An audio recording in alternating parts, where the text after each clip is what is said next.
you gotta think glass is half full, not half empty.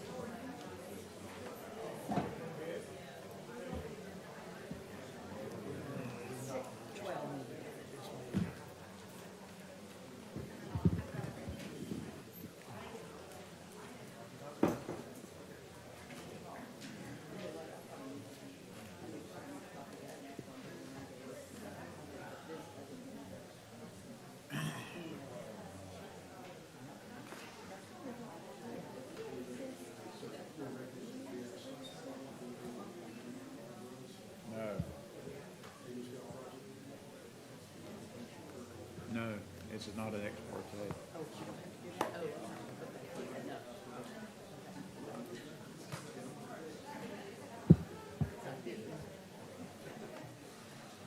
No, it's not an ex parte.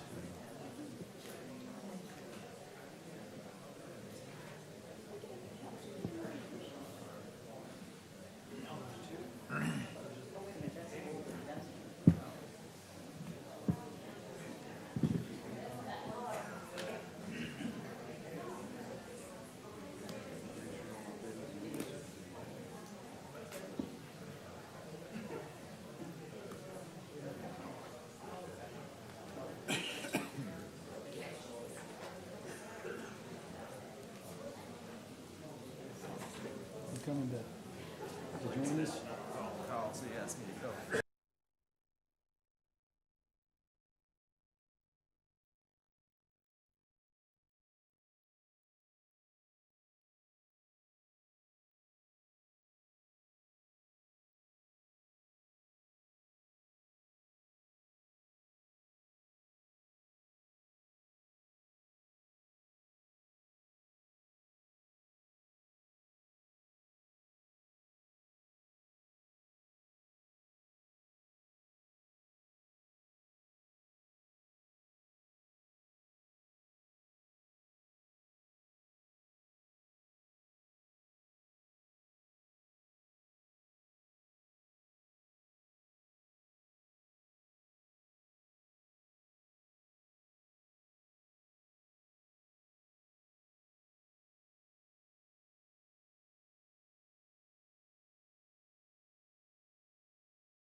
We'll call the meeting to order.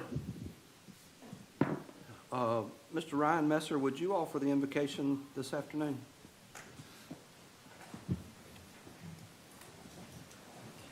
Let's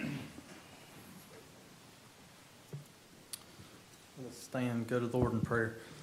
Dear Heavenly Father, Lord, we love you. We thank you for this day. We thank you for all your many blessings. We pray, Lord, that you'll lead us and guide us in your will. Lord, let us do the business of the county in a way that you would be pleased with. We pray, Lord, that you'll keep in mind those that were affected by the stabbing at the Walton Middle School this morning. Lord, all those families, those children, we pray, Lord, that you'll be with them. And we pray all those that need a touch from you, that you'll remember them. And all these things we ask in your precious name. In Jesus' name, amen. Amen. I pledge allegiance to the flag of the United States of America and to the republic for which it stands, one nation, under God, indivisible, with liberty and justice for all.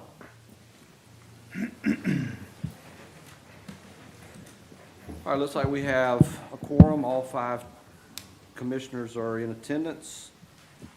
Let's start with recognizing a few of our guests.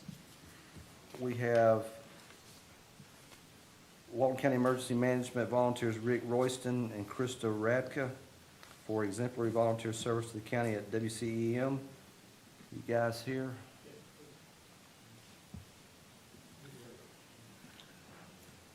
I may have gotten them here under false pretense. Okay. Whatever it takes. That's exactly right. So further on in the agenda, Jeff Goldberg, EM Director for the record. further on in the agenda, there's a resolution recognizing April as Volunteer Appreciation Month. So what I wanted to do was kind of recognize two of our exemplary volunteers. The first being Rick Royston. Rick has been a volunteer for a number of years for us. He started as a volunteer in the Amateur Radio Emergency Services, then got involved in CERT, and then as he's hanging around doing things with the radios and the EOC, he starts pointing out technological issues. So he's kind of now been dubbed the unofficial technology coordinator. So Rick has been very instrumental in upgrading a lot of our technology, from switching units for the monitors, for being able to remote program our variable message board signs, power over Ethernet for the phones and all of the other technology that we have. He's met, and he works very closely with Jed over at MIS, and really has taken the bull by the horns and really helped step up our game on the technology side. He's forgotten more than I'll ever know. In fact, more than that, I know enough to be dangerous, so I try to keep away from that. So Rick has been great with that. So we went ahead and we got him a plaque, and then after the two presentations, if we can get a photo, that'd be great. So basically says, in grateful appreciation, the Walton County Board of County Commissioners and Emergency Management Department recognizes Rick Royston for your unwavering dedication and invaluable contributions to the partners and residents of Walton County, Florida. Your service has made a lasting impact on our community. And then Krista started with us about a year in August. Yeah, it'll be a year in August. So she came over as an intern from University of Central Florida for credit. And then she wrote our mass casualty and mass fatality plan, has done a number of other things, and has kind of, her internship ended, but she stayed on and been volunteering, and was really the one that was really instrumental in helping develop the mass casualty and mass fatality exercise that we did a couple of days ago. So without her assistance, there would absolutely be no way that we could have done that heavy lift. And what was great about it is I was able to keep my staff in the dark, so they didn't even know what the scenario was, because we wanted them to play. Unfortunately, we had the straight line winds come through and they wound up getting deployed out into the field, but we're gonna run the exercise again at a smaller scale for a number of folks that weren't able to make it. So again, we went ahead and got Krista a plaque that says, in grateful appreciation, Walton County Board of County Commissioners and Emergency Management Department recognizes Krista Radka for your unwavering dedication and invaluable contributions to the partners and residents of Walton County, Florida. Your service has made a lasting impact on our community.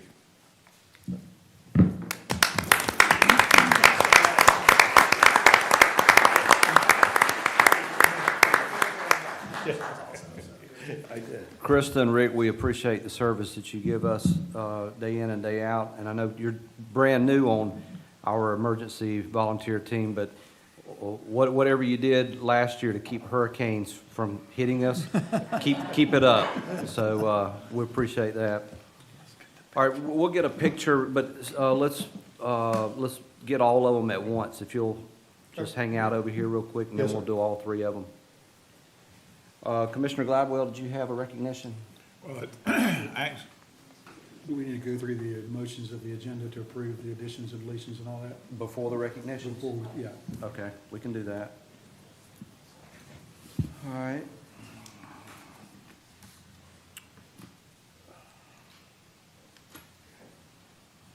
Let's do, we have items that need to be removed from the consent agenda.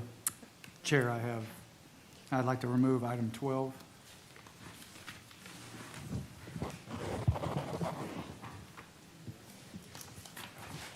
And I'd like to remove item 4 and 12. Okay, so we're going to move 12 and 4.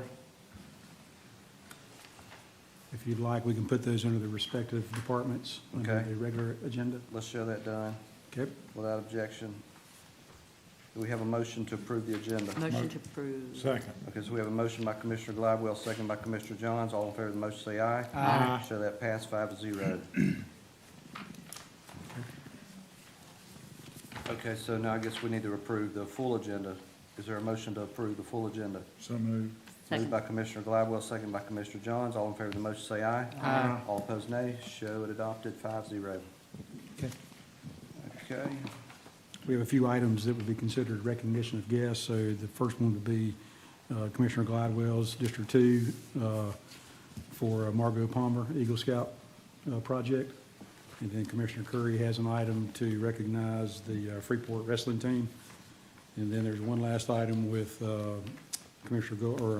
Jeff Goldberg for a awareness month. Okay. Well, And when we come to them in order, you just make sure they're flagged and we'll bring them up at the appropriate time. Okay. Commissioner Gladwell? Mr. Palmer, you and your daughter come up. Yes, sir, Mr. Chairman. Y'all may remember a while back, we approved an Eagle Scout project for the Lakewood Park or Britton Hill that this young lady's brother is doing, and he's not finished yet, but she has a project, and I'd appreciate it if you would explain it to us. This is the picture. Good afternoon, and thank you for taking the time to hear my Eagle Scout proposal. My name is Margot Palmer. I'm a Life Scout with Troop 30 and 331. For my Eagle Scout project, I'm proposing to design and build an informational kiosk at Lakewood Park, Britton Hill. I'm seeking permission for the kiosk placement still. When researching Britton Hill, I came across Isaac Dushku, illustrator of a book called The High Points and Eagle Scout himself. He made a pen and ink drawing of all the highest points across the 50 states. I have already spoken to him and got permission to use his artwork for the purpose of the kiosk beforehand. To complete this project, I will plan, design, and lead the construction of the kiosk. This includes gathering materials, coordinating volunteers, ensuring safety, and managing the project from start to finish. Thank you for considering my proposal. I'm happy to answer any questions you may have. If there's no questions, I'd make a motion that we give her permission I'll to second that. do this. Okay. I'd just like to say I'm very impressed with you. Good luck. Thank you. Well, I have a question for you. What is the height above sea level for Britton Hill? I would have to look further into that. I'm gonna, and I didn't mean to embarrass you, but I always like to take an educational opportunity when I can. It's 345 feet. So you'll remember that next time you're tested on that in school. Yes, sir. Highest point in Florida, 345 feet above sea level. It's the lowest, highest point. The lowest, highest point. Okay, well, do we have anything else? We got For Ms. the- Parker? But we got a first and a second. We got for this. But any questions, any comments? Okay, all in favor of the motion, say aye. Aye. All opposed, show it passed 5-0. Thank you. Congratulations, thank you. Thank y'all. Y'all hang tight over here, and we'll catch you in just 1 second. We got one more to do. Commissioner Curry, you're recognized. Yes, Chair, is the Freeport Bulldog Wrestling Team here? Part of it. Come on up.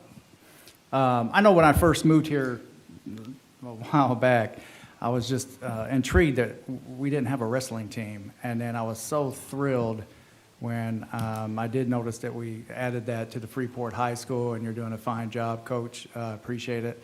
A couple of these young men I've coached in football, and back in my day, it was a prerequisite to, if you played football, you wrestled. So, I appreciate it. You want to talk a little bit about what you guys just came back from? Sure. We just came back from the Florida High School State Championships down in Kissimmee, Florida. And these boys wrestled really hard. And I took 3 of them this year. And it's the most we've ever qualified in 4 years at Freeport. I'm Kerry Nick. I'm the one that started the wrestling program at Freeport High School. And in these 4 years, I've had great community support. I've had great coaches come through the door and great kids. And then basically what this is all about with the kids. And on the way over here today, I thought about me and you, Mr. Curry. Yes, sir. How we started out. You started coaching my son, Charlie, at Freeport Middle School, and I do appreciate it. When I talk to Charlie about his coaches, you're one of the first names that pops up. And I also coached your son in football at Freeport High School. Yes, sir. And then I remember a couple of years back, you just said, you called me on the phone, and you had I think, a kids camp, and you wanted to, and you knew we had a wrestling program, and you asked me to borrow a wrestling mat for your kids camp. And I had to tell you I couldn't do that because we didn't have a mat at the time. It was still in order. But I just want to take the moment to thank you very much for all the time and effort you've put into the kids and these kids standing here. We appreciate the recognition today, and thank you very much. Takes a family, sir. Thank you. Yes, sir. Appreciate you. Y'all hang out, Carrie. Yep.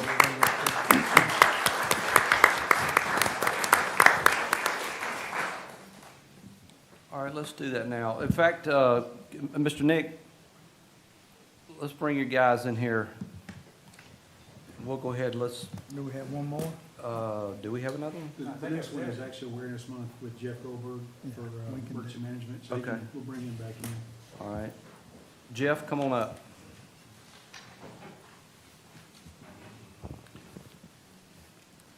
This is item number 22, Jeff. Okay. All right, so what you have before you is a request to approve and sign a resolution declaring April as Volunteer Appreciation Month. And if you give me a moment, I'll go ahead and read the resolution. Resolution of the Board of County Commissioners of Walton County, Florida, proclaiming the month of April 2026 as National Volunteer Month. Whereas volunteers play a vital role in strengthening communities and improving the quality of life for residents through their dedication, service, and commitment to helping others. And whereas volunteers donate countless hours of their time and talents to support public safety, emergency management, nonprofit organizations, faith-based groups, schools, and community initiatives throughout Walton County. And whereas investing in the preparedness of ourselves, our families, businesses, and community can reduce fatalities and economic devastation in our communities and in our nation. And whereas the spirit of volunteerism embodies the values of compassion, civic responsibility, and service that help build resilient and thriving communities. And whereas volunteers support disaster preparedness, response, and recovery efforts by assisting emergency management agencies and numerous nonprofit and community organizations that provide critical assistance to residents during times of need. And whereas the contributions of volunteers help extend the capacity of government agencies and community organizations, allowing them to better serve the public and respond effectively to emergencies and community needs. And whereas National Volunteer Month is recognized each April across the United States as a time to honor and celebrate volunteers for their service and to encourage others to participate in volunteer activities within their communities. Now therefore be it resolved that the Board of County Commissioners of Walton County, Florida, does hereby proclaim the month of April 2026 as National Volunteer Month in Walton County, and urge all residents and visitors to recognize and celebrate the individuals who generously give their time, energy, and skills to serve others. Be it further resolved that Walton County expresses its sincere gratitude to all volunteers whose dedication strengthens our community and contributes to the safety, well-being, and resilience of our county. Motion to approve. Second. We have a motion by Commissioner Gladwell, second by Commissioner Curry. All in favor of the motion, say aye. Aye. Show it adopted, 5-0. Thank you. Thank you, Jeff. If you'll grab your guys and bring them in. Carrie, would you like to introduce the three gentlemen here with you? Oh, yes, sir, I would. Right here, I have a senior, Chase Justice, his brother, Jacob Justice, a junior, and down on the end, I have Max Bergonez, he's a sophomore. Thank you, guys. Yep. Thank y'all very much. Appreciate y'all.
sign right beside our house. Everybody ready?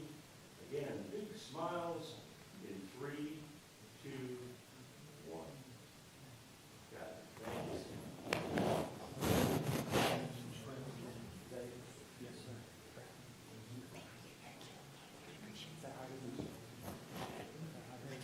See you. 3:45.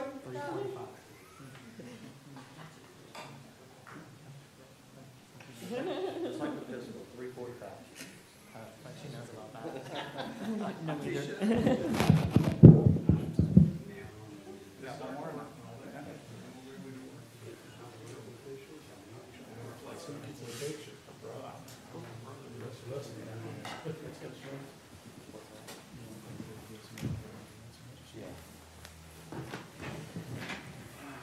Mr. Goldberg, if you would.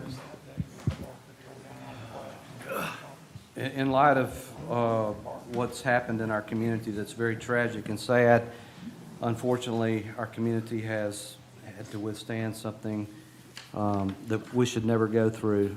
Fortunately, well, why don't you go ahead and give us an update so that the public can better understand what's happening around us? Yeah, no problem. Unfortunately, someone from the sheriff's office couldn't make it. They're actually doing a press briefing at 1 o'clock with the sheriff, his staff, and the school superintendent. But at 7:23 this morning, call came into 911 for a stabbing at Walton Middle School. We had been monitoring what was going on with it, and about 15 minutes later, I received a call from Russell Beatty, who's their sheriff's office emergency manager, to let us know there were multiple victims involved, that there were 3 victims, 2 students, 1 adult.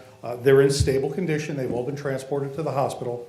The school went into lockdown as they were searching and getting and apprehending the suspect, which I believe the Phoenix Springs Police Department apprehended them off of school property. So that person was detained for questioning. The lockdown was lifted, and they started to evacuate the school, and a reunification center was set up at the fairgrounds. The school district had their trailer and their staff down there. I had responded to the scene upon notification to work with the Unified Command Team and start working through resource requests with them on what they needed. And then the rest of my staff went down to the fairgrounds to help set up and help coordinate running the Family Assistance Center. Everything went smooth. I mean, I don't think it really could have gone any better. The way that all agencies interacted and worked together. We had 2 law enforcement agencies, 2 fire rescue agencies, the school district, us, and it just, everything went off like clockwork. The way that our plans had been written to run. There's a few things that we're gonna look at and tweak, but for the most part, everything went great. The parents that went to the Family Assistance Center, Family Reunification Center, were calm, were cooperative, got their kids, got them processed. Information was taken from the sheriff's office to follow up later for the investigation, and I know tomorrow morning sometime there's going to be a larger press briefing that the sheriff is going to do with the, I believe, with the school district as well. Obviously, they canceled school at the middle school today. I don't know what the posture is over the next few days. We did put the Emerald Coast Healthcare Coalition's crisis response team, which are mental health practitioners, on standby in case they were needed to come in, but they were able to handle it with school district staff and sheriff's office counselors.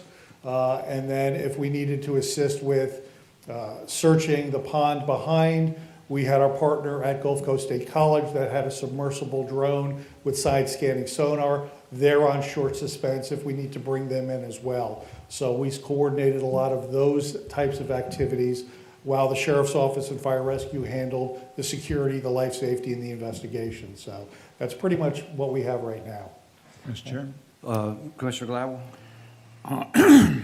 I'd just like to say, because I was at the center this morning representing the fairground, or the Fair Association, but I would just like to say publicly how impressed I was with Sheriff's Office, School District, Phoenix Springs Police and Fire, Walton County Fire Rescue, and your staff. As you said, everybody responded calmly, and by 8:30, that operation at the fairgrounds was running, which I thought was very impressive. and the plan worked. So I would just like to, for my own personal self, give you the kudos and the sheriff's office and all the other agencies that y'all deserve. Thank you, I appreciate that, and I'll pass that on to the other agencies as well. And, throughout the year, I do trainings, we do exercises, and Mary and I had spoken once where people was like, oh my gosh, not another exercise for emergency management, but this is why we do it.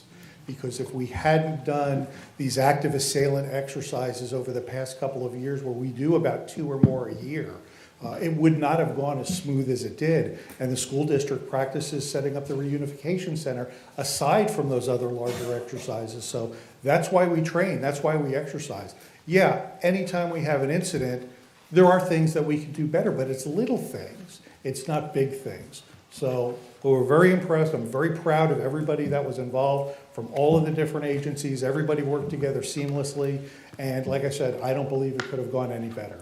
One other thing that I forgot, and your volunteer group was on site directing traffic at about 8:15 this morning. So within 30 minutes of the event, you had volunteers on scene doing the traffic. So, Yeah, I was impressed about that more than just about anything. Thank you. And a lot of those were also school district personnel. I mean, they really mustered all of their folks to do this. And this is what they planned for, and this is what they trained for. And it's one of those things where we plan and we train and we hope to God that this never happens. It absolutely could have been a lot worse, but this one was not as bad as we felt it could have been. So it was good for us to do what we did. Very unfortunate about what happened, but it did show that our plans and our training and our exercises, it works. And we're going to continue pushing through that through the years. Chair, Commissioner Jones. I just have a question for you. I don't know if anyone else, if you even mentioned this one, but first of all, thank you for what you do. I know you do a phenomenal job, and I think that was fantastic, the way this whole thing worked as far as your portion of it and everyone else. Was the suspect a student or somebody that came onto the school site? Do you know?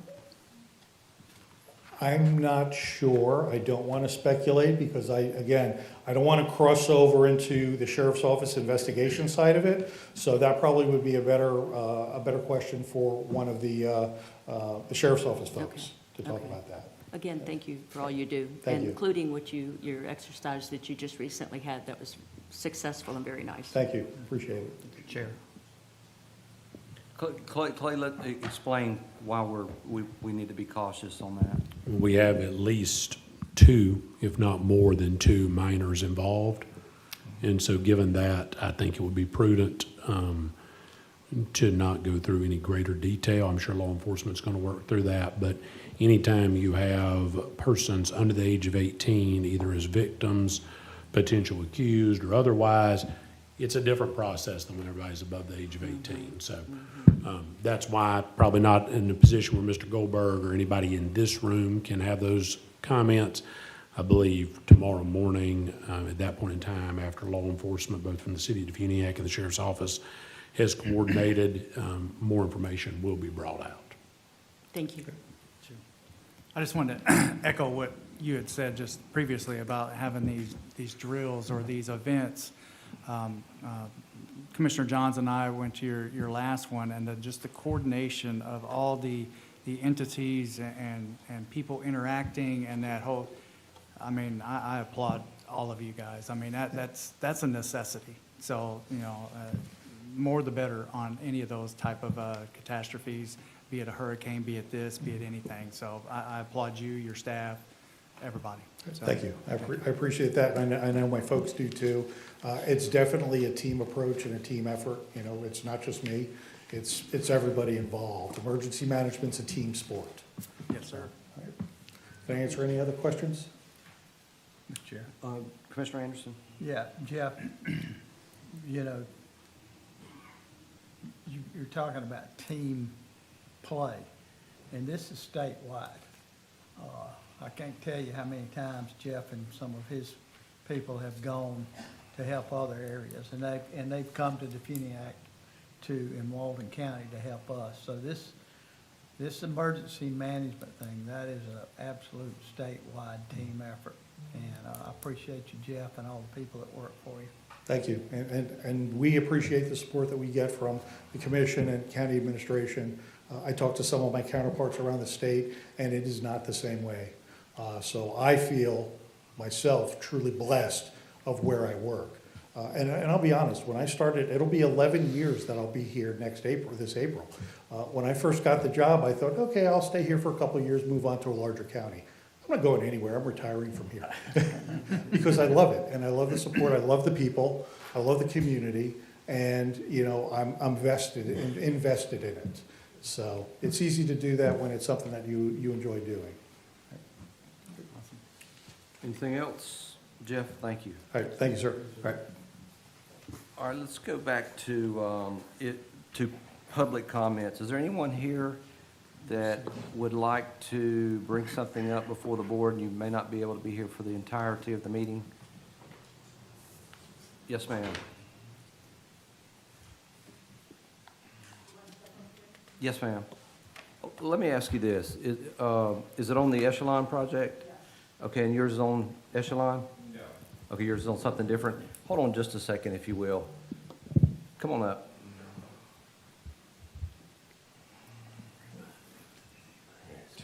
Yeah, I don't know for sure if I can make it the whole meeting, so thank you for letting me come up early. Regarding agenda item 29, I want to start by saying we do support this ordinance regarding Eastern Lake, especially the prohibition on vending at the outfall. We appreciate the effort to recognize and protect the sensitive area. That said, after reviewing the language, it does appear the ordinance specifically addresses vending, but I'm not sure that it defines or limits other potential use of the parcel at this time, such as the parking, the restrooms, or other infrastructure. Since the goal was to provide additional protections, I'm just asking respectfully the board consider clarifying what those protections mean in practice. I'll have plenty of those questions when it comes up. Trust me. Thank you very much. Okay. Sir, what was your name? Mark Evans. One S or two? Two. Mark with a C. All right, thank you, Mark. Is anyone else? Ms. Morant, well, just reminder that if you speak now, then it means you're not staying for the entirety of the meeting. You're forfeit. Clarification, no, it was on the agenda, it's on the consent agenda. I don't know if you asked if anyone in the audience was going to have an issue on the consent agenda. Well, it's on anything that's on the consent or the regular agenda. Well, usually when you bring up on the consent,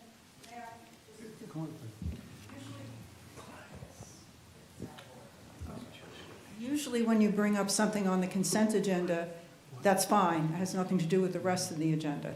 If I can just get clarification on that. I wanted to talk about the parking fees. Do you want to clarify? I apologize. Will you ask that again, Ms. Morano? Sure. It's my understanding that the public can ask about a consent agenda item, but yet they would talk about the rest of the items on the agenda.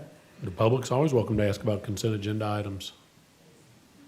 So then I can come back on some other items.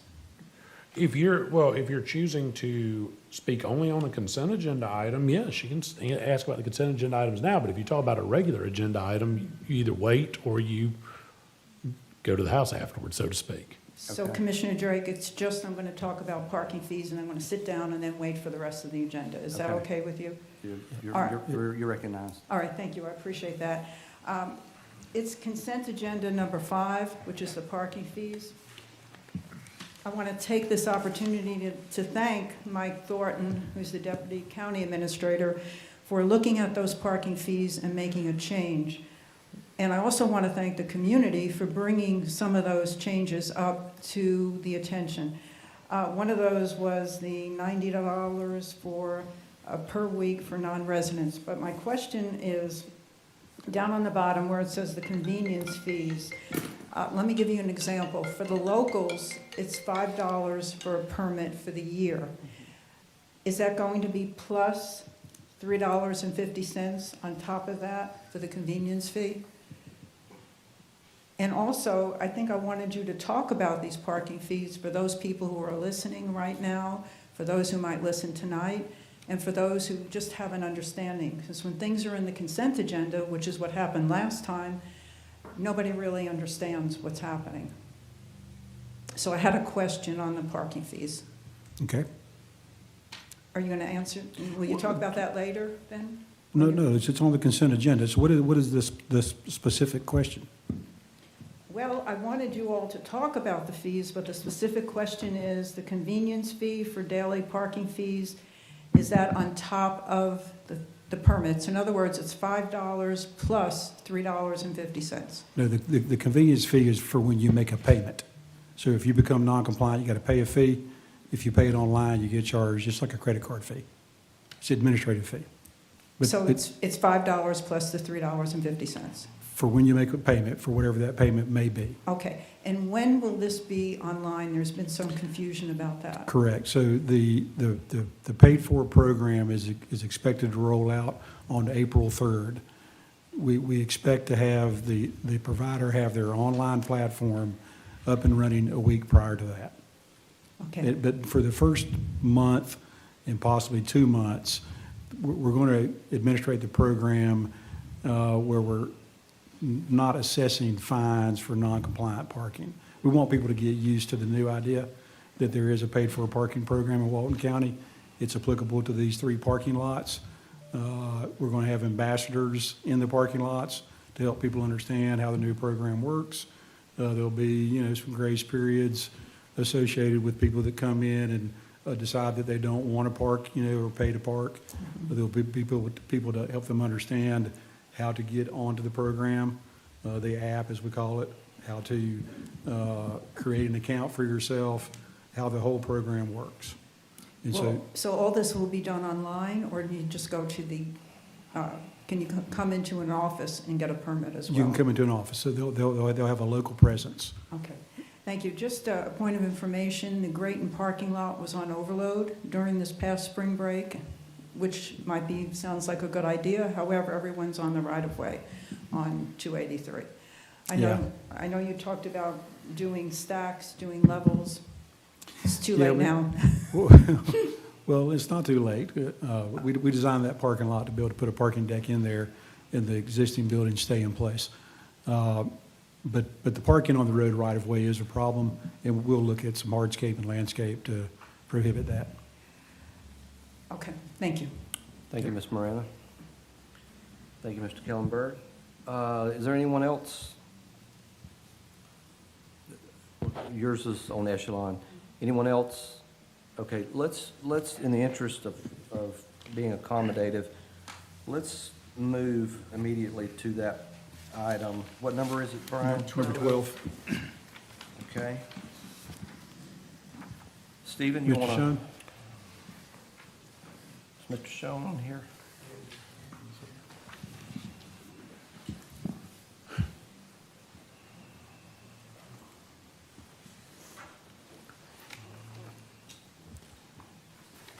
Mr. Schoen, have you broke your toe again? No, it's still healing. God bless you. Well, it was my fault, so I'm not sure what that means, but, all right. Forgive me, we're on echelon here? Yes, sir. Yes, sir. All right, so this item is before you now to accept the ALJ final order and to approve the final order in your packet. I can go into any additional details you'd like, but that is what I have to offer currently. Are there any questions for Mr. Schoen? I'd like to make a motion to reject the special magistrate's decision on the pages, in reference to pages 64, 65, and 66 of 595. Those would be my reasons, if you would like me to read each and every one of them. But we do have it in our packet. So to clarify, you are making a motion to reject the special magistrate's order, which by ordinance would automatically result in the denial of the application, and you are making as part of that motion, Ushin, findings of errors in the magistrate's order based on the stated reasons on page, I'm trying to get there for you, Commissioner, pages 64, 5, and 6 of the agenda packet item, which is the objections noted by the opposition submitted by Attorney Kent Seyfried. That would appear to be in the conclusion and would be numbered 1, 2, 3, 4. Are you adopting those in whole? Yes, sir. I second that. Okay, so we have a motion and a second. Is there any discussion? Yes. I have a few questions, in addition to the things that you're talking about that are highlighted. The DRI was updated twice. I think the most recent time was in 2022. And does that disqualify anything as far as what was approved in the 80s when they come back and they ask for changes? Mr. Atkinson? No, if they have a vested right and they have not forfeited that vested right, merely asking for changes in the future that are unrelated to those vested rights will not change it. Of course, if they seek to change something now that was vested previously, if they change it now, they're waiving their right to get whatever they ask for now. But an NOPC done now, if they went through that whole process, is different than just asking for a development order within the development. What about if they sold off a portion of that property and the developers are someone other than who originally obtained the DRI?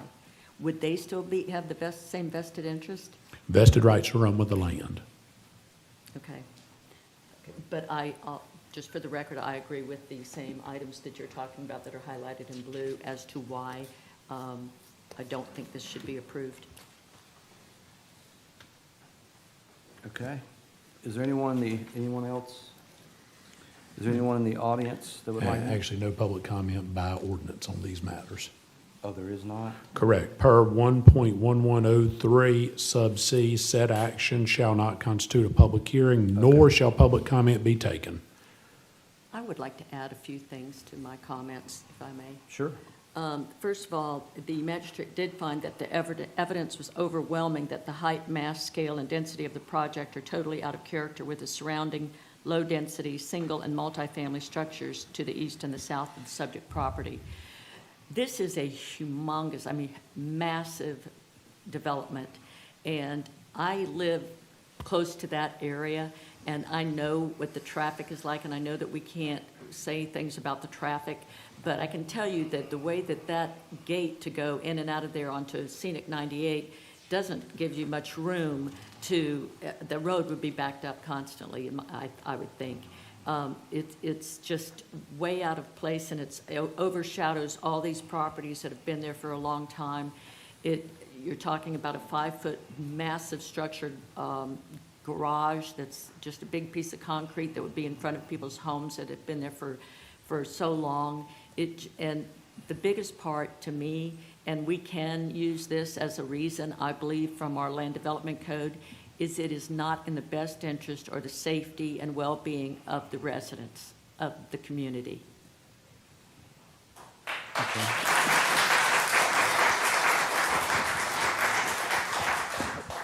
Mr. Chairman?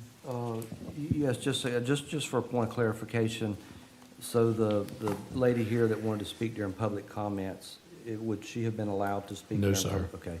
I just wanted to clarify that for you. And this is because of the procedures that we. This is because of. This is governed by Florida statutes. This is ordinance 25-07, which tracks along with the public participation rights embodied in 286-011 of Florida statutes and its companion subparts. I would note that as your ordinance reads, as all opportunity for public comment will have already been offered during the planning commission and testimonial phases of special magistrate proceedings is the reason why you don't take it up here again. All evidence is closed, all public comment has been taken at multiple stages before this. At a future date, could that ordinance change? That's up to this board to change an ordinance. You gotta just ask us to do it, and then we go through the advertising process. I know we can't do that today, but I'd No, like sir. to look at that in the future. Okay. Mr. Chairman? But even if we change the ordinances, we still have to follow the cited statute. Correct. Correct. All right, Commissioner Gladwell. Would it be all right if I ask Mr. Schoen a question? Yes. Mr. Schoen? Yes, sir. In your opinion, does this project meet the land development code? Yes, sir. And would you explain vested rights? And Mr. Backus, and if you want to help, go for it. In terms of what, sir? In terms of Seascape, in terms of this project, what are their vested rights? I mean, there's plenty of vested rights. In this instance, this condo, I believe, was approved in 2008, if not earlier than that. There were some additions and some amendments after that that allowed for an alternative design of a 32, I believe 32, single-family residential subdivision in the same location. The applicant decided to go with the condo building instead of those 32 single-family homes. Traffic is vested for the number of dwellings. The setbacks are vested at the time of the original DRI approval. What else would you like to know? When was this DRI approved? Originally? I don't know off the top of my head, sir. 80s, in the 80s. 82, I think. Kelly's coming behind you. Oh, perfect. Thank you. Good evening. For the record, my name is Kelly Schultz. So there was a development plan that was submitted even prior to the 80s. And there's a letter I found over at the State Planning Agency's website where they actually vested some of the units back in 1981. And then in, let's see here, February of 84, the county adopted the ordinance that approved the original DRI. It was challenged by the state, and there was an amended ordinance adopted in October of that same year. And as Stephen mentioned, there's been quite a few amendments to this DRI over the years. I believe it was in the year of 2000 when they identified the location of the 24-story up to 250-unit condominium building on this property. At that time, there was some single family in the southeast corner that later on was removed from the development plan through another DRI amendment. And then it was just the 24-story, 250-unit condominium building. There's been several plans that have come through the years for a condo building on that property. One was approved. The developer never came in and signed it, so the DO expired. Ms. Schultz, was this information provided in front of the special magistrate? I believe it was, yes, sir. Okay, just I want to remind the board, you're confined by the evidence heard by the magistrate. So I want us to be very careful that a question that was a very tailored question as to what the vested rights were here doesn't become planning staff offering new evidence, and now I don't have neighbors, the applicant, everybody else wanting to offer new evidence to help elucidate an opinion. And I would note the magistrate did ask, as was found on pages 3 and 4 of your packet, after noting that expert witness testimony was offered as to the application of the vesting provision. They asked for a legal determination or legal conclusion in memoranda related to the vested rights as it was considered in relation to 163.3167 sub 5 of Florida statute. So as long as this is identical to what was previously presented, it is a recitation of the same information, but I don't want us going outside of that. So my point, I'm sorry, just to say the point is that that condo building, I mean, the 2,500 units were vested in the 80s. The location of the 24-story, 250-unit condo building was vested in the year of 2000. And one more question, if you can answer it. Didn't we approve a 32-house subdivision for this property? Yes. Well, there was an application that came in, and actually I was the project manager on that one as well. There were a number of comments that were never addressed, so we sent what we call our 30-day letter saying, hey, you've got 30 days to give us a resubmittal or else your application is considered void and you'll have to start over. And so that's what happened with that particular single-family development. And then we rolled into the new condo application. Because, I mean, I started here in 21, and there was a condo application, then the single-family application, and then the condo application. So there's been quite a bit of history just in the last 5 years. May I ask you a question? Sure. The setbacks, it says that the south boundary setback is 15 feet rather than 154 feet, that the setback should be a lot larger than what has been approved. Is that correct? So, and, I'll have to ask Mr. Atkinson if, maybe he could help me with the legal side of this, but when a site has vested rights, okay, we could not apply setbacks that would cause their vesting to be eliminated. If I could, we're getting No, hold on. too into New Testimony here. Ms. Schultz, did you present this to the magistrate? This was discussed. I don't recall if I'm the one that actually said that, but it was discussed. And I believe, Mr. Tatum, that we had testimony from multiple witnesses, and as I noted, and I'm looking here at the memoranda submitted, it appears all the memoranda addressed. This is the county's position that it was put into the record. Again, I'm going to caution you to tread lightly, Ms. Schultz, on anything that was not previously presented or is offering an opinion that was inconsistent with what was offered by another member of your staff. Yes, sir. Thank you. I have another question. Yes. In our land development code, do you know how long that it has been in that code that we take into consideration the safety and well-being of the community? That's one of the premises of zoning. Absolutely. So that's the thing that I think is a very valid point to deny this, because the safety and well-being of people, it is going to be, I can tell you, in my opinion, being in that area as much as I am, it will be a nightmare to have that. It's a beautiful condo. I will say that the renditions that I've seen is absolutely beautiful.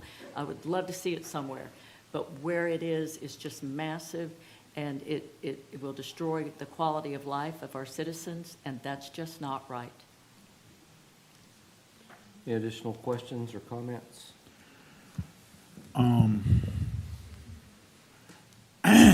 Yeah, thank you, Ms. Schultz. Thank you. I would just say, not a big fan of this project. I don't think it's, I don't think 246 unit condominium is appropriate for the area. But that said, I also understand that this project has, or this owner has rights that were vested to him or her or them 40 years ago. And so I would ask Mr. Atkinson, if we deny this project, does the county have any liability as far as getting sued for denying their vested rights? Anybody can always sue for anything they want. If this project is granted or denied, I do expect appellate litigation to follow in either scenario, and commensurate litigation that may well occur in those issues. You think they got a pretty fair shot? I can't opine on that, and I won't opine on that at this point in time. I can tell you that if you denied it without stating reasons or putting record evidence into your motion to deny just because you don't like it, it's going to be a whole lot worse than what we've done. But Commissioner Curry has indicated specific reasons, and I've read through what is on pages 64, 65, and 66 of the agenda packet. It appears those do state references to Florida law, the Land Development Code, and provisions of the hearing transcript and exhibits that assert error occurred. You have complied with your ordinance as to making the decision. Ultimately, a court will make certain determinations regarding state statute as part of that appeal. I would imagine that would determine, is this or is this not vested? Did subsequent changes in the law apply or not apply? And we will see where it goes from there. Once that court determination is made, I guess we'll see where everybody stands. I want to be very clear, the denial of this request does not strip away all development rights from that site. It is merely a denial of the major development order that was submitted in the exact form and fashion that it is submitted. Any additional questions, comments? So the motion on the floor, all in favor of the motion say aye. Aye. All opposed, nay. Nay. Nay. Show it failed. Chair would entertain any additional action on this particular item. The only other action has to be a motion to approve made by one of the three who voted against the prior motion. Motion to approve. We have a motion by Commissioner Anderson. Is there a second? Second. Second by Commissioner Glidewell. All in favor of the motion say aye. Aye. All opposed, nay. Nay. Show it passes 3-2 with Commissioner Johns and Commissioner Curry in the dissent. Madam Clerk, show that as acceptance of the ALJ's recommended order and approval of the final development order for project MAJ 2534. Thank you, Madam Clerk.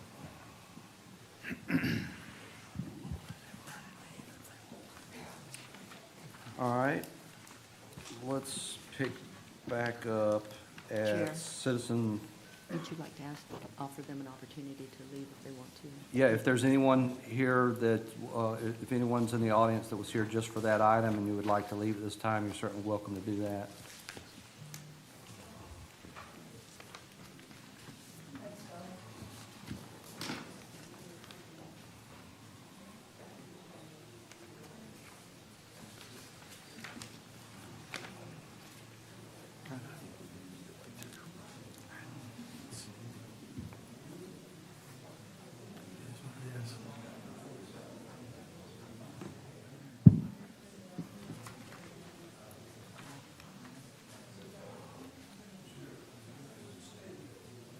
All right, let's pick up at item number 18, citizen request, Ms. Holly Holt. Ms. Holt, you're recognized.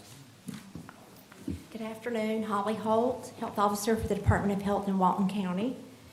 I'm here today to talk a little bit about the modular over at Mossy Head and see if I can answer any questions that you have. We're asking if the county could actually purchase the modular for us. We do have the funds, and it can be shared with you all or given to you all to replace the dollars for the modular once it's there. But HRSA has given us dollars to be awarded for that, but because of the time frame that we've been put on with this modular, we're requesting to get some assistance from you all for that. Are there any questions? Commissioner Johns. How much is that modular? $490,000. When do you expect to get the money? The money's gonna come as soon as I'm pretty sure, my business manager's not with me today, but I'm pretty sure the money is gonna come when we get it in place. But if it is before, we will definitely be in touch with Melissa and let her know so those funds could be given to you all. The estimates that we got on this modular were some months ago, and it was going to be around $490,000, which is going to be the same amount as what the grant is.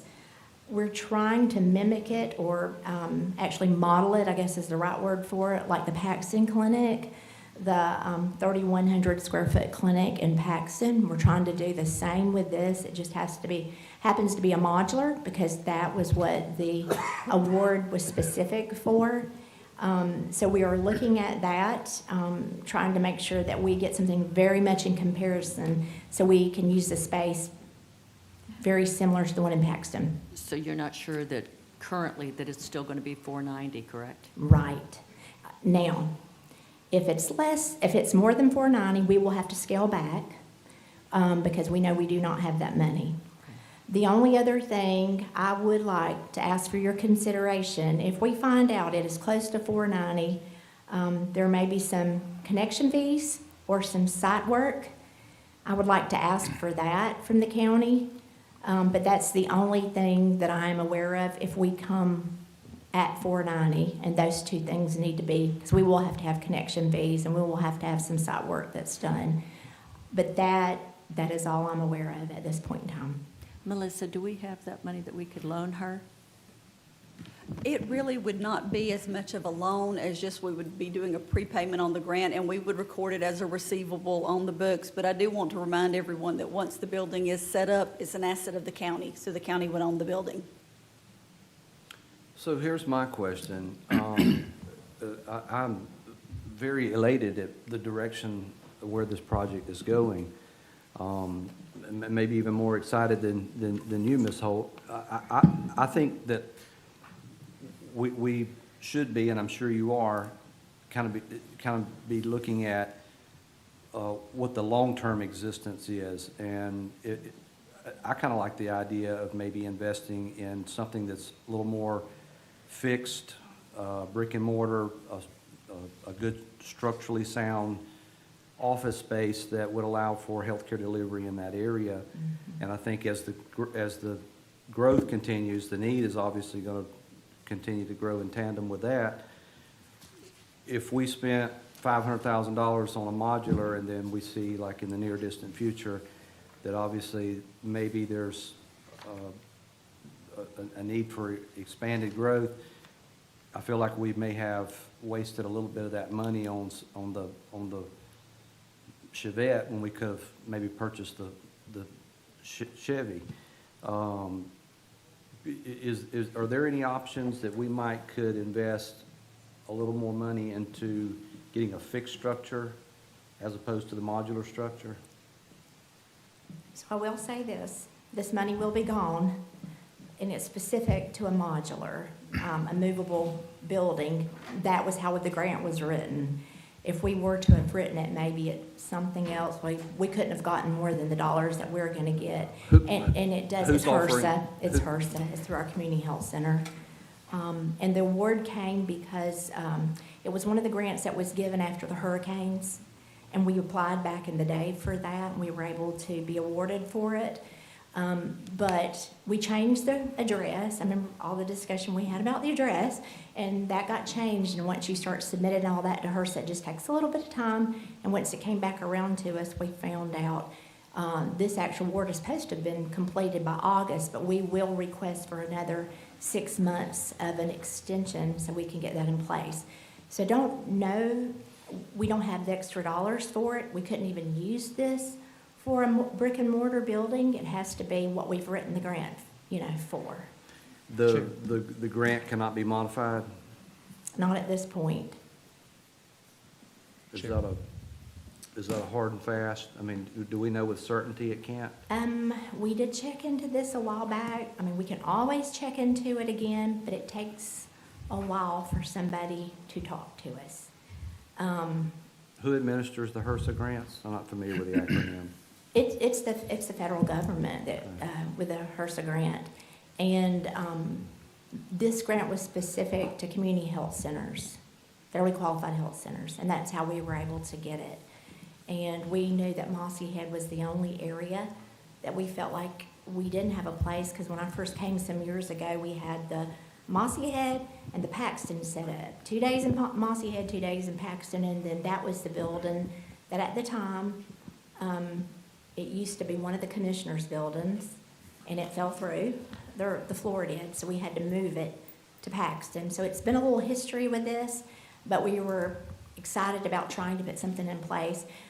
Hillary Glenn's group is going to be there at Point Washington like 1 day a week when we get this open. Residency program's going to be there 1 day a week, and then we're either going to be there 1 or 2 days a week, depending on how we can get that all sorted out at that point in time.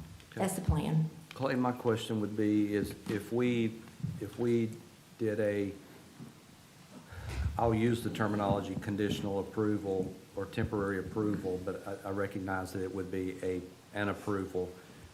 But if we went through with an approval today and we looked into it and maybe possibly petitioned the federal agency for modification of the grant, could we go back and modify this project to accommodate maybe a better project?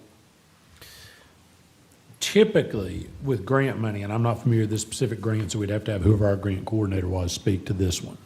But typically, if you have a grant and you have missed your window, or you've expired or otherwise, and then you choose to self-fund, they're not going to grant you modification. So perhaps if that's the concern or the desire, the request would be to say that if the health department is to make application for modification, extension, or otherwise of this grant and is denied, then the board would process the funding on its behalf.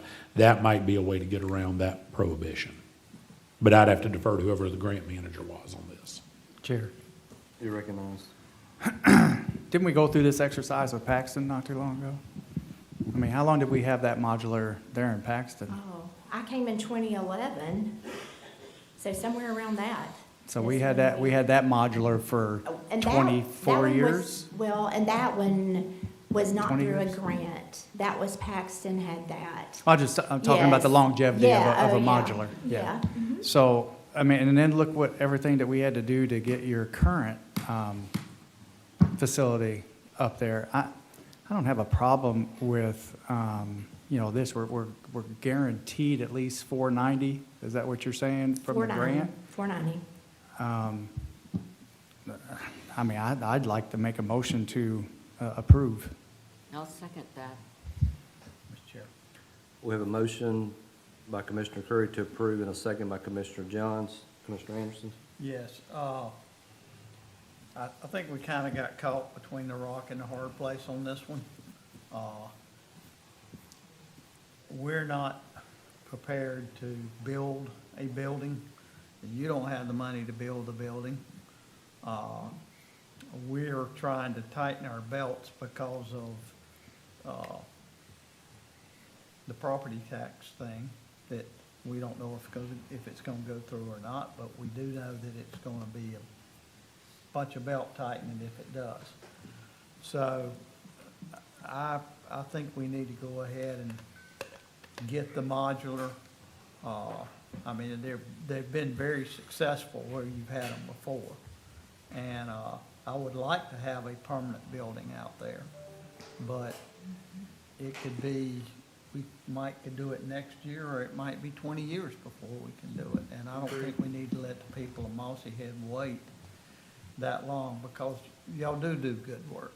And the residence program is, going up there one day a week may save somebody's life. I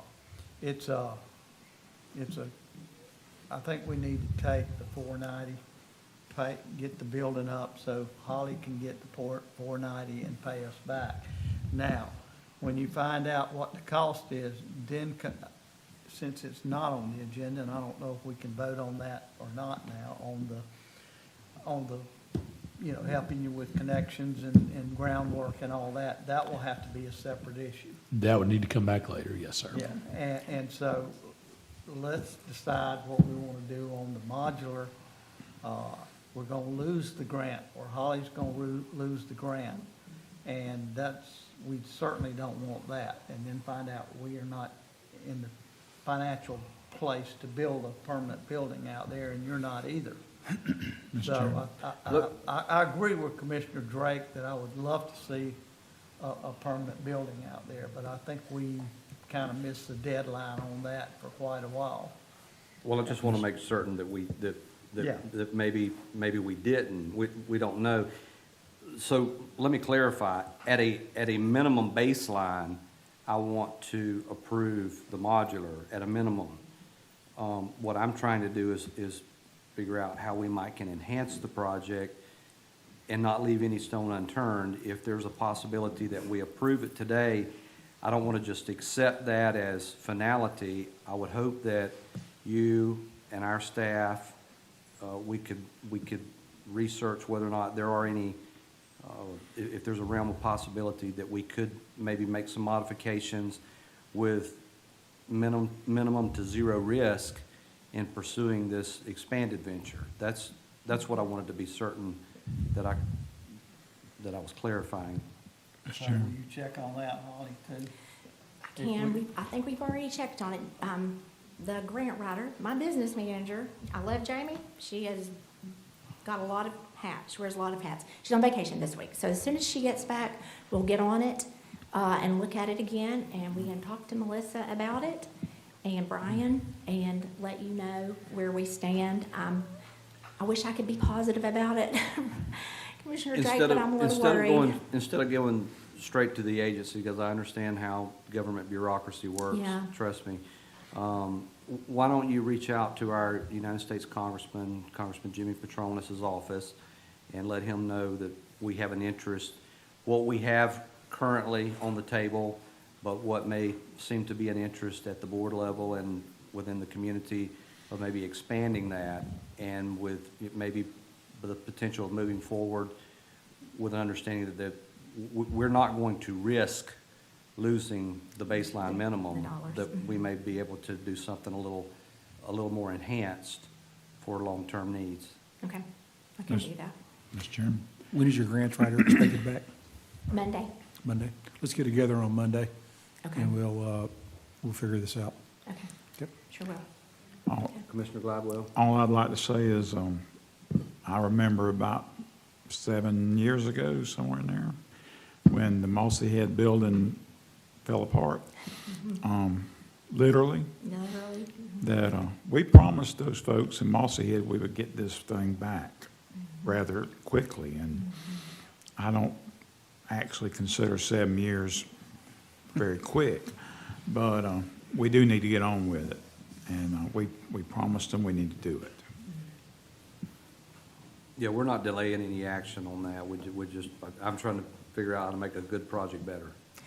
And I appreciate that. So we would love to have a brick and mortar, but I do understand, how it all works, so we'll do our best. But I agree with Commissioner Glidewell, this is a 7-year need. And I know we banter back and forth about the speed of government, and 7 years might be quick in some realms, but not in yours and not in our community. So I'd rather get the modular, let's get it in, and if we want to play phone tag and emails and go see people and all that, that's great, but let's get the building there, let's start servicing the people in that community, so. Do you agree that we should that we should explore Oh, building yeah, a brick and mortar? always explore best, but, let's settle, what's that old adage, a bird in the hand beats two in the bush? So let's get our building in there, let's start servicing these people, and if we want a brick and mortar, how long did it take Paxton to get the brick and mortar? Once we knew we were going to start with the groundwork, it Yeah. didn't take us, what was that, like July, and then we were in March? And then But it took some time to get there About 4 years with the Started grant and then the dollars from you all to Paxton.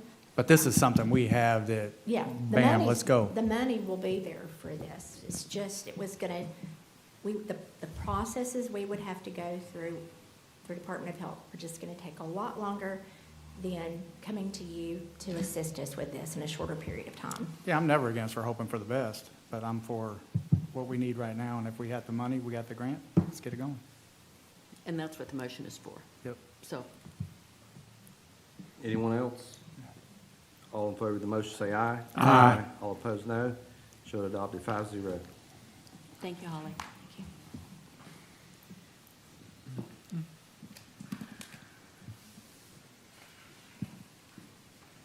All right. Who is the grant writer, Holly?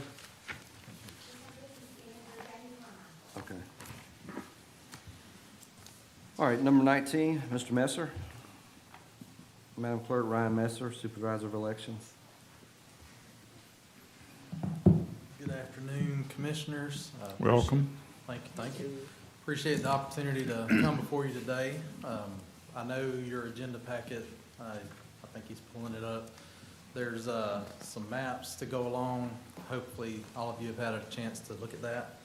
I'll be brief. I'm here today to respectfully request your approval of a resolution making changes to a few of our county's voting precincts. Currently, our two most populated precincts are 430 in the Freeport area and 520 in the Santa Rosa Beach area here locally. If you approve these adjustments by resolution, adopting this resolution today, it will help us better balance these precincts and ensure that election day voting remains convenient, efficient, and accessible to all of our voters. If approved, our office We'll take care of all the notices and all the updates to the voters. And appreciate your consideration today, and I'm happy to answer any questions you may have. I make the motion to approve. Second? We have a motion to approve in a second. Is there any public discussion? Mr. Messer, all you're doing basically on 420 and 430 is taking the western side of Freeport and moving it to Portland? Is that Correct, and we'll also, there's a small neighborhood, about 200 and so voters that were in 420, which is the Portland area, that they were actually closer to 410, so we would be moving them over as well. But that Bay Loop area, Hammock Bay, kind of bringing them into 420, making that a larger precinct, and then we're also looking, I met this morning with a new polling place that would accommodate all of those voters. So I think that'll work well.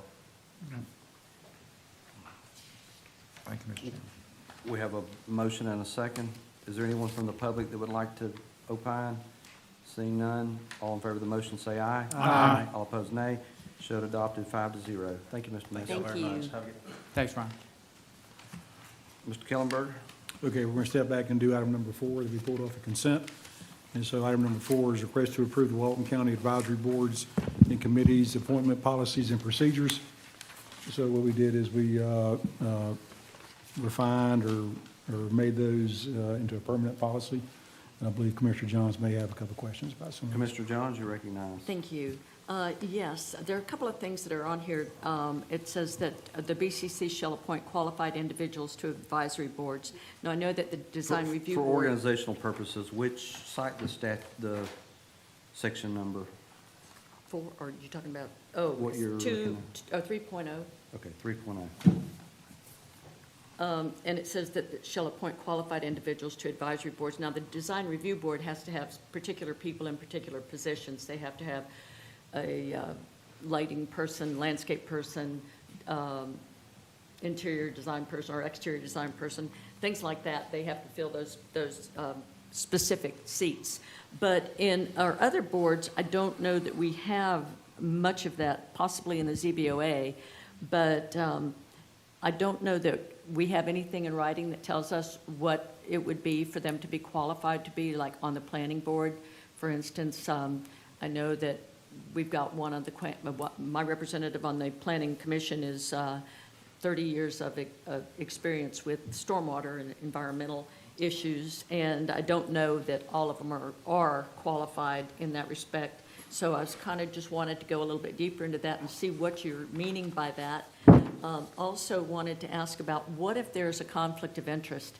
What if there's somebody on a board that has to recuse him or herself repeatedly in order to do both jobs, the being on a board and presenting a development or whatever to the board, and there's a conflict? Should we allow people to be on the boards that continually have to recuse themselves because of a conflict? I think that's an issue.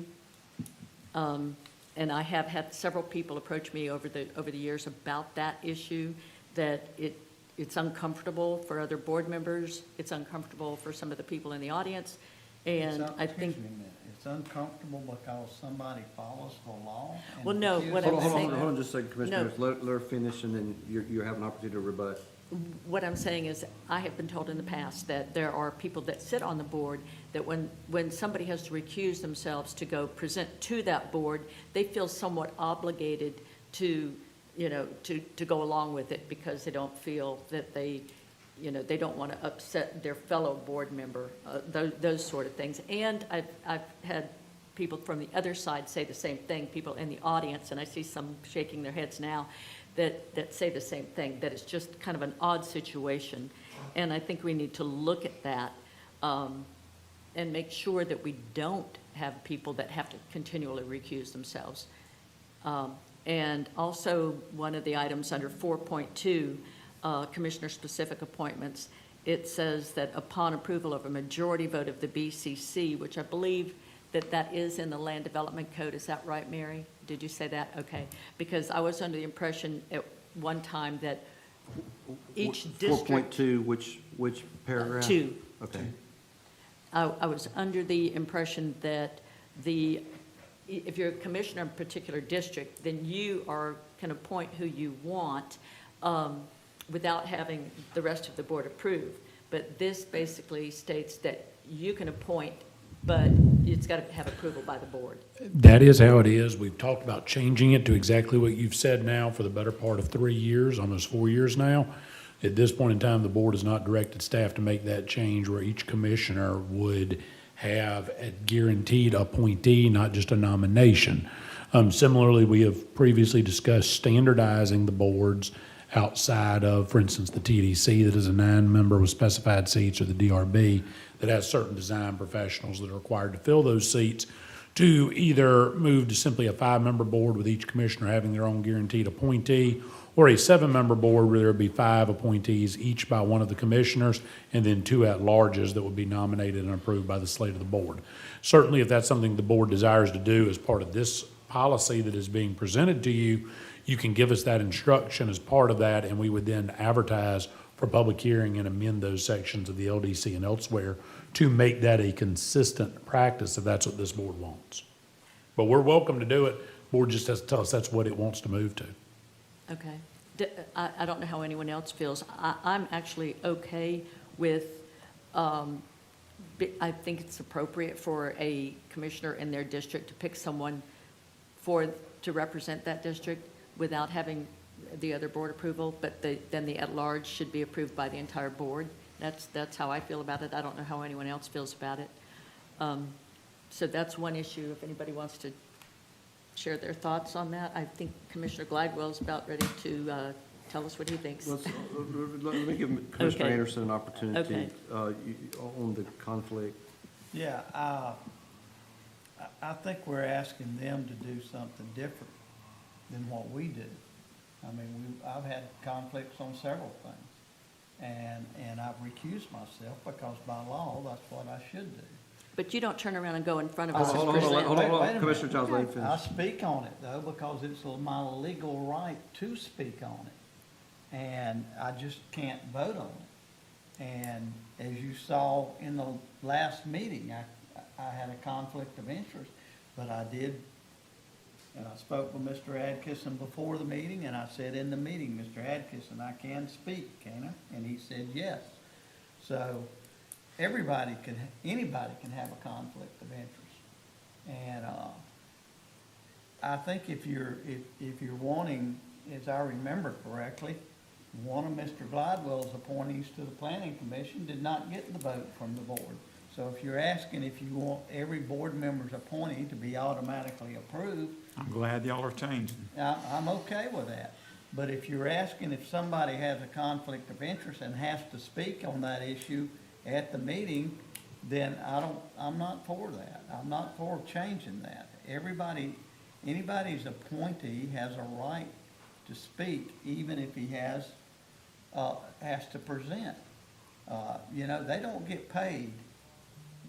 If they do, it's very little, and they have to have other jobs. So there's gonna be conflicts of interest on many occasions. And in fact, if you're on another board that is not anything to do with the county, and you're on another board and you speak on this, then you should, if that board is opposed to a project, then you should not be able to vote on that project. If you're on that board and then you vote on a project that they're against, I think that puts us in a litigious situation, doesn't it, Mr. Adkisson? It could indeed. So, I mean, I'm not opposed to anybody saying, hey, I've got a conflict on this. And if that person can still speak that she's opposed to it or he's opposed to it, and they have that right, as long as they say they have a conflict of interest. Correct, Mr. Adkisson? And fill out the proper forms. Yeah, They've got to fill go out through the proper full form. 112 process. Yeah, so I just, it's hard enough to get people on the board and then not, less and less people are wanting to serve on these boards. less and less people. So I think, Commissioner Johns, personally, I think I understand your intent here, but I don't know how you could constitutionally control the application. So for example, let's say, I mean, you never know when someone's gonna have a conflict. If someone's elected to a board or selected as a board member, and they have no conflicts at that given point in time, then there's nothing that would keep that person from potentially having a conflict in the future. So if somebody bought a piece of property, or if they decide to do something, within their constitutional rights, then what would you do to address that when they did have a conflict?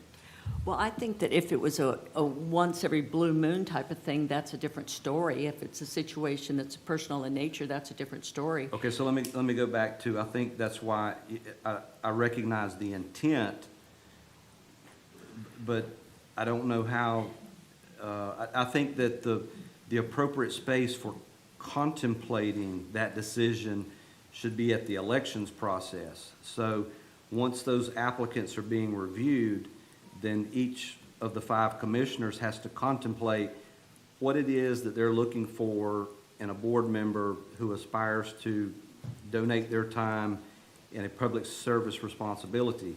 We have to accurately measure what we're looking for. So each of us has a vote on that. If we feel like, listen, there's somebody that's applied, we know they're gonna have a conflict at every other meeting, then that's something that I have to contemplate. I'm like, well, why would I even put this person on the board if they're gonna have a conflict at every meeting? But that's my right to make that choice. But if they may not have a conflict today and then may have a conflict tomorrow, I think that's part of the selections process that we have to review. I don't think there's any way for us to really know if somebody's going to be having a conflict, down the line. When we're looking at the applications and stuff, there's really not a way to tell. I think the only really way that we know is if it happens, and it happens repeatedly. And in some instances, it happens repeatedly. So if we don't know and then we select them and then it happens, then how do you address it? I think we need to address it at that time. And if it's a So you would one-time remove thing. them? You would remove them? I would, yes. Immediately? Well, I would go through a process for removal, yeah. I mean, if it was just a one-time deal, that's not a problem. But if it's a continual issue that repeats itself over and over again, then it is a problem.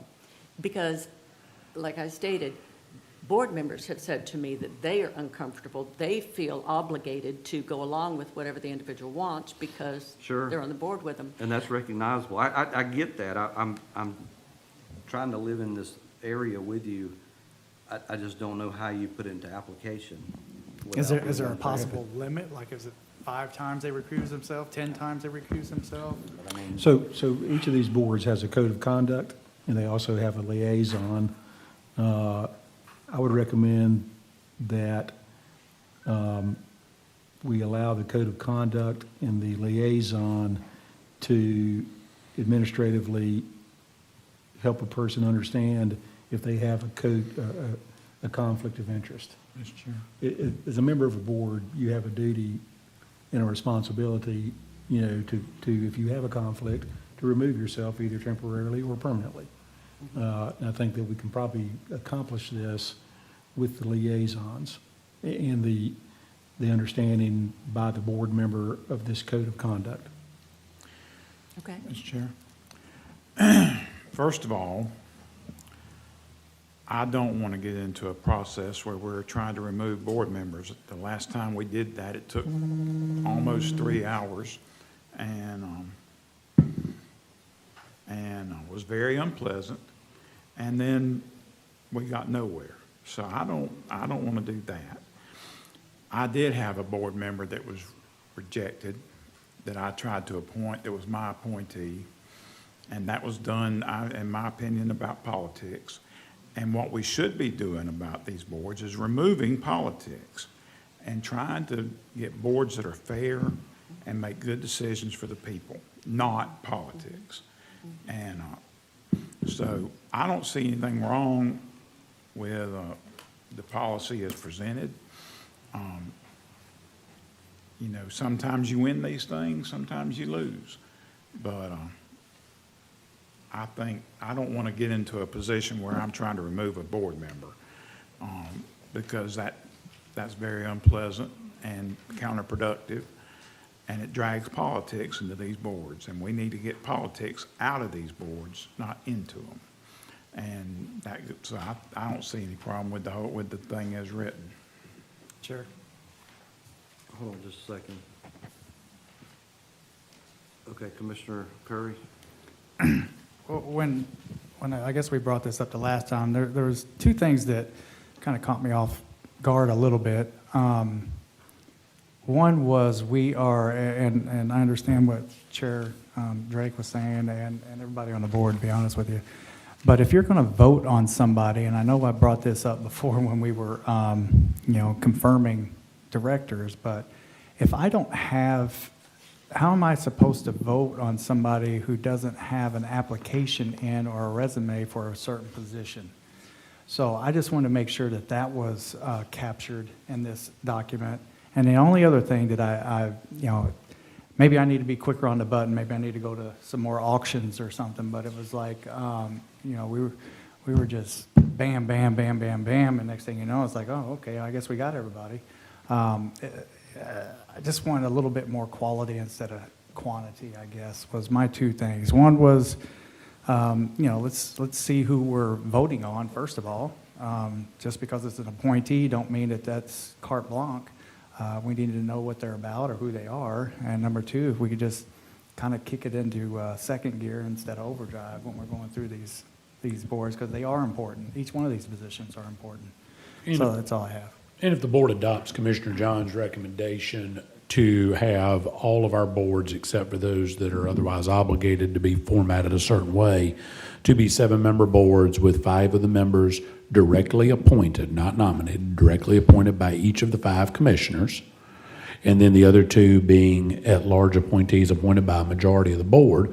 Obviously, you would be able to appoint anybody you wanted with or without application on record. All of the at-large candidates would have to have applications on record under this policy. And so at that point in time, the board would have a lot more of a linear process to follow. You wouldn't be jumping through different nominations. It wouldn't, I won't say it's going to actually slow the process, because each of you would have your own appointee without argument or question from the board, but your time would then be focused on those 2 at-larges per boards. And ideally, those will be staggered seats is my recommendation, so that, for instance, if you do a 4-year term, do each of the at-large seats every 2 years, so you're not turning somebody over every 4 years. Turning 2 over every 4 years. I don't disagree with that. I just think all of them should have an application, either process. I mean, I think we should know who's sitting on the board that we're ultimately responsible for either way. That's all. That would be up to you if you wish to impose that requirement on yourself and fellow commissioners. If a commissioner wants to appoint somebody, historically, the practice has been that they can nominate somebody for their seat with or without application, as it is their nominee. But that would be up to this board. Commissioner Anderson, did you have Yeah, anything I on just, as written? I think it as, if you're going to allow the board members to appoint the seat without any voting on it, then that's who they want. They may not know until the day before, or even the day of who they're going to appoint. We've all had people we thought we were going to get, and they turned it down at the last minute. So if we're going to vote that the board members' policy, they can pick who they want, then, I don't see the point of having an application, because we're not voting on it. And you can ask questions at the board meeting of, if it's my appointee, you can ask, well, what did he do? You can ask what you want, but you still can't stop me from having a vote if that's what y'all choose to do. And I don't really care about that one way or the other, but I'm like Commissioner Gladwell. I don't want to go through that trying to remove somebody from the board. Did you want to make a motion? I think there's a motion. I think there's a motion down here. There is. Yes, a motion, there's a motion to directly appoint by the commissioners and the at-large to be appointed by the board as a whole. And so every board goes to 7 members except those required to be otherwise. Correct. And to bring back a public hearing, to advertise for a public hearing to make those ordinance changes. I'll second that. And I think you already got a second. Yeah, I mean, I can do separately, if it comes to my appointee, I can still ask for an application. Yes, you for can, myself, and that is in right? this policy. Right. You're welcome to ask for applications if you want. If that's the case, if you would make as part of your motion, Commissioner, to continue this until the same public hearing, and we'll adopt this by resolution to track along with that ordinance. So moved. Yes. Okay, so let's clarify the motion. To accept it as presented with the amendments. It's actually going to be to continue it because it will now become a resolution because you're going to have part of this by ordinance. But it would be to amend the boards to reflect that all boards, except those required to be composed a certain direction by statute, will be 7-member boards with 5 of those appointees being the appointee of each individual commissioner, and 2 will be by application appointed by a majority vote of the board with staggered seats for those 2. The motion would direct us to advertise for a public hearing for approval of said ordinance. We will get that done. I frankly haven't looked at a calendar to see whether it's possible to do it your first meeting in April or not. We'll find out. It'll be one of your next 2 meetings is when it will be. And this will then come back as part of a board resolution that will track along with this at the same time. So we won't approve it today, but when you approve an ordinance that's part of something, it's better to have a resolution so that they're both recorded with the clerk. Is that your wishes, Commissioner John? Yes. Okay. Okay. All right, so we're, Got to vote. let's see, well, do we Gotta have a vote vote to to continue? We need a motion to advertise the public hearing and continue this to go along with All right, this. so the motion by Commissioner John, seconded by Commissioner Curry. All in favor of the anyone in the general audience? Ms. Morano?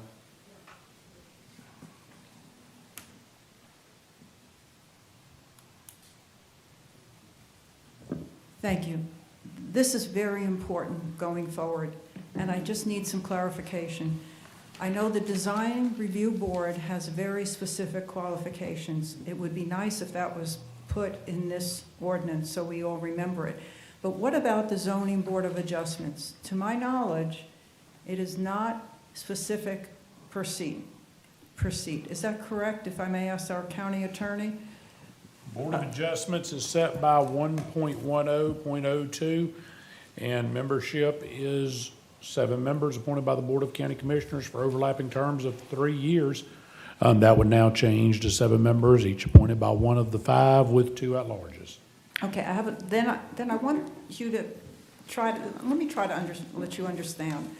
And by the way, Design Review Board is already in an ordinance. It's part of 1.10.05. Could that be written down so we would? It's be already able- written down in an ordinance, Ms. Morano. In this ordinance? No, that you're- in an ordinance. I believe the I know, last but time I'm it was just updated was asking for- 2018-21.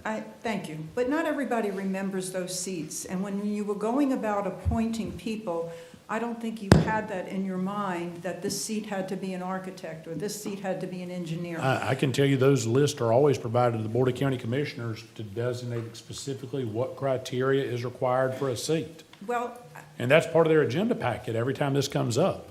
It has been for at least the last 6 years. well, I hope they were looking. But let me go back to the ZBA for a minute. There is a seat by an architect that's extremely important. And the architect does a great job, and his name is Jeff Chick. He's not going to be on there forever. Do you know that having an architect, or should you be available to that effect, to have that type of person on the Zoning Board of Adjustments? I think we really need to look, now you can go ahead and approve this, but I think looking at a Zoning Board of Adjustments, and I think it's District 5, isn't it, Commissioner Anderson, that you appointed Jeff Chick? I think. It was. All right. It was. And he's very rarely recuses himself. And when he does, he does. And most of the time, those decisions went against him as well. So the people on that board knew what they wanted to do. I just want you to consider who is going to be on that board. Is there any way that we can firm that board up, even though it's not specific to that type of qualification? That's my question. Maybe it's not appropriate at this time. That's up to this board, and we can talk about that at the next public hearing, but yes, that's I definitely think that's a something. great That's- idea. That's fine if actually. we can talk about that at the next public hearing. And also, just an FYI from my own experience, on the planning commission, if I see a particular commissioner constantly voting for developers, I am going to look at that record. So when their position comes up again for you to appoint, I will publicly share that record. So that's a way for citizens to talk about someone's conflict of interest by the way they have voted, and then the facts will speak for themselves. So thank you. Thank you. Anyone else? All in favor of the motion, say aye. Aye. All opposed, nay. Should adopt it 5-0. Thanks, sir. Number 20, this is a request to approve and authorize the chairman to sign a resolution authorizing the Director of Building Construction and Maintenance to obtain any applicable statutory exemptions for contractor license requirement for the department's employees and apply on behalf of the Walton County for any applicable building permits on construction, remodeling, repair, and other improvement projects of a cost less than $100,000 located on county-owned property. Motion to approve. Second. So we have a motion by Commissioner Gladwell, a second by Commissioner Johns. I got a question. Is there any discussion? Yeah, just to, I guess, recap a little bit, Brian. I'm sorry, when we talked on the phone the other day and I was driving back, I wanted to ask you something on this and I forgot. My apologies. No problem. So can you just give me an example? Just give me one example of something that this that would be, So- like if we're so we- building a restroom somewhere. So we had two little restroom projects. We did one in Gensville and the other one at We Care Park. The very simple construction, wood frame, whatever plumbing and electrical it needed in it. It had no mechanical, and they were less than $100,000. We had to get somebody to pull those permits because since it has those different disciplines in it, it requires a building permit. An owner does have an opportunity to pull their own permits. They have to sign affidavits. This is kind of adding on to that. We recognize that as an owner, we can pull some of our own permits. Okay. There are some disciplines that do require permits, and this will alleviate from us from having to get those. Well, I just, I'm always trying to play devil's advocate here. So would this open up to any kind of liability from what we've already been doing to switching it to this if we don't have to get our own permits or we don't have to go through a permit process? Well, it's obtaining the statutory exemptions for the contractor license requirement as opposed to not going through permitting. I want to be clear, we're not saying we're going to if something is automatically exempt from a permit or is eligible to be exempted for a permit, we're saying, we can obviously do that. But what we're specifically getting approval for in this resolution is to obtain the statutory exemption that is already embodied in Florida law for certain contractor licenses. So who can pull a permit for us? It's not avoiding the permit, it's having who can go pull that permit. So rather than going to get a contractor to pull the permit for you, we'll have a staff employee that meets the statutory exemption doing it. There's no greater liability in that because you're following Florida law in your own process. So if this has already been in place and we could have jumped on this, I guess kudos to Brian for bringing this up. I mean, why wouldn't we doing this for the last 30 years or 20 years that these statutes have been in place? Because we talked about streamlining things. Well, since I've been the beach operations director, we did a lot of building down there, a lot of it renovation work to existing facilities, and oftentimes we got stopped. So I've always looked for ways to streamline processes so that we can get projects done. When I got up in the county administrator's seat and got Mike Thornton in place, that's the first thing I tasked him with is figure out how we can build things with our own forces, but the right way. As we talked on the phone previous times with the different things we've talked about, I feel the county should not do anything that we don't ask the regular citizens to do. But I do believe we should also be afforded the things that regular citizens are afforded. Oh, I'm giving you kudos. I mean, Yeah, no, we should have been doing this 30 years ago. I don't know why we haven't, I mean. Is there anyone in the public that would like to offer any comments? Seeing none, all in favor of the motion say aye. Aye. All opposed, nay. Should adopt it 5-0. Thank you, Chairman. Item number 21, this is request for direction regarding enforcement of political signs within county right-of-way along tourist corridors. Previously, there has been I'll say a policy that political signs are left alone in the county road right-of-ways. State road right-of-ways, they're on their own on that. The state enforces it. So we're requesting direction. What would you like for us to do with those signs? Mr. Chairman. Leave them alone? Commissioner Gladwell? In the Land Development Code, Chapter 6, for 6.02.00, signs are already exempt as long as they're picked up within 15 days of the campaign, drive, or event. So we've always done it that way. So I agree with you on that. But the start of that section says, unless otherwise specified, the following signs are exempt from the operation of these sign regulations and from the requirement in this code that a permit be obtained for the erection of permanent signs, provided they are not placed within the right-of-way of any road or constructed so as to create a hazard of any kind. So while they are exempt, the first part, it says they can't go in the right-of-way anyway. And it is exemption from the permit. It's not an exemption from But being prohibited. Traditionally, we have always exempted Right. political signs. And we recognize that. We just want to make sure that moving forward, we have that same direction. If you get them on the state right away, they will pick them up. Yeah. But for county right away, that's, Right. and cities can do what they want to there as well. But I mean, we've always just allowed this to move on. Every one of us up here has done it. Yeah. Chair. So is that a motion? I'll make a motion that we exempt political signs until 15 days after the, I'll second it. So we Okay. had a motion and a second, and I was going to speak. What I wanted to say is, I think maybe we need to include the fact that once you put your name in the hat to run, you should be able to put them up in the right-of-way, and then they should be removed within 15 days afterwards. And I agree with Commissioner Gladwell, that is pretty much the way that it's Okay. been done. But I would like to add that I think it's okay to leave garage sale signs up during the garage sale.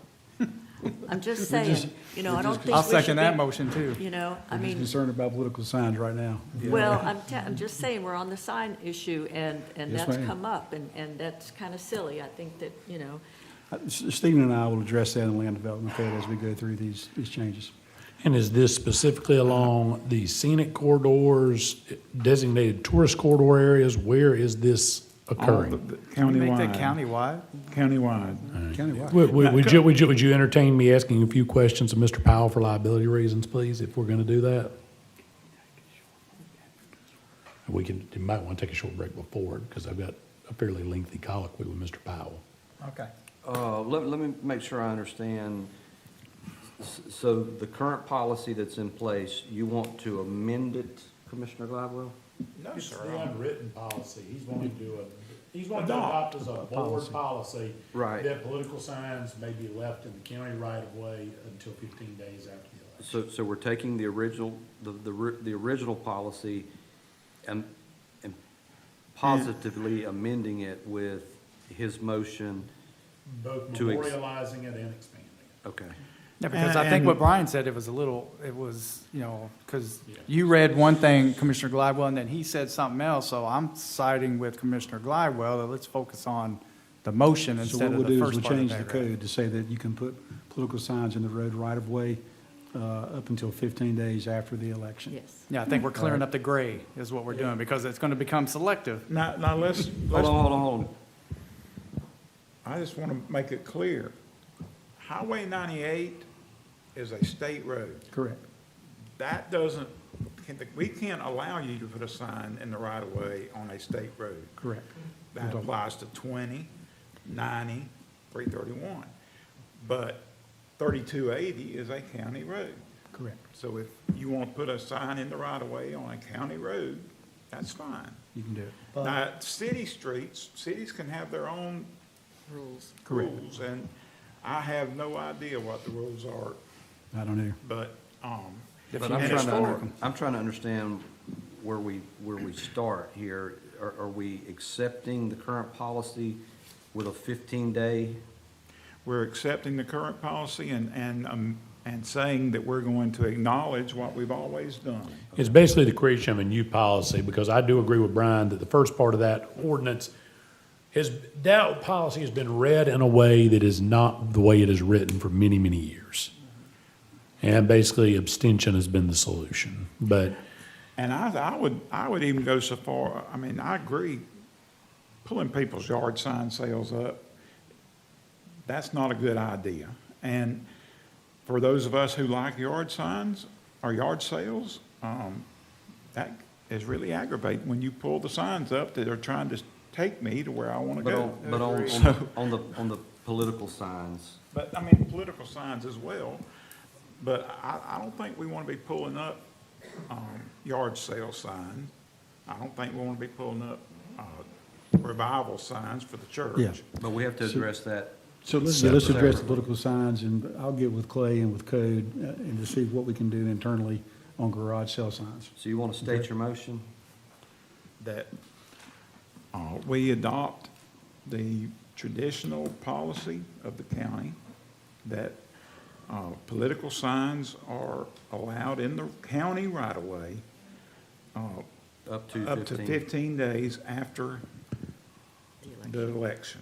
And I believe Commissioner Johns indicated from the date someone pre-qualified is the way you phrase that? Right, yes. So not from qualification, but basically from the date they pre-qualify Yes. through 15 days following the election. And I'll amend my second.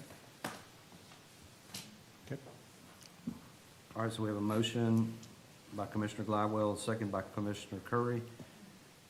All in favor of the motion, say aye. Wait, sorry. Oh, You got public comment, and who all's choosing to speak? One. Hold on, raise your hand if you plan to speak. So you have 1, 2, 3, 4. Mr. Chair, I'll put my comments on the record. Mr. Powell may agree or disagree with them.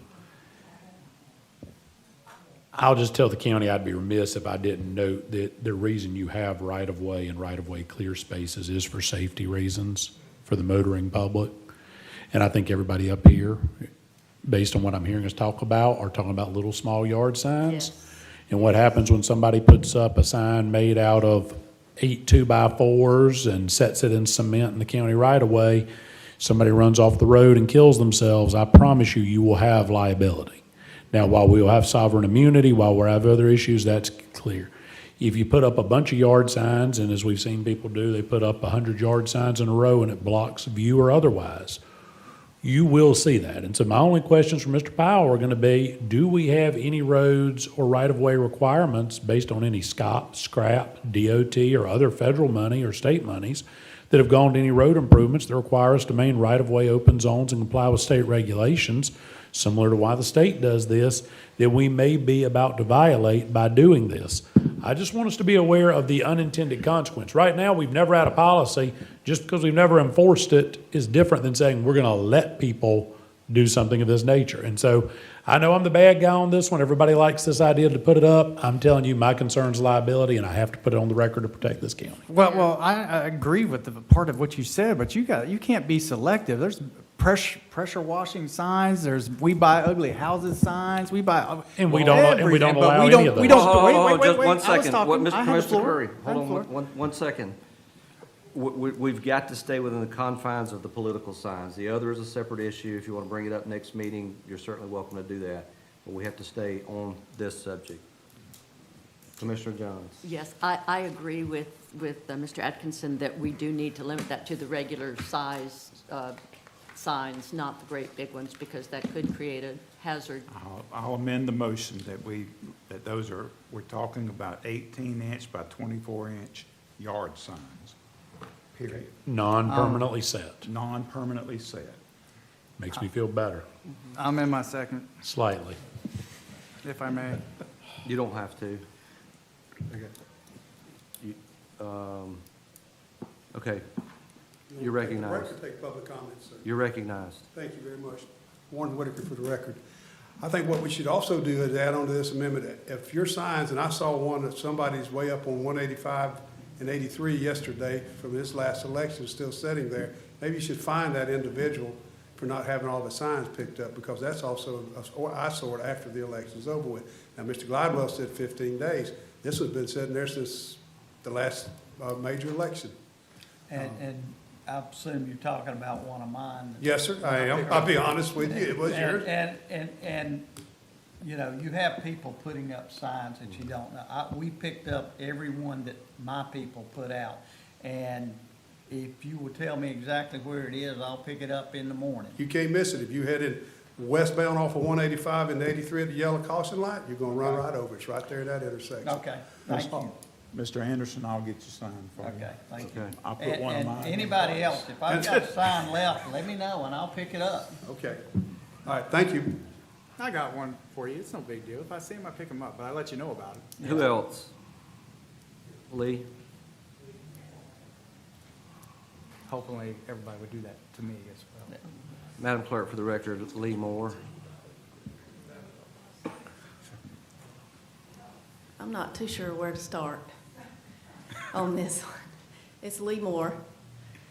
I agree with the chair to stick with the political signs. I was getting really worried when all these other signs start coming up, and that's a great point because it's a slippery slope. I'm also really glad to hear you limiting the size. I would also say, look, we'd like to see them not, and I will tell you, your voting constituencies don't like these signs being out there all over the place for months and months and months and months and months. This county is beautiful, and I'm representing Scenic Walton, by the way. This county is beautiful, and signage is just visual pollution. That's all it is, regardless of what it might or might not accomplish for whomever is putting up the signs. So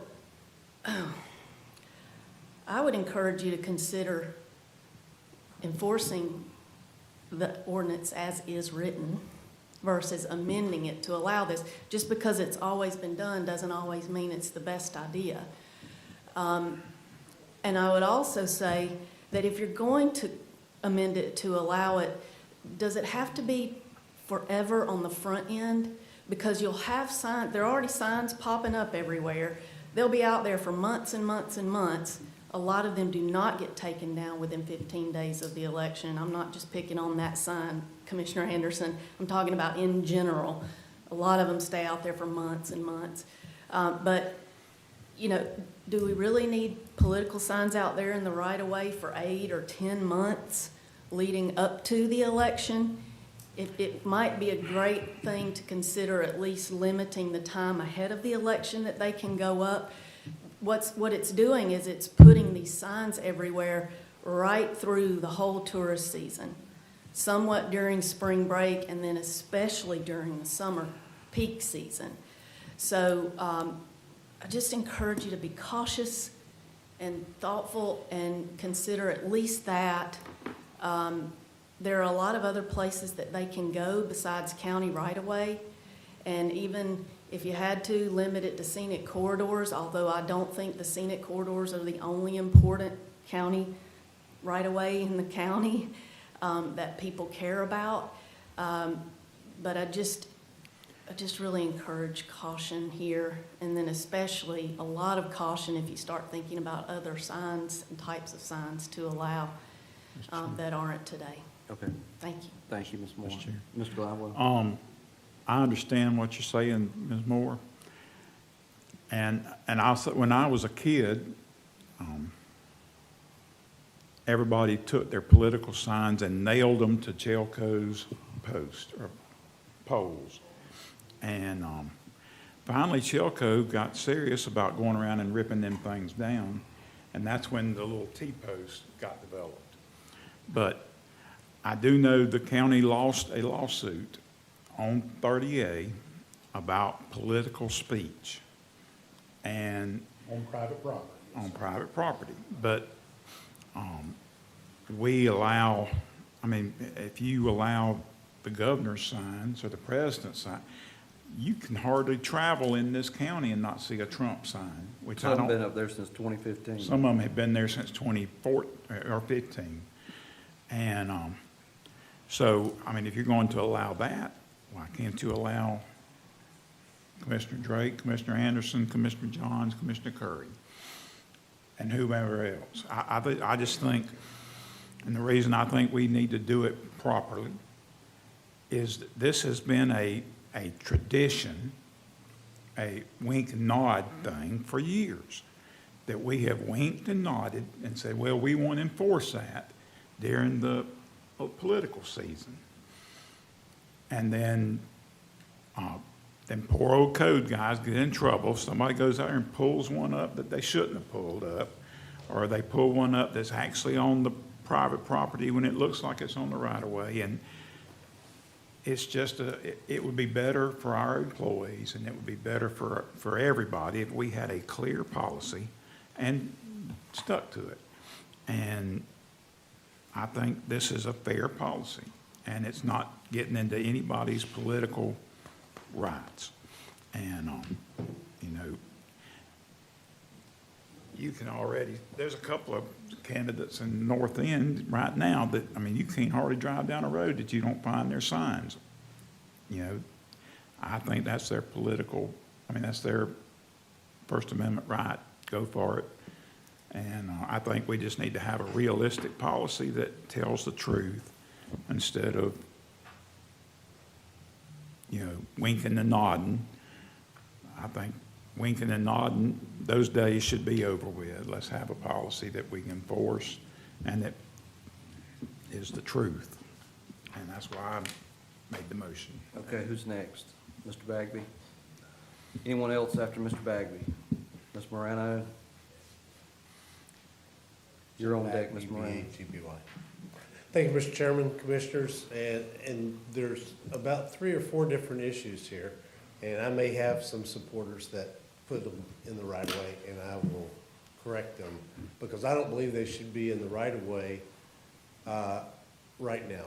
You may not have to. And here's the thing, is you need to discern between public and private property. You want to put signs on your property, you want to keep them there forever. If they say Trump, if they say Gladwell, if they say whatever they say, that's your private property. You can put up a sign and you can leave it there till kingdom come. Political speech, that's covered on private property. We're talking about public right-of-way. And all these signs, you know, we say, well, it's a tradition. Yeah, it was a tradition when people started putting out signs when the qualifying period was over 60 days before the election. Not, as has been pointed out, 8 to 10 months before, because we're going to get like football season. It used to be, you know, September, October, November, December. That was football season. Oh, then we had the Super Bowl in January. Now we go from, you know, August to February, almost the end of February, or basketball season goes into June in the pros. That's not basketball season. We all grew up, basketball season was, you know, after football season till track season or baseball season, depending on where you went to school. We got to stop. It's just going to keep expanding. So you want to say let them in the right of way? Okay, do it from the date, from qualification date. Otherwise, put it on private property. I've tried to put every single sign I have on private property. I've asked the people, you know, it's too early. I didn't want to do signs, but that doesn't seem to be the environment we're in right now. I want to do them, but not, you know, 8 months before the election. That is what's driving everybody crazy. They're ugly. They're invasive. And I've seen half of them come up, not because y'all pulled them up, but because the people didn't authorize them to be in their yard, but they weren't in their yard. They were in the right of way in front of their yard, and they were like, oh, heck no. I do agree that it's a safety issue, because it's just like distracted driving. You might as well be on your phone if you're trying to read 28 signs as you drive down the road, not just the same sign, but, you know. So I'm arguing against my own self-interest in a way, but we need to beautify this county. We do have a very beautiful county. We have very beautiful right-of-ways. And I'm not opposed to letting them in the right-of-way for a very minimal time frame. But this ordinance says, basically, when I go in, and you can go in and go, well, I want to pre-qualify. 10 seconds. I want to put my name in the hat, so now I can start putting out signs 6 months from now, or 8 months from now, whenever. Thank you. All right. Ms. Moreno? Thank you. Everyone on the dais has had the experience of running for an election, and even I myself had the experience. 4 years ago, Code asked the same situation about same discussion, picking up signs on the right-of-way, and it was just kicked down the can in the road. I do not believe we should have signs in the right-of-way, and I really think the people that are running at this time would agree that it is just clutter. You can put signs on private property. That takes care of the Trump issue on 30A or anybody else's issue. This is the worst election year I have seen of somebody even so starting early. It was even before Christmas. But again, that candidate probably chose private property. Now, to just defeat this ordinance and no signs in the right-of-way, period. I'm going to read you something in our land development code, L-1.16. Walton County will preserve, maintain, and enhance its unique character and natural beauty through, among other things, the creation of scenic corridors, will provide aesthetic roadway vistas experiences for both visitors and residents. We live in a tourist economy. What do our tourists think when they come down and see all those signs and now put them in the right-of-way? It's junk. It's clutter. It doesn't help the feel that we want this county to do.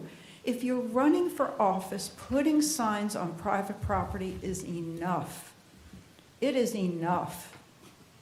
And I don't think we need to do it. You can talk about a safety, you can talk about liability, but I don't even think it should be on the day that you qualify. And signs are going to be up between now and November. And like I said, signs have already gone up before Christmas, but I can't help that. That person, unfortunately, doesn't know the quality and character of Walton County, which we believe is scenic and beautiful. Please do not vote on this. Do not vote on this motion. Thank you. Anyone else? Seeing none, all in favor of the motion say aye. Aye. All opposed, nay. Show it adopted 5-0. Let's take a short recess.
pick up item number 23, planning and development.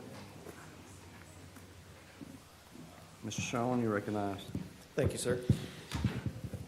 So I just want to start by just being very clear that this draft ordinance is not in front of you for any means of adoption or consideration of adoption currently. If you have questions about the legality of that, I will defer to Mr. Atkinson. My intent here, and I think Clay would echo that, is just to let the folks know, the public and the board know that this work is ongoing. We have heard the board, we have heard the public, and we have considered oversized houses. And this in front of you today is one of the mechanisms that we have to potentially deal with some of those issues, right? This work is a result of 3 different works that we took in front of Planning Commission, and I believe 2 workshops, maybe 1 outside of Planning Commission. It's been some time, but I'm happy to go through this now. It's titled Neighborhood Stabilization and Compatibility, and it really attempts to do just that. Commissioner Jones? I'd like to ask that you not go through this right now. I'm looking at this, and we're talking about a 9,000 square foot home being appropriate as a regular size house. I think you need to come talk to each one of us first and let us really modify it to what is reasonable. And because everything that I'm reading in here is it's just ridiculous. Well, let me touch on 2 things there. Okay. There are 2 separate issues in here, and this is the molding together of both a neighborhood compatibility plan. So you have 2 different issues. One are all new structures that are single-family dwellings greater than 9,000, regardless of where they are. It is literally establishing that any house that is being built, That's a commercial business if it's 9,000 square feet. and all new or redeveloped single-family dwellings that exceed 2 stories and 5,500 square feet of gross floor area. So not heated and cooled, 5,500 gross floor area on lots of record in existing subdivisions. So you're dealing with 2 things. You're dealing with neighborhood compatibility for that lower threshold, and then dealing with the oversize on others. Because one thing we do have are there are a lot of houses that can be built that don't fall within our definition of an existing subdivision or neighborhood.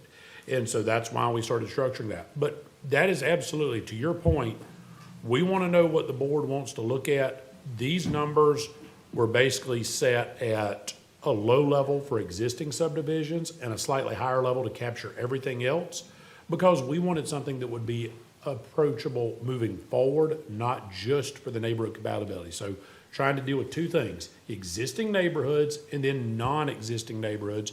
Because if a new neighborhood comes in and someone builds the first house at 9,000, we don't want there to be a situation where every house in there can be slapped at 9,000, and now all of a sudden you have a commercial level corridor created that was never our intention. So we're trying to address both at the same time. Well, we just did something like that in Miramar Beach, where we've got like 6 houses that are, 3 levels and maxed out, and that's what we do all around there. We know they're short-term rentals. I would like to see, when people are building something, that they put short-term rental, not single-family home, and then convert it into whatever they want. In the south end, we have a lot of problems with the short-term rentals and with these monster homes, and this 9,000 square feet for a home, and this 1 parking spot per 750 square feet is just not acceptable. Understood, and please let me So just there's no reiterate. sense for me to even look at this or vote on this, because I have no desire to do any of this stuff on here. I think it needs to be much more reasonable. I'm going to agree that it would probably be a great idea to come visit each one of the commissioners and spend some quality time with each one of them before going through all of this. That was our position. We were specifically asked to put this on the agenda, and that's why Mr. Shawn and I met last week and said it will be on the agenda, because we were told to have it on this agenda. So with that being said, we are more than happy to come meet with every single person to talk about what we can and cannot do. I will note that due to the failure of the 180 fixes, we're gonna have to thread a needle on what of this we can and cannot do is one of our That's the second problems. reason why you probably need to come see. That's each why one we of were not them. asking for adoption. When he said legalities, I wanted this to be for discussion. We understood it wanted to be presented for discussion today. that's why we presented something for discussion. Good. And just for my own self-preservation, Commissioner Johns, this was just meant as a starting off point. Certainly, none of these figures or dimensions in here or anything like that were meant to be set in stone by any stretch of the imagination. I just want to put that out there. But Well, you could cut that 9,000 in half. I understand, ma'am. You know, I will point out that while there are certainly oversized homes and STVRs that pose problems, one way or the other, that the average size home that's an STVR is less than 2,500 square feet in the county. So there, I just want to. That's a different story. It I mean, that's not what I'm absolutely is. concerned And about. this- right, I'm and this concerned doesn't about approach ones that sleep Yeah. 36 people in a regular residential neighborhood that should Absolutely. never be there. Yes, understood, 100%. I just wanted to say that just for clarity. And I do want to say that, just so that the public understands, there is a box that is checked during BPR review for STVR. And if that box is not checked during the review, if it is determined that it is afterward, they still have to come into compliance with the code. They still have to meet all the fire code, they still have to meet all the other things that come in if they would have checked that box up front, or it won't be registered and it'll be in violation. How many times do you see that once they get their CO, that they alter the place to accommodate more people? After they get their CO I mean, I've not experienced that myself. I am absolutely 100% sure that it happens. 100%. I've seen it myself on vacation when I go, and I'm like, this isn't a bathroom or a bedroom, this is a closet, right? I get it, and that's a concern that we all have. Capturing it in the code, something like that, is almost impossible. Because people are gonna do what they do after their CO without us having any knowledge of it, other than, and I will say we have the ability with our scrubbing software that the STVR program uses, if they were approved for 20 heads in beds and they're advertising for 36, that is a violation, and we will approach that and address it accordingly. So, like, I'm not trying to detract from your position or your concerns. They're valid. I agree with you. Again, this is a work in progress, and I know we'll get to a better place with this particular instrument. Well, I agree with the other two commissioners. I think you need to come by and visit with all of us and get our input. Some of it will be good, some of it you'll probably say, no, we can't do that. 180 puts us in a really bad position, and my understanding is 180 is not going to be changed. All bills failed. Huh? All bills failed.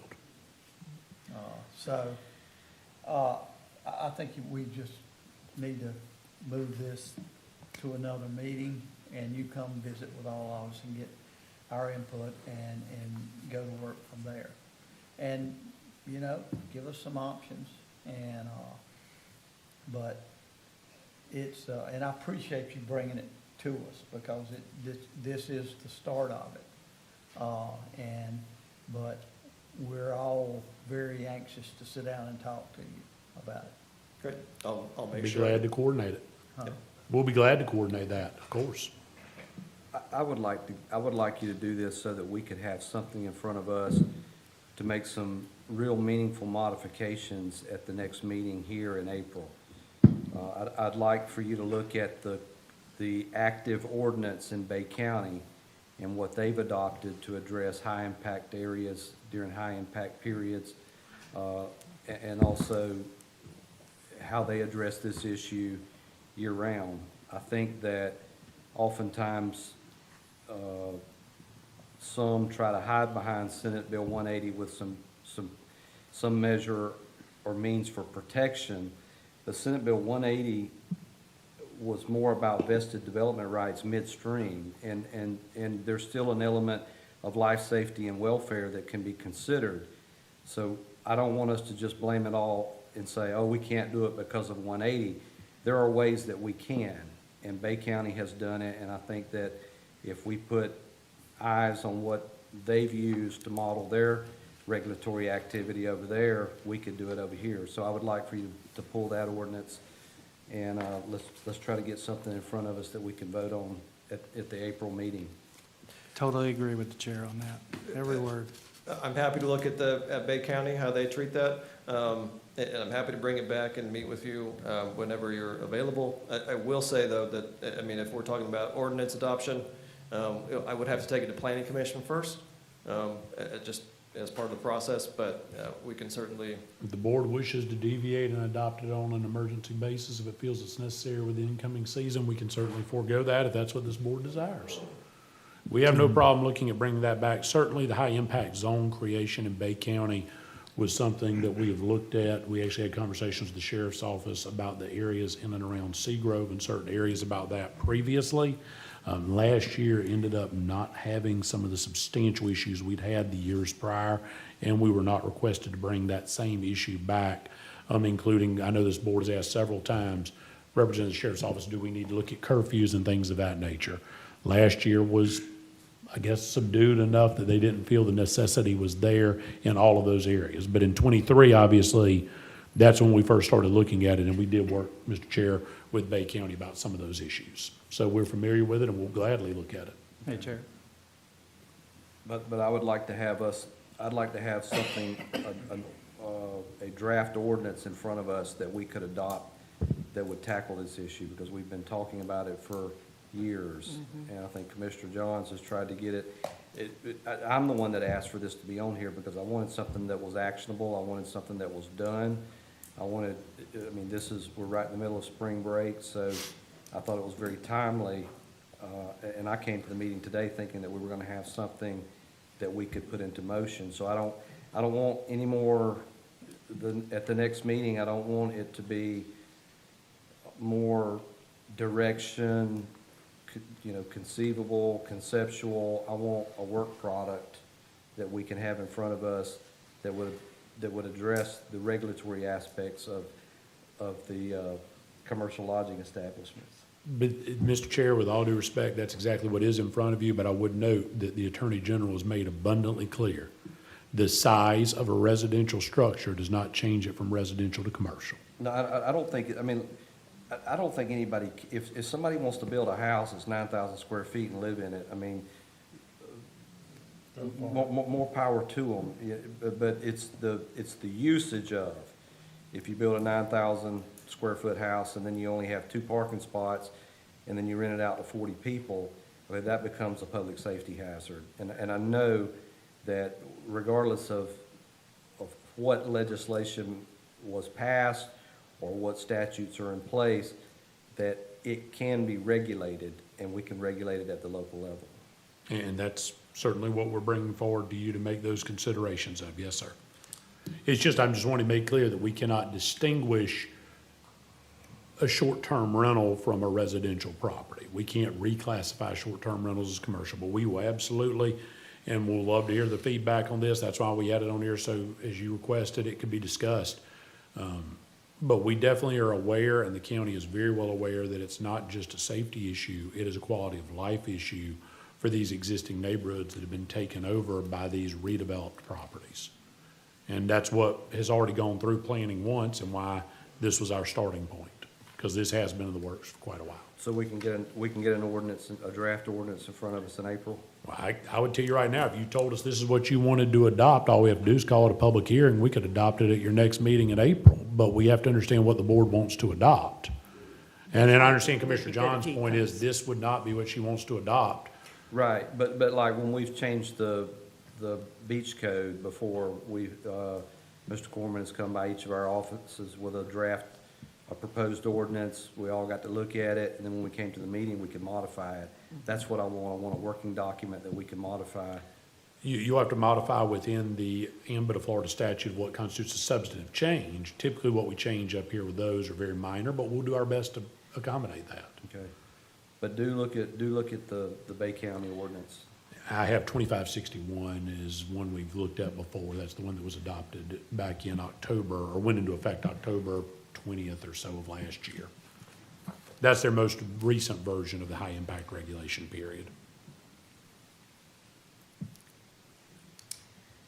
Let's bring it back. Yes, sir. Will do. Thank you. Thank you. Okay, I'm looking at ordinance 1667. You're looking at 2561, high impact regulations for Bay County, Florida. which may have been 1687. Let's see here, let's see if this is the same. Ordinance number 1667. Yeah, this goes back year and number. This is the Bay County one they just adopted last year. Okay. Send me that one, I'll be glad to take a look at it. All right. Is that the city? City of Panama City Beach. Okay, you're looking at the PCB. I'm looking at the Bay County version that they adopted more Okay. recently that bridged off that. But we'll look, Let's- we can pull the let's- PCB. Let's look at Can you both. send that? Just, I'll circulate both of those to everybody. Okay. We have to be a little careful with what the cities can do. Their regulations are slightly different than ours. That's why we started with the Bay County Or the ordinance. 2561. It's ordinance 2561 of Bay County. Okay, I just sent you ordinance Perfect. 1667 from Panama City I'll Beach. circulate all these. Thank you. All right. 24, Public Works. If it's on this item, unfortunately, Mr. Dean, since there's no motion, we can't take public comment. But if, at the end, at the conclusion of the meeting, he has an opportunity, so hang tight. All right, 24, Public Works. Buddy Wright, you're recognized. Change order for 3360. Is there a motion on the floor? Oh, motion. Second. Moved by Commissioner Curry, second by Commissioner Glidewell. All in favor of the motion, is there any public discussion? Seeing none, all in favor of the motion say aye. Aye. All opposed nay. Show adopted 5-0. Good job, buddy. You want to handle 25? 25, invitation to bid, lowest bidder, $5,600. Is there a motion on the floor? Motion to approve. Second. All right, moved by Commissioner Glidewell, second by Commissioner Curry. All in favor of the motion say aye. Aye. All opposed nay. Show adopted 5-0. Thanks for coming, buddy. 26, beach operations. Mr. Irvin, you're recognized. Good afternoon, Chairman, Commissioners. I'm here today to request direction on a spay and neuter program that we have received from 38 Cats. This is a proposal they had put together that they're willing to present to you. A little bit of history about this. Back in October of last year, you directed staff to investigate options for a voucher program. Subsequent to that, we did receive a proposal from 38 Cats, and we're here today to present that to you. Thanks for having me. Nicole Spay is my name, from 38 Cats. As Josh said, we were tasked with finding a way to help reduce the cat overpopulation that we have here in Walton County. So what 38 Cats did was we reviewed various programs throughout other counties, and we believe that a pilot voucher program would be a very beneficial starting point for our county.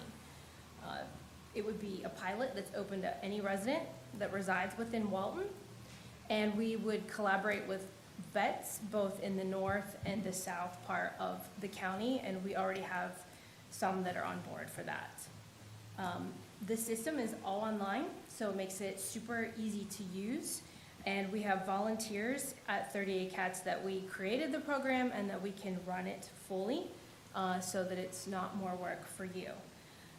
We're suggesting starting with just 100 vouchers just to see how it goes, and then we could reassess from there what we would need to adjust going forward. If you were to choose to move forward with this, you'll have to decide how to best fund it, but I will say that there are a lot of grant opportunities out there for municipalities across the state. Other counties have done things like this, and 38 Cats is willing to do the work and work with the vets, and then we're also providing the microchips for each cat. I think that you were all sent the link if you wanted to get online and try that out, but each voucher is worth $75 for one cat. Each resident would be allowed to use 2, and that fee would cover the spay or the neuter. Their ear would be tipped, the distemper vaccine, the rabies vaccine, and the microchip. So if a client walked into a vet and they wanted to add something, they would be responsible for any other costs to that. So, do you have any questions on it? I know you're 38 Cats, but does this also include for dogs? No, we did not set it up that way. Can it be done that way? Yes, but the problem in Walton County isn't an overpopulation of dogs, it's of cats, both owned and unowned. But the reason I asked was years ago when I was running and I was up in Defuniak Springs, it was brought to my attention that the dogs, it was a problem with a lot of stray animals and things like that. And so I think that if we could incorporate that into it as well, that would be good. I think it's a great program. I think it's really, really needed. I know you all work very, very hard, and I think it's a step in the right direction. Chair. So, go ahead, Commissioner Curry. You said 2 per household on the vouchers. I know there's businesses at the south end that, you know, when the sun goes down, Yes. I mean, they all come out and they congregate to one area. So how would that be? I mean, you're only going to pick 2 out of 30 that come and start eating out of the dumpster down there. So, I Yeah. mean, what would, This is only one way of tackling the issue. What 38 Cats does is TNR. So when those businesses call us, we can trap 50 cats and fix them in a week. And we're very used to that. This program is more designed for residents because there's a lot of different issues. We don't have a low-cost clinic in Walton County. You have to drive 60 miles from Defunia I'm with you. to get there. Rising cost of vet care. One unfixed female and her offspring can produce, you know, the stats kind of vary, but literally 300,000 in 7 years. So it's something that if we don't address, it's just gonna grow. But this is a way that we're actually giving back to the community for helping the residents who might have cats that they need fixed. do you have grant suggestions in mind? I do. You do? Have, can you share them with, who would she share them with to where we could? Josh? So is that, are we asking for, are you asking for direction for us to go after grant funding for this? Or Well, that what would are be you up to asking? you how you would want to fund it, the pilot, and then going forward would be, you know, if it's successful and we're like, yeah, this is great, we want to continue this, then we could look at grants or something like that. So you want an initial payment from the county and then the grants after the fact? Is that what you're looking for? However you would like to do it, you make those calls, but I mean, that would work. Josh? Sorry, I mean, Let me, before you, Mr. Urban, hold that thought. Walk me through how this would work. So if you're a resident in a particular neighborhood and you identify some feral cats, you make a call to who? The only people right now in Walton County that are dedicated to TNR is 38 Cats. Okay, so resident would call 38 Cats, describe, What happens in that situation is we don't have a phone call. We're just a small group of volunteers. They would access us on our website and they put a request in for TNR. So that gives us ability to access the property, to trap the cats, get them fixed, and then they're returned. But, And we pay for that. That's all done through our organization, through grants and donations. but this voucher program's not for feral cats. It's for, Correct, it's for resident cats. oh, okay. We got, yeah, there's different issues. This is a good starting point. Can I ask Ms. Thomason something? Sure. Ms. Thomason, do we have $7,500 that we could That's dedicate what to I'm this? looking at right now, and I do believe we could find $7,500. I make a motion, we approve the program and leave the funding up to Ms. Thomason. Second. So we have a motion by Commissioner Gladwell and second by Commissioner Jones. So my question is, where is, I think there's a desire here to be helpful. We appreciate what you're doing, and we recognize that it could be a sticky situation, and it's like this everywhere. What is the most pressing concern, though? Is it with the feral cats, or is it private cats that are straying out? We see both, and we do help both. There are more unowned cats than there are owned cats, yes, and that's the ones that the ferals that you see outside. So my question is, before we proceed, is what would you identify, professionally speaking, as being the greater need at this point? Is it with the feral cats? I mean, I would think so.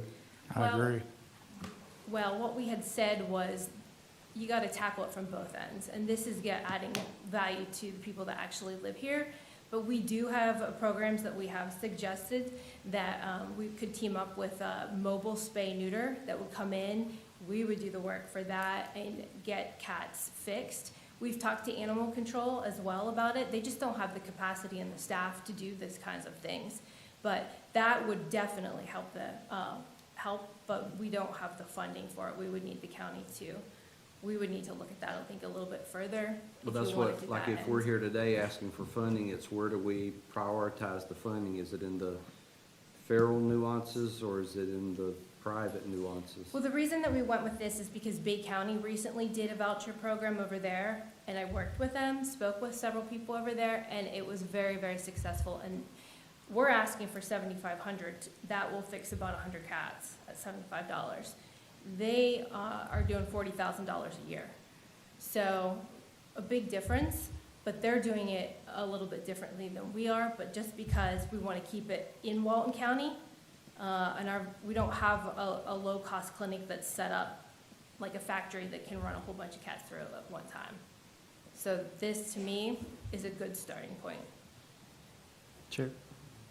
I'm going to agree with the chair with the feral. Number one, if you're a pet owner, you take some responsibility in being a pet owner. When I go down there and I talk to some businesses and I open my door and I see 5 or 6 feral cats just scatter, and then I see some private traps being set, where's our animal control with all of this? Are they undermanned? Are they not in the mix and helping with this? I know we pay a large amount to the sheriff's office, so is that part of the sheriff's budget, the animal control? Animal control is part of the sheriff's budget. Do we have any kind of concept on what their procedures and policies are? Just a question. The voucher program in Bay County that you're speaking of, is that tailored to private ownership, or are these the wildcats, so to speak? These are both for them. And then theirs is set up similar, but they can use OSB. So it's not just for residents, it's for rescues or nonprofits What that is can do OSB? the wild trapping. Oh, sorry, Operation Spay. That's one of the closest low-cost clinics that we have to us, which is over in Panama City, over an hour away from here.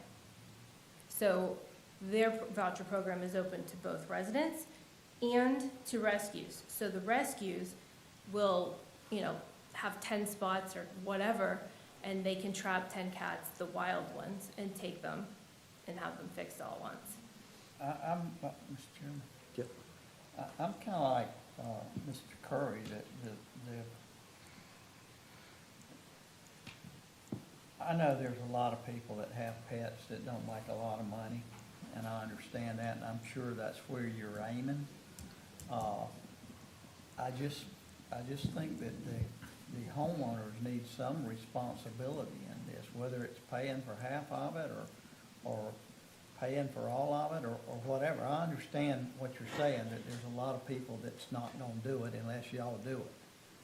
And, but there's a lot of people that can afford it way more than anybody sitting on this board, and they're gonna have the county pay for their cat to be spayed.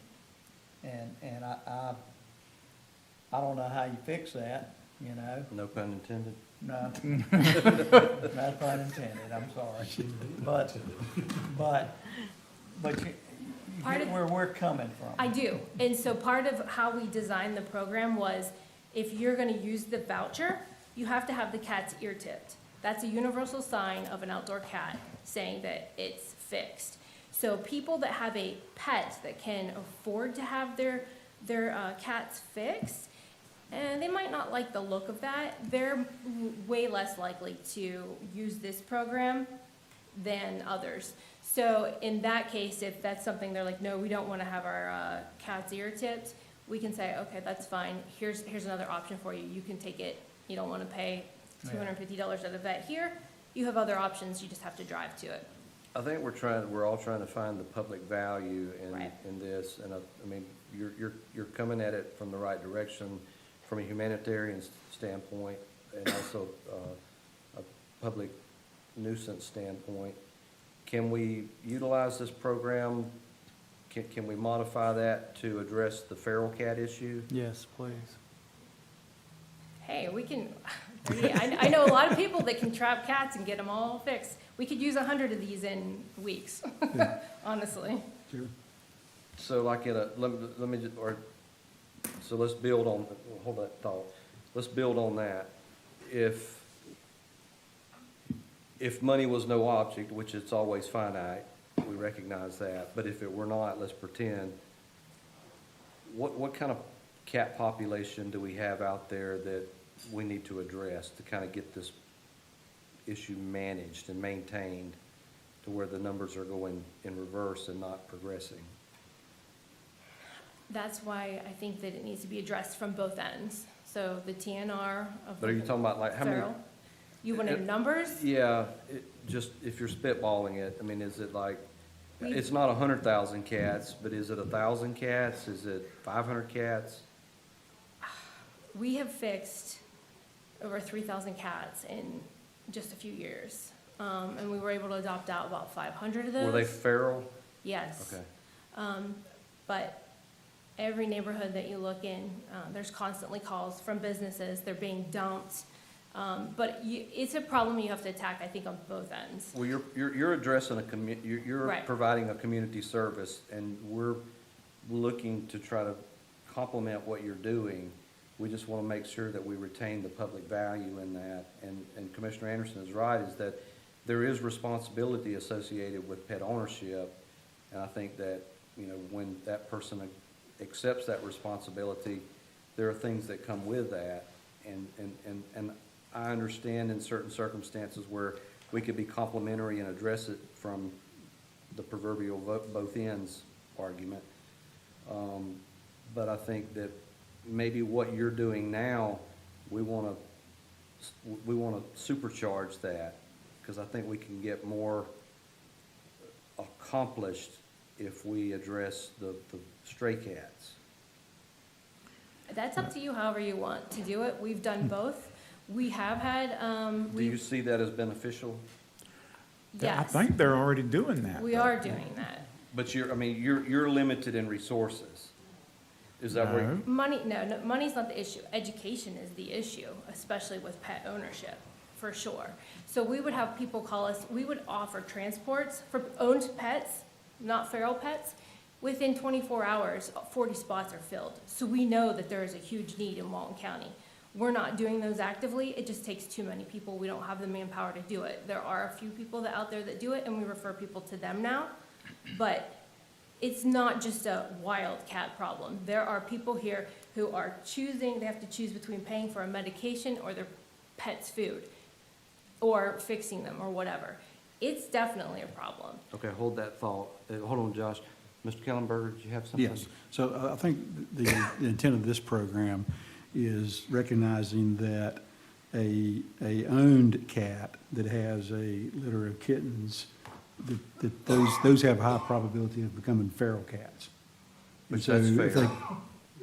Pardon me? I said that's fair. Yeah, and so they do a great job with the feral cats. They're asking for help with the owned cats so that those kittens don't become feral cats. Can we, okay, if we go down that road, can we create criteria as a need-based criteria?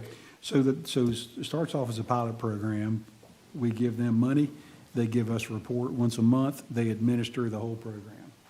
So therefore, Josh's group is not involved with it on an intimate basis. 38 cats is. They produce us a report that says how many cats they've done this month, drawdown of the account, and we say, okay, great, and we monitor it that way. And then we can see if we would like to infuse more money, or if they have money left over, we can decide what we would like them to do with that money. All right, let's hang on that for just a second. Mr. Irvin? Yeah, I was just going to say something very similar. 38 Cats appears to be tackling the feral cat population the best they can. This is a complementary program to offer folks that may not be able to afford that an opportunity to limit the amount of kittens that would end up being feral. And so it very much is a pilot program, as I understand that, and something that could be monitored. And I think in my conversations with 38 Cats, looking at other funding opportunities while this is ongoing is something they're committed to doing. In addition to that, they are funding the microchipping portion of that out of their own pocket, so to speak. So they do have some buy-in in this program in addition to that the county would contribute. So that's kind of the point of it, is to provide other opportunities that they're just unable to satisfy with pet owners who may or may not be able to afford those. Okay. Yeah, we're bringing the conversation back into, I think, its highest and most value. Commissioner Anderson? Yeah, first of all, thank you. You came by my office and we've been working on this. But I think you're doing a great job. And I think that, I don't know how y'all are doing the feral cats, because there's got to be more than those in the home. But thank you for that. And I think this could be a great program, and I'm glad we're doing it as a pilot program. And please let us know how it's going, because people do. They'll have 10 kittens and they'll drop them off somewhere. And I don't understand that, but they do.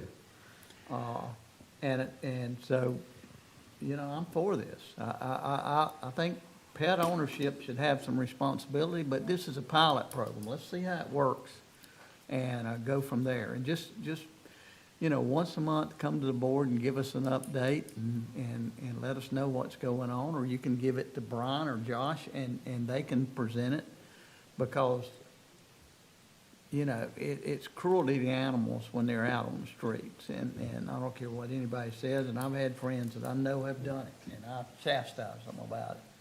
But it's I think it's worth the effort, and I appreciate your organization and you doing what you do, and I think we need to try it.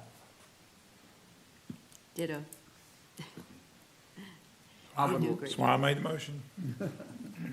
I would like to encourage you. We're going to agree to release the funds to initiate the pilot program. So we're not going to micromanage what you do and how you do it. But what I would encourage you to do is maybe start off looking at it from a need base. So if you come up to a home, because you want to provide the most value. I mean, obviously we do, but you do as well, because if you can meet the needs at, you know, greater intensity than what's identified, then that's the root goal there. But if there's a way to you can make that $7,500 go a lot further in addressing the issues. So if you could figure out how to kind of identify the places where, look, there's a significant need here and we know they're not going to be able to pay for it, they're not going to pay for it, prioritize those scholarships, so to speak. And then that way, if you just go in full effect, you may spend $7,500 vouchers in 3 months and then you're out. But if we make it, what is this going to be, a 1-year pilot or something like this? 1 year. Well, until the money's they're out. out. Mhm. Okay. But you say what I'm getting at, right? I do. I mean, if you would want to do something, you could, you know, we could have a requirement, not just showing like an ID that they're living in Walton County, but that they're on some type of assistance, showing that they're a low-income household, and you could limit it to those, if you would want. Well, I think that's kind of what I'm offering Yeah. you as guidance. Right. Where Okay. you can make that decision or that distinction, and you're going to be best suited, not us, on the day-to-day, on where that $7,500 is spent, because obviously once it's spent, it's gone, and then the need may still exist. So if we can prioritize that, I think that makes your project a better candidate for a long-term sustainable project instead of just a one-time, Sure. a pilot. You see what I'm I do. getting at? Yes.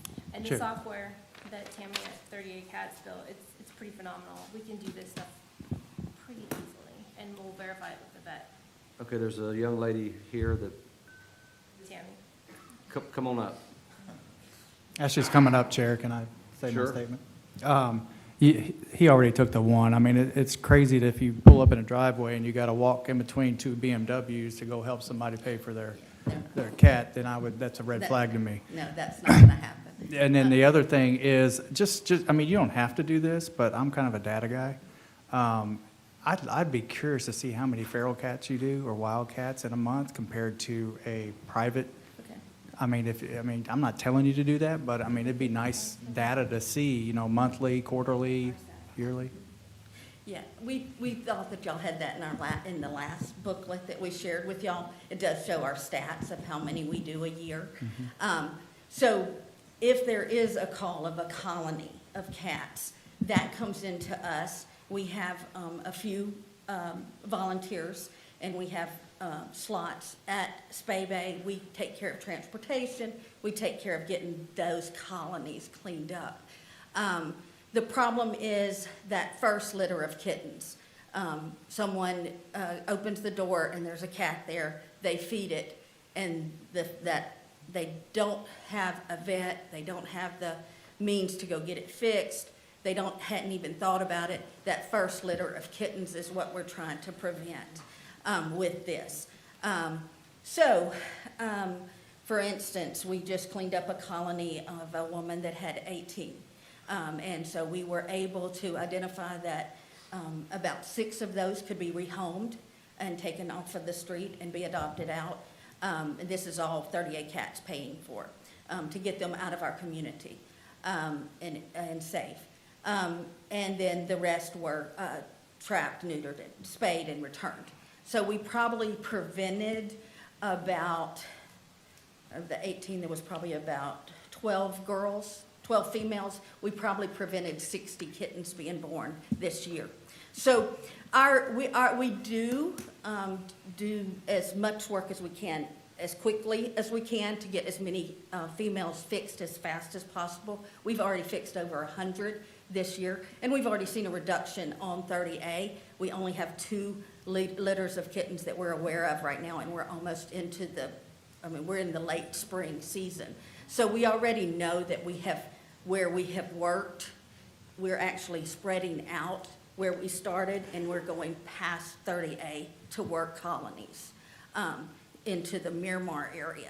So we're already doing the work that you're asking for, of taking care of the feral population. We also have a volunteer in the Freeport area that watches for the colonies, and they take 10 a week as well.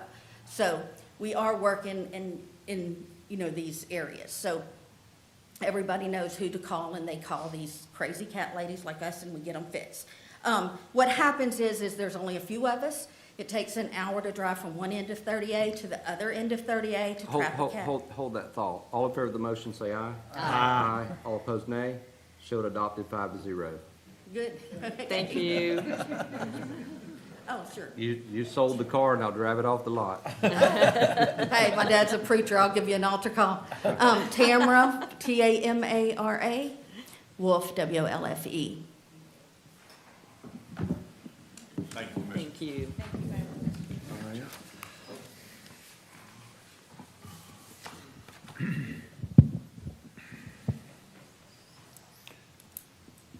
Mr. Chair, the next 2 items are my request for executive sessions, if you'd like me to take those up now. I was looking at all my chicken scratch here. Yeah, 27 of it. 28, you got it. Pursuant to 286.011 sub 8, I have requests for executive sessions. The first is in Peace of Paradise LLC v. Walton County, 21 CA 196. I'm in desire and in need of the board's advice concerning litigation strategy and the type of expense to be incurred in this and the next couple of cases. May I please have a motion to schedule and advertise? Second. Motion by Commissioner John, second by Commissioner Glidewell. All in favor of the motion, say aye. Aye. All opposed, no. Show adopted 5-0. I'll need the same motion in Samuel A. Osborne v. Walton County, Lower Tribunal 2017 CA 607 and 25 CA 56, under the same conditions I just stated. Motion to approve. Second. Moved by Commissioner John, second by Commissioner Glidewell. All in favor of the motion, say aye. Aye. All opposed, nay. Show adopted 5-0. Thank you, Mr. Chair. Item 29 is a public hearing. I need a motion to open said public hearing. Second. Moved by Commissioner Anderson, seconded by Commissioner Glidewell. Need a vote. All in favor of the motion, say aye. Aye. All opposed, nay. Show we are in the public hearing. Item 29 is a request to consider an ordinance amending ordinances 2018-14 and 2018-24, amending Chapter 4 Resource Protection Standards, specifically 4.02.03, restrictions on development within the coastal Dune Lake Protection Zone, to add additional protections to the Eastern Lake outfall, and to provide a supermajority vote to make further modifications to that section overall. So, a couple comments at the outset of this. The ordinance is very straightforward in the sense that what it is adding to 4.02.03 is that the property that is owned and controlled by Walton County, comprising Eastern Lake and its outfall, shall not be permitted to allow vending of any type on those parcels of land, and this prohibition will be enforced. The second thing it is that you cannot amend any part of 4.02.03, including that after this adoption, without 4 votes of the Board of County Commissioners. Now, I've had a lot of questions. What are we doing to protect the outfall? It's already in 4.02.03. I want to be very clear about that. When this board asked us to bring this back, the language there was we don't want any vending to happen on it. The board tabled the item about the planned bathroom and therefore killed that project. But I want to be very clear that 4.02.03 already establishes substantial protections around dune lakes, their outfalls, and that entire resource protection standard of Chapter 4 actually handles that within the coastal high hazard zone, the coastal zone, and otherwise. So to the question, what could be built? Nothing can be built that doesn't already comply with that. I think one of the points of confusion that started this was the request for design and permitting. The design and permitting could not have encroached into the coastal dune lake protection zone. I want to be very clear about that. Now, I am very sensitive to the argument that any development that we would have taken would have encroached into that zone. There was an argument to that effect. The board ultimately tabled it for those reasons. If the board wants to talk about broader options for protecting that specific dune lake or otherwise, we could certainly do so. But this, when we went back and listened to the meeting, what we did, when I looked at what's already there, this accomplishes exactly what the board wanted us to bring back. Now, before we talk about the ordinance in full, I do want to make some conversations because we did talk about conservation easements, and I've done a lot of research on that for this board. First off, right now, we do not have an opportunity to go to Florida forever. It's simply not a large enough tract of land. However, if the board wants to, and I will tell you it is not my recommendation. I'm going to go ahead and start with that. That's not what everybody wants to hear, I'm sure, but it is not my recommendation that we go for the conservation easement, and I want to explain why. We can deed the conservation easement to ourselves. As a government, we are entitled to hold it. So under 704.06, we have that right. The concern I have is the language of the statute that is embedded in Florida law that reads a conservation easement may be released by the holder of the easement to the holder of the fee, meaning the fee simple title, which would be us. We'd be releasing the easement back to ourselves, even when the fee holder is no longer a governmental entity. They added that last part in there. What has happened elsewhere in the state is people put conservation easements in place and then through negotiated agreements have reacquired the conservation easement back into whoever holds the fee. Either the government, water management district or otherwise, sells the property off, burdened by the conservation easement, thinking it'll never be there. That person goes to the conservation easement holding organization and buys it. This happened down in St. John's, and then was allowed to develop it. I want everybody to be clear that if the goal is to forever prohibit development on this site, that can't happen by this because a board, by a 3-2 vote in the future, could simply give itself the conservation easement back, merge the easement with the fee, and do whatever it wants with the property. So I want to be clear that in researching our options, we can't do that. However, if we were able to identify a third-party, not-for-profit organization that is qualified and capable of holding this easement and would do so under express terms, that would be an option. That's why you don't have the easement before you today, because we simply don't have that partner in this county, in this room, that is able to help us do it. The idea of giving it to ourselves, frankly, I think would end up at some point in time being considered a bait and switch if a board ever changed anything to do with those parcels. And I wanted the board to be aware that that could happen. Even though the 5 of you wouldn't be doing it, 5 new board members could well do that under the statutory language. But that is one way to go about it. I certainly believe that we could continue, and we'll be glad to continue researching community partners around the state that might be able to take some of these or other Dune Lake outfall parcels into conservation to thereby eliminate any development potential on those parcels in the future. But we've got to find the right group to do that. You do what happened down in St. Johns County with Audubon Society, where everybody made a bunch of money and a piece of conservation land got developed. It's going to go bad for everybody. So, Mr. Glavine?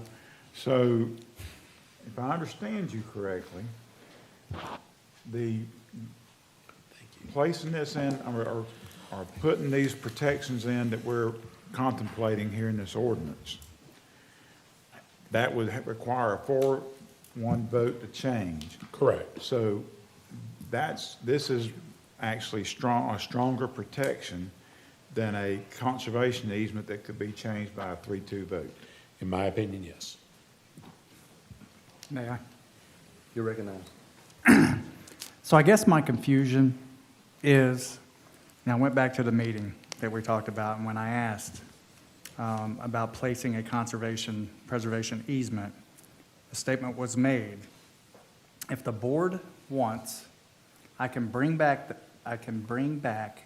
back, and I'm putting word for word that came out of the meeting. I can bring back an ordinance amending the coastal Dune Lake protection zone related to Eastern Lake, establishing the higher thresholds to change that will be on your next meeting. Now, this is dated February 10th. I can bring back a statutory conservation easement if the board wants to consider it at that time. It's a simple easement document. It's up to the board. So my question is, what happened from February 10th to March 24th that we all of a sudden had all these options? Did we not know actually what we could do on February 10th, and now we do know what we can do? No, sir. That's exactly what I presented to you. The ordinance before you is exactly what we said we would present. The issue of the conservation easement was finding the proper entity to hold the easement. The statutory easement deed still has to go to someone. And the issue becomes, in doing that, what is the problem in deeding a conservation easement to yourself when you hold the fee title? In preparing that was an issue. And I believe Commissioner Drake asked at that meeting, would this possibly be a Florida Forever or Nature Conservancy or similar easement? And we did look into those. Unfortunately, our ability to get one of those groups to step in and hold it is just too small of a piece of property. They're looking for large tracts of land. So I'm still telling you, you absolutely can do that ordinance.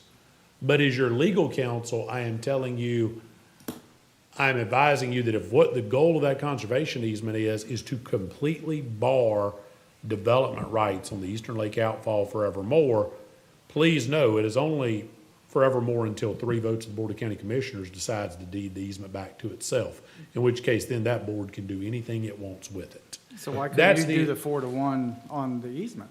Because that's a statutory creation of what it takes. We can write a law that says for us to change the law is 4-1. We can't overwrite the legislature's law. The conservation easement is a statutory document. It's a statutory creation under Florida law. But I do think, and it is my recommendation, that we continue exploring potential not-for-profit 501c3 or other entities around the state that have held and do hold conservation easements, specifically ones where we're dealing with areas related to something more akin to a coastal dune lake. I would not recommend we just deal with somebody that does drainage easements. These are wildly different. But if we can find the right group, and it may require even an RFP to solicit this, we can do so. But what we have before you here today is the actual Dune Lake Protection Zone. And I would note this was on your last agenda. It was on the agenda that we discussed and was continued to this agenda is why it's been brought back. So let me just make it clear. We pass this, it takes 4. This easement stuff takes 3. Yes, sir. So this is better protection. Is that a fair statement? It is more secure, it is not better protection. If by better protection you mean what is going to restrict the land the most, The conservation easement does that. If you're talking about what has the least chance of being changed, this. I don't view them as one or the other. I think they are companion pieces. What you're doing here serves one purpose. The conservation easement would serve another purpose. The two together is a complete package. So the 4, what Commissioner Glidewell is saying, what does that prohibit? Any change to any coastal dune lake protection zone regulation that is in effect right now today. Everything you've got set, it cannot get softer without a change, not just here, but anywhere. And similarly, there will be no vending on not just the Eastern Lake outfall, but all of the county parcels that comprise Eastern Lake and its outfall. So this ordinance not only protects Eastern Lake, but it also protects all the Dune Lake outfalls. That is as correct. established, and it stops the vending from occurring, which is what we've always wanted for Eastern Lake. We don't want vending on Eastern Lake, so this stops it. And I would note, there are no existing structures or construction on this property that would be grandfathered in. I know that is one of the concerns, the way the ordinance is written. Obviously, the ordinance was written where there were existing structures within the outfall realms. There's not one that applies to this that's going to give an exception moving forward. Does that include putting any construction on the dunes? It would have to comply with the coastal dune lake zone construction ordinance, and as pointed out by the public when the bathroom project was proposed, there's a legitimate question of whether you can actually fit any type of development on this property. You wouldn't know that without a survey. You wouldn't know that without going through it. The board has already killed that, though, through the process that occurred when it tabled that.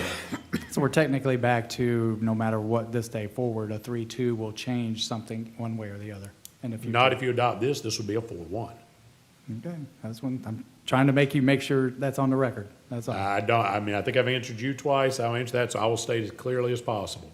To amend Section 4.02.03, restrictions on development within the coastal dune lake protection zone, as it is written and has been written since October 15th, 2018, together with the new language that says there will be no vending on the Eastern Lake parcel, will require an affirmative vote of at least 4 county commissioners. So That's just to vending. be clear, That's venting. and everything else in that ordinance. Okay, all right. And everything in 4.02.03. And so we added the vending to that ordinance. There's a new sub-L going into that ordinance. So everything that's been in effect since 2018, plus that, takes 4 votes. So it'd be a 4-0 or a 4-1, or the only two, or a 5-0 is what it would take to change that ordinance moving forward. And then you said, as working in tandem, can we not add to the motion to look for a nonprofit for future reference for conservation or preservation easement?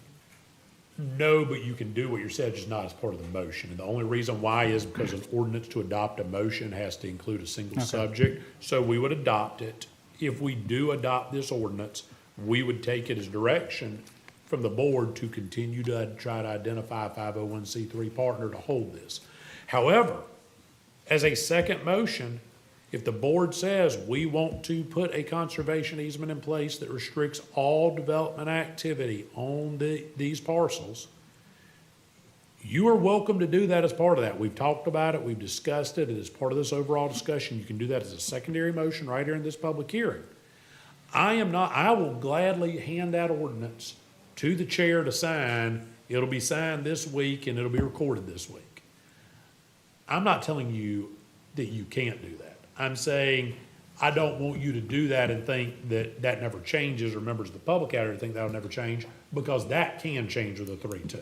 Well, I'd like That's to the make- only caution I'm giving you. Now, if we go give it to some other third party, that's a whole nother world. I'd like to make that second motion once we get done with this one. All right, let's start with the first.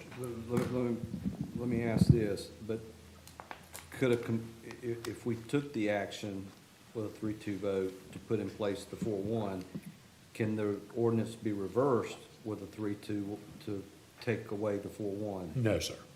Once you write this into law, you're writing it into law. So the 3-2 that passes the law ups the standard moving forward. Okay. Now, Go ahead. Commissioner Lible? go ahead. I was just gonna say, I make a motion that we approve this ordinance and, as it's written. Second. Commissioner Anderson? We got a second over there. Well, hold on, let me get this question first. This is strictly for Eastern Lake? No, so the vending is strictly for Eastern Lake. The 4-1 amendment is to all coastal dune lake protection zones. So we bought 2 lots over by Oyster Lake, Correct. and how's that gonna affect that? Not at all. So all development you had to do on Oyster Lake already had to comply with this ordinance because it's been in effect since 2018. You bought them in 2023. The only thing this affects is if the board decides it wanted to develop the lots in violation of that ordinance and wants to amend the ordinance, it's gonna take 4 votes, not 3, to change it. Okay, so we can't even, if it's conservation, we can't even put a walkover there, right? It depends on the term of the conservation easement. The term of the conservation easements, there shall be no structures erected, no development activity, if it is the broadest possible form. Conservation easements have to include language limiting the use. And if you say nothing at all, like I proposed a second ago, not even a walkover. That would require a second motion. That would require, that's not part of it. That would always gonna be, it's got to be 2 motions no matter what we do. And I was gonna make that after we finish this one. Okay, now let me go back to the elephant in the room. So the original purchase was made using TDC monies. How is this going to affect that? This will not affect that whatsoever. The property was always within the coastal dune lake outfall protection zone. The only thing this is changing is the board is choosing it is not gonna vend on those parcels of land. Vending on a parcel of land is not a condition of something being a beach park facility. As it stands right now, the public can still use it, and it still qualifies as any other beach park facility where we bought beach with TDC money at this point in time. Ask me that question on this next motion, and the answer is gonna vary, so that's why I'd like to split them up. Okay, so we have a motion by Commissioner Gladwell, second by Commissioner Johns. Did you have any comments, questions? Anyone from the public? Sir, Ms. Morano, you'll be next. Or she's closer. Ms. Morano, go ahead. And you can navigate your way up if you'd like. I just want to be clear, the coastal dune lake protection zone is 300 feet, correct? Yes, All right. ma'am. Well, So- but there's a lot of provisions there, but the general rule is 300 feet, within 300 feet of that. And then within 100 feet, for sure, that says there's no build completely within 100 feet, but yet somehow it's 300 foot is a protection. Can bathrooms be then placed on the parking area, which is beyond the 300 feet? That area that's out, so you're talking about the parking area that the county owns, there's a lot back up off Eastern Lake Yes, Road? yes. The county owns that property, they can do whatever they want within the building permit rights. Right, because that's beyond the 300 feet. Right, that's nowhere near the dune lake. I just wanted people to realize that beyond the 300 feet, someone can sell their home, someone can do whatever they want, and then the county can come in and do what they want as well. If the county owns property beyond the 300 feet. Correct. Okay, thank you. That was true whether we change this or not. Right. Did you have a comment or question?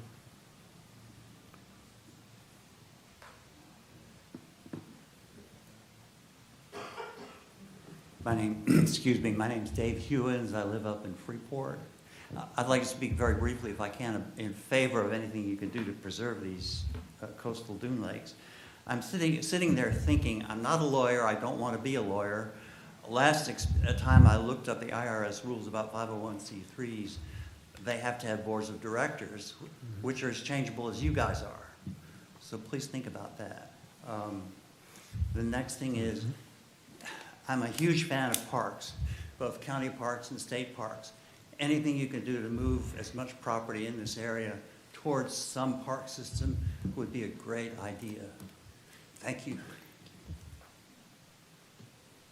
got one over there, Brad. Come on up.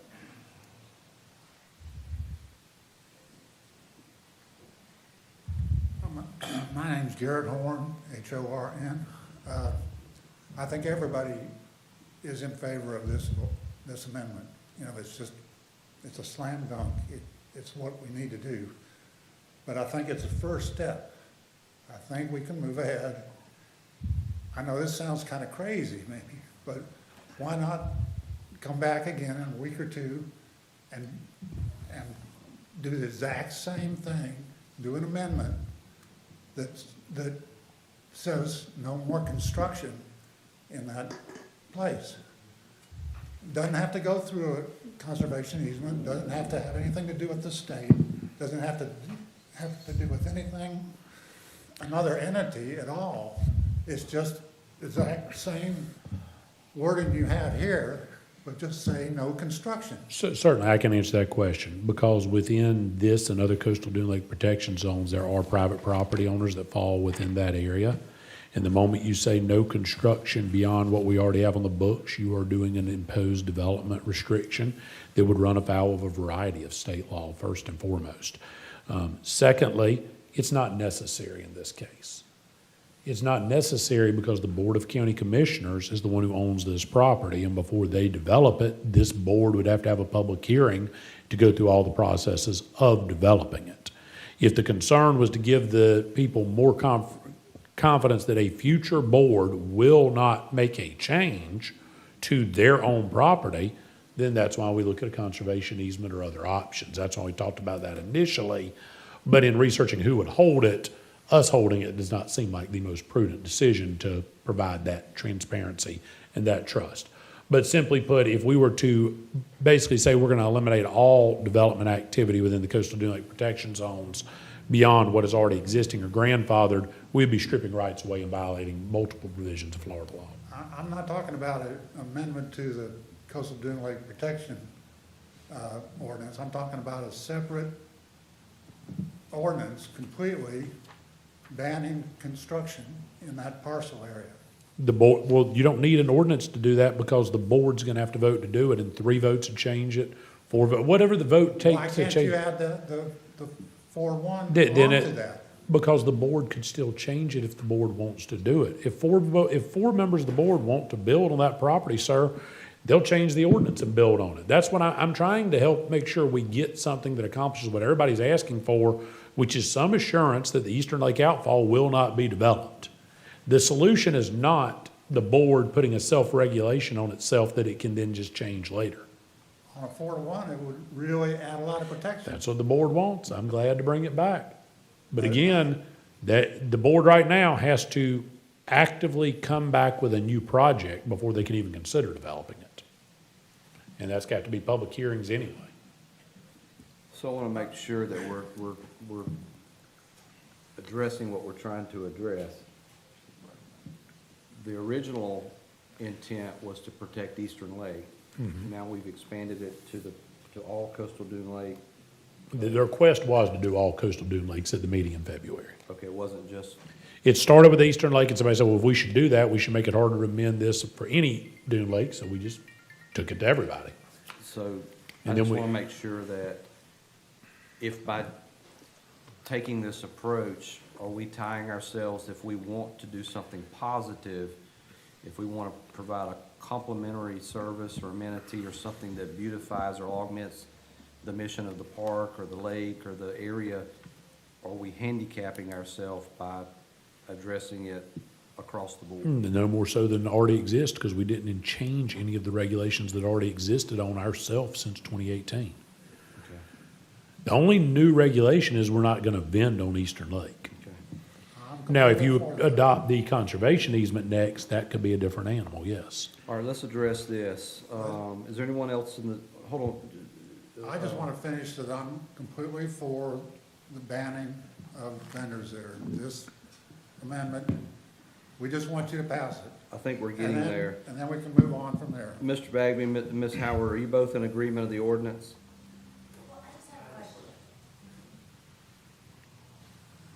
I just have a question real quick, Tabitha Howard.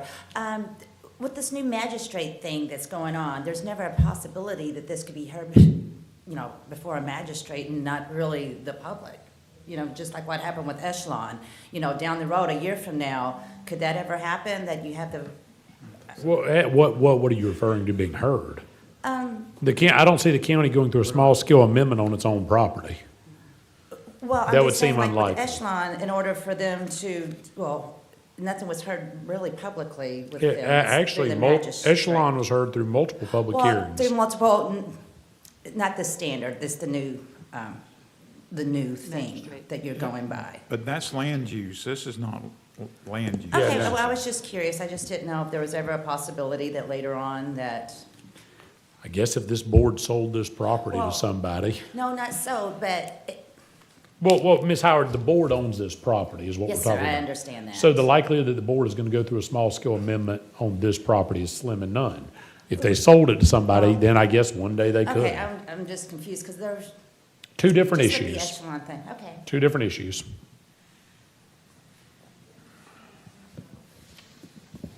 Thank you, Mr. Chairman, and I want to pick up on the chairman's point, because it seems like this is a two-edged sword. I understand your intent is to make this where it can't be less restrictive and allow development or buildings or whatever, but it also makes it harder, as I understand it, or does it make it harder to make it more restrictive?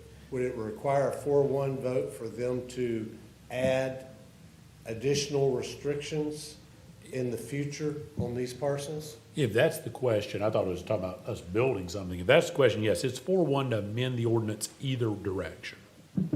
Thank you. And I believe your point was about the actual construction, but yes, this is 4-1 either direction. Yeah, because my. Of course, right now, we can't make it more restrictive, Yeah. at My least concern until is August. Unintended consequences.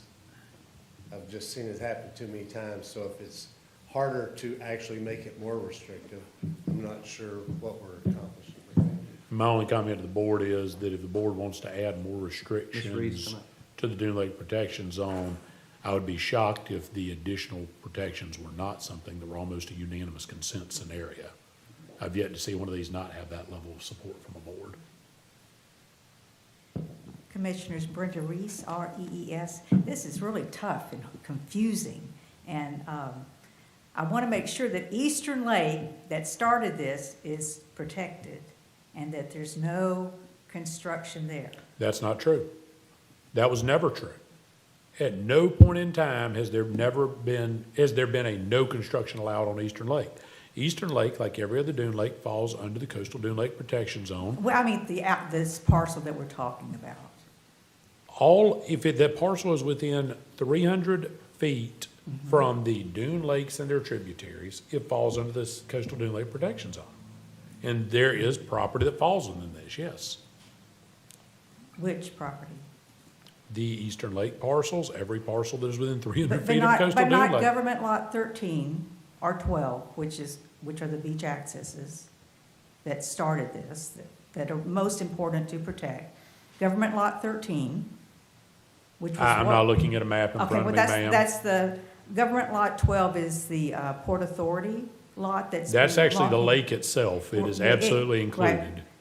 And then government lot 13 is Which is- what's adjacent to it. Correct. And On that the is San with- Roy property. And that is within 300 feet of the Coastal Dune Lake and its tributary. So I hope you're on, so Yeah.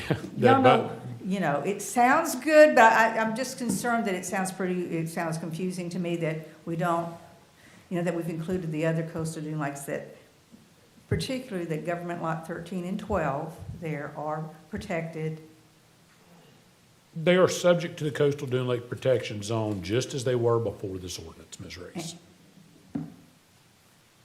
Anybody, well, thanks. All in favor of the motion, say aye. Aye. All opposed, no. Show adopted 5-0. I want to make the second motion now that Attorney Atkinson stated earlier about the preservation. Move out bringing back a conservation easement, Yes, and that is to actually bring it back, deeding it to Walton County. yes. And then, but you said that we could amend that to where we can look for a 501, or not. Well, amend it, once you but that would be deed, part of once the you direction. deed it, no, moving it again is gonna be a challenge. I would say if you wanna look for a 501, give us a chance to do so. But how about this as a compromise? I'll kick myself, and I'd probably get hit by 2 or 3 commissioners and people in the audience for using the word moratorium. But how about you effectively impose a moratorium on these specific parcels at Eastern Lake until such time as staff has brought back a potential conservation easement holder partner for the board to consider. Motion. It's your own property.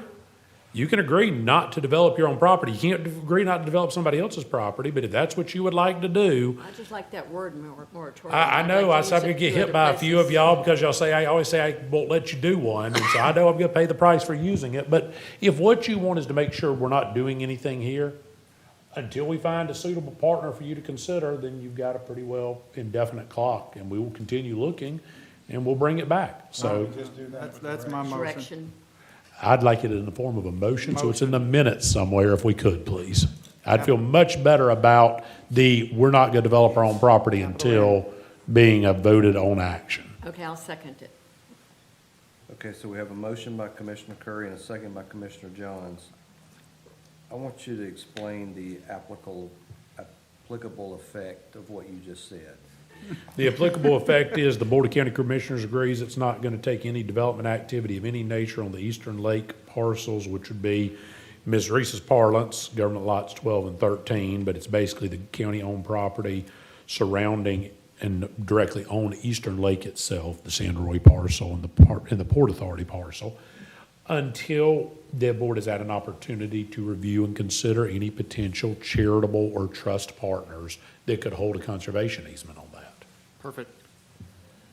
Board may never find that person, but until they at least have had a chance to take that, the board's gonna, it's very akin to your proposal of laying the beach project on the table and killing it that way.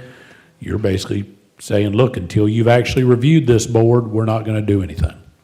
So if another board never considers it, you're tying your own hands. But you can tie your hands that way. It's not permanent, because there is a way out of it. I'm trying to be as creative as I can to I like it. Helps. not actually chop a baby in half like King Solomon, but maybe we're chopping the easement in half. Any questions or comments? Anyone from the audience? All in favor of the motion, say aye. Aye. Aye. All opposed, nay. Show adopted 5-0.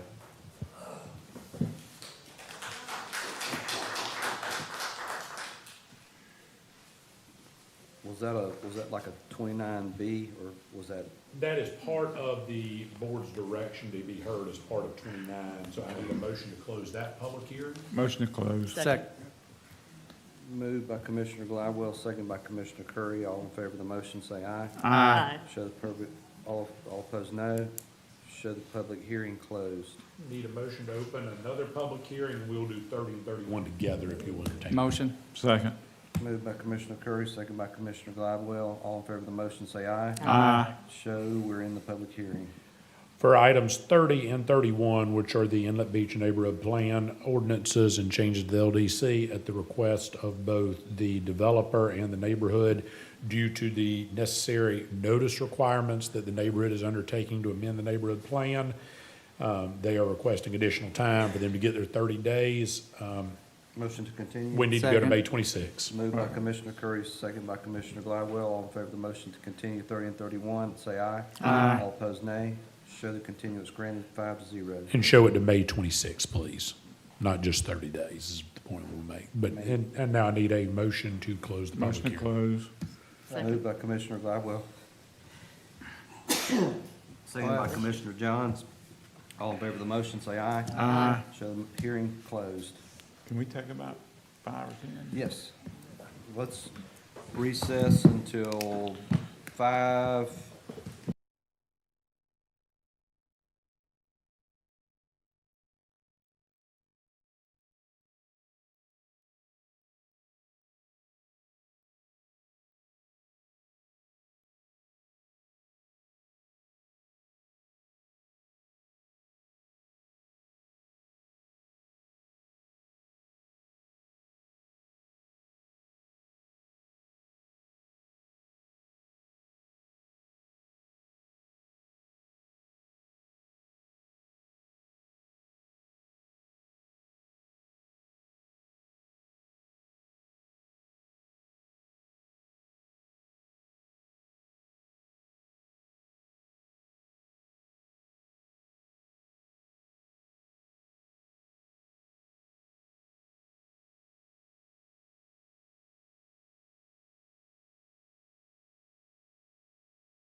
Let's commence to item 33, Commissioner Curry.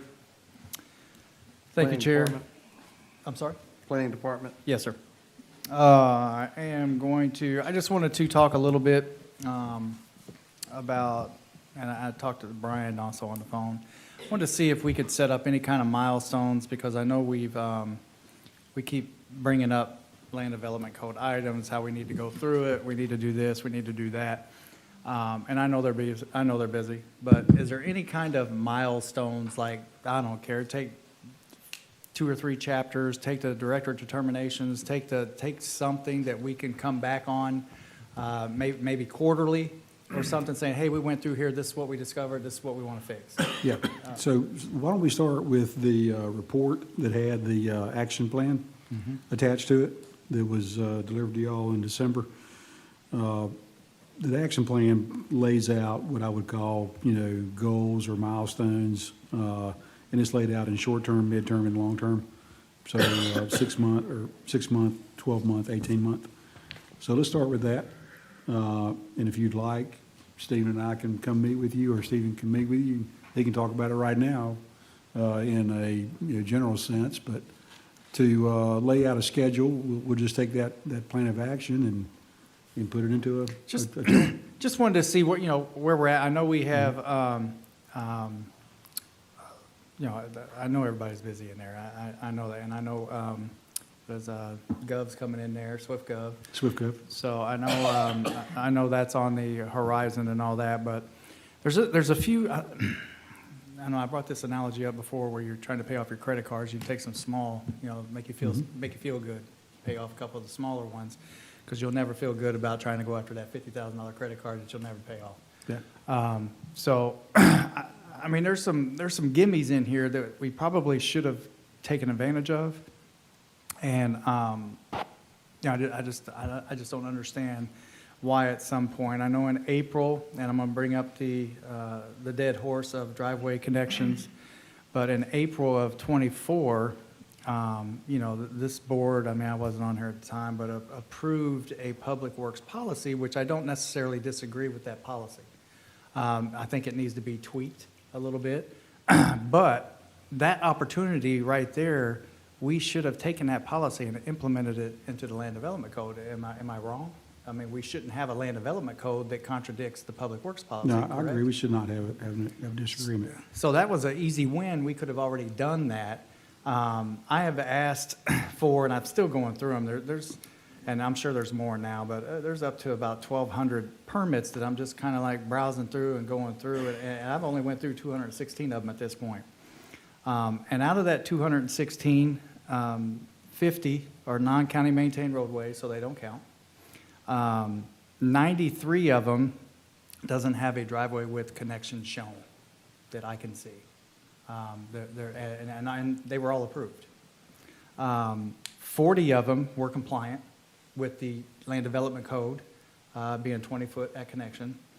And then 33 were over the 20-foot connection. So we signed off on 33 driveway permits that contradicts the land development code. But that's a policy. So the policy, really, to me, if the land development code trumps the policy isn't worth the paper it's wrote on. I agree. We shouldn't have 2 of them. We should just have 1. Right. And then, one rule. but look at the time involved in putting that together. Look at the time that we have doing the permits. Look at the time that we have involved in Public Works going out there to, I guess they go out there. Stephen has sent me something where that's part of the BPR process now. I guess it's the last 2 or 3 years, one of your emails, Stephen says that you asked one of your inspectors, and that's part of, they inspect all of it. I can find the email, but I'm just trying to shorten this because I know we don't want to be here all day. But to me, this was just an easy win. I just don't understand why in almost 2 years we didn't implement something that was there. Now, the tweaks. Of those 33, how are they non-compliant? They were over the 20-foot connection at the county maintained roadway. At the roadway or at the road right-of-way? At the road. Well, I'm just telling you, it says 24 foot. When here, I'll show you. And that's the other thing. I mean, sometimes we take surveys and everything, but then we accept drawings like these. While he's looking, may I say something? You're recognized. Thank you. I thought that the policy did indicate that it had to be a 20-foot wide driveway, because I remember working a couple of years ago when Sandestin was having to get some drainage done, and the driveway issue came up because they wanted to, the county put the bricks back down, and we wouldn't do that, unfortunately. But that's when, right after that is when they came around and they said they had a written policy that said the driveway at the road connection is 20 feet wide. 24 is what they actually had you adopt in April, one meeting after what you just described happened. That's where there was the disconnect that apparently happened, where it went from 20 to 24. There's been some back and forth. I haven't seen the 24 because my discussions with Believe Public that's- Works and my seeing what they had written was 20 feet. So unfortunately, I think was a gap in the way it was presented and how it was styled. But ultimately, these are some things we can talk about, and there's certainly some ways we can reconcile the two. Ultimately, what happened here was there was an amendment to the Land Development Code that established a permit that did not exist, and it took an extended period of time for that permit process to get approved. It then got revised as part of your discussion about the pavers there in Driftwood and was finally adopted in April. It is in that gap window that someone perceptively could have been approved under the Public Works processes, because planning would have said you need to check with Public Works. We don't have a direct process here. It's Public Works policy. Public Works at the time was not requiring permits internally unless you needed a culvert at the time. And so it was just, a person could, and apparently did in several cases, could have gone to both departments and been told, yeah, you don't need anything, and therefore been in violation of our ordinance. Now that the policy's in effect, what we need to do is meld that policy into that ordinance so that there is consistency. Frankly, our discussion on that is actually to take language out of the Land Development Code. I don't want to get us on sidetrack, but simply to say, shall adhere to the resolution adopted by the board governing Public Works policy, so you can change that as you see fit. But these are examples, and certainly we'll be glad to bring these things back. To answer Brian's question, this is part of the sketches that are approved, and it shows 24 foot. And I'll turn these into the clerk so they can be presented. So, I mean, that's what I'm going by. I'm going by what they are representing, stating what they're connecting is 24 foot. But at the Land Development Code explicitly says 20 foot at county roadway connection. Policy, Public Works policy says add the wings in and you can be 24 foot. But it doesn't say what kind of degree. So, I mean, that's what I'm saying. We can tweak that a little bit, but my main thing is we approved something and nobody in that audience raised their hand. And I'm not picking on Stephen. It could have been, it was just Mac's error. Nobody raised their hand and said, hey, wait a minute, board, wait a minute. You guys are approving something that contradicts the Land Development Code. Time out. Because it states, it states in the, when it was approved that it was thoroughly vetted by staff. Thoroughly vetted. So that's what I want these milestones. I haven't seen any yet. I mean, maybe I'm antsy because I want to get things done. I want to see things getting fixed. Right. But every time I go through something, I'm like, and then I ask questions, it's more questions. I don't get any real answers. And then one of them was Stephen's response to when I was talking about the driveways, and I highlighted this thing pretty bad, but it says that they are responsible for all the BPR processes. Am I correct when it come out to, you're not approving the DO, you're approving the BPR, correct, Stephen? I apologize. Ask me again. I'm Oh, sorry. no, when you sent me one email where I sent you a bunch of questions, and you said that you are responsible for, or your investigators for the past 2 or 3 years, unbeknownst to you, or whatever the words you use, they actually go out there to the BPR process and okay everything on there, correct? As far as our site development plan Yes. that was approved, they ensure that it's meeting those approvals, yes. So there's at least 33 out of 216. Now, there's another 93 that there's nothing that says anything about the width of the connection. So there's at least 33 driveways that have been walked on, looked at, either by codes, by planning, by an inspector, that go against the land development code. So that's my Those 33 frustration. were in the last 3 years? Oh, yeah, this was, I asked Buddy for the last, actually the last 2 years. Yeah, it's 24 and Okay. 25. Because, and this was like 3 months ago. I mean, Yeah. there's like 12 or 1,400 of them. I mean, you gotta go scroll down. I mean, there's a lot of documents to look through. So, I mean, I've only looked through 216 so far. So, all I wanted on this exercise was to look at some milestones. Let's get the easy wins. Okay. Let's go ahead and get this implemented. Let's get it in the land development code, whatever, like Clay said, whatever we gotta do, let's get it done. Let's get that Yeah. done. So- Take so- them easy wins. So, if I understand you right, you would like for us to come back with each one of these when we find them, or when it's No, identified? just, I mean, obviously, if the county went ahead and approved these, I mean, we can't go back and say, hey, sorry, I know we No, approved no, them. no, I mean, as far as these land development code changes, you know, our intent was to put together a bundle of them, you know, that were somewhat grouped together, you know, like items, bring them back, and therefore we review, let's say, 25 changes at one time versus one change per meeting for I mean, 25 how long meetings. would, I mean, because we're all about getting the heck out of here, so how long would 25 items, Well, I amendments would be hope to that come we through we here? would review it all before the meeting, and it would be a quick, you know, look, and we'd have discussion about it, and y'all would say, make a motion to approve these land development code changes. Well, But, I just want to see something, Brian. I mean, I I'm not trying, understand. I'm not, I I'm understand. not trying to bash anybody. I just want to Yeah. see some changes. I mean, I'd I like hear to it see a every manager. day. Huh? A manager for the planning department, not a planner, but a manager. So, That could manage things like this and can make sure that everything coordinates and whatever else that they can do. But that would be a good, I think we looked at that before. Didn't we look at that before, putting a manager into planning?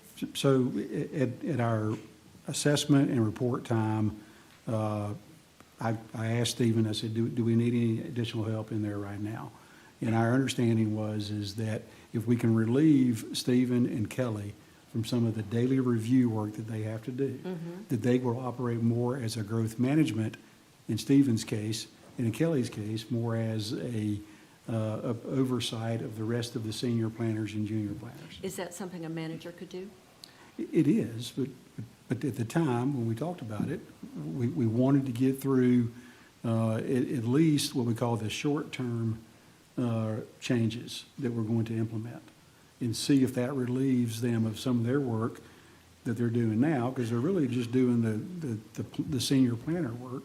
They don't have time to do the management work of a director and a deputy director. That's my point. And so the hope is that we streamline policies and procedures. We remove some of the land development code items, particularly in the application process, that are redundant or not necessary. And we just basically streamline that process, and we free up the managers that we have in that department to do the management of the department, Stephen and Kelly. I'm talking about somebody that's not a planner. That's what I'm saying Yes. is technically they're not supposed to be planners.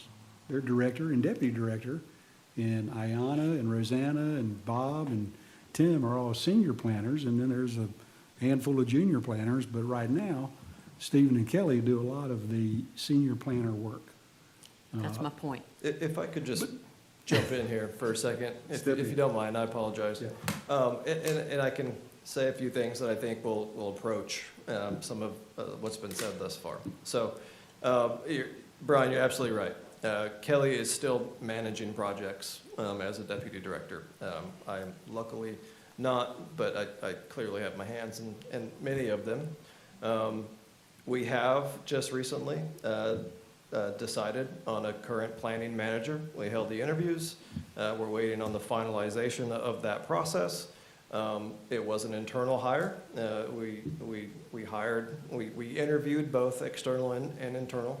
The internal candidate that we chose still has a lot of projects that they are reviewing, so there's going to be a little bit of some time there prior to her being able to get to the place where she's managing and not senior plannering. I had no idea.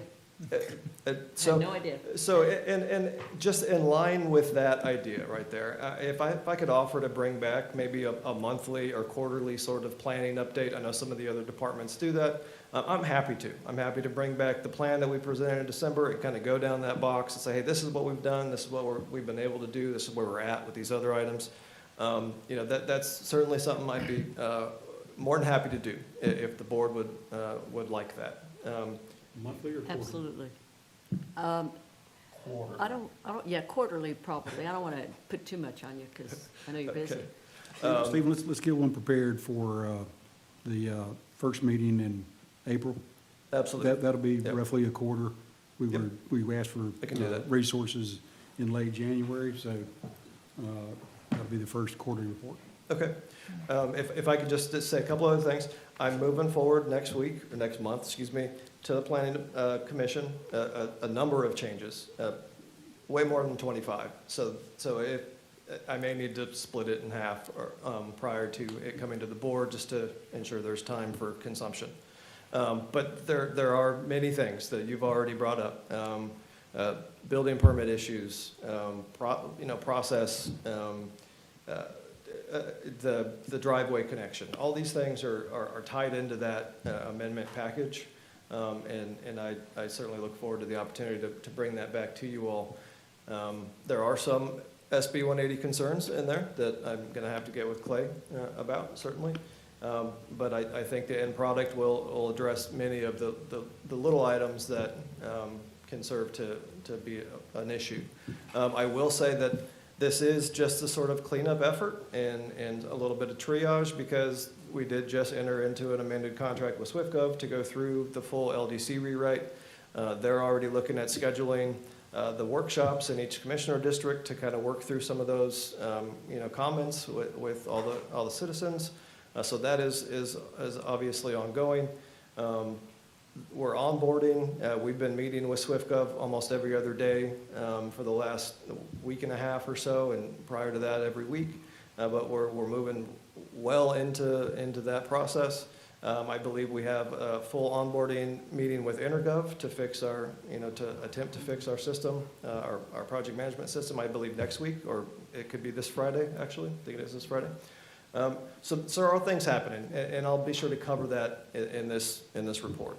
I can approach any other thing if you got anything else now that you want, or I can save it for that report. But just rest assured, as busy as we are attempting to get these things done that need to be done. Now, the next item, and I'm going to try and speed through this, but when it comes to, and I've had a lot of people. You're welcome to speed through it. What'd you say? You're welcome to speed through it.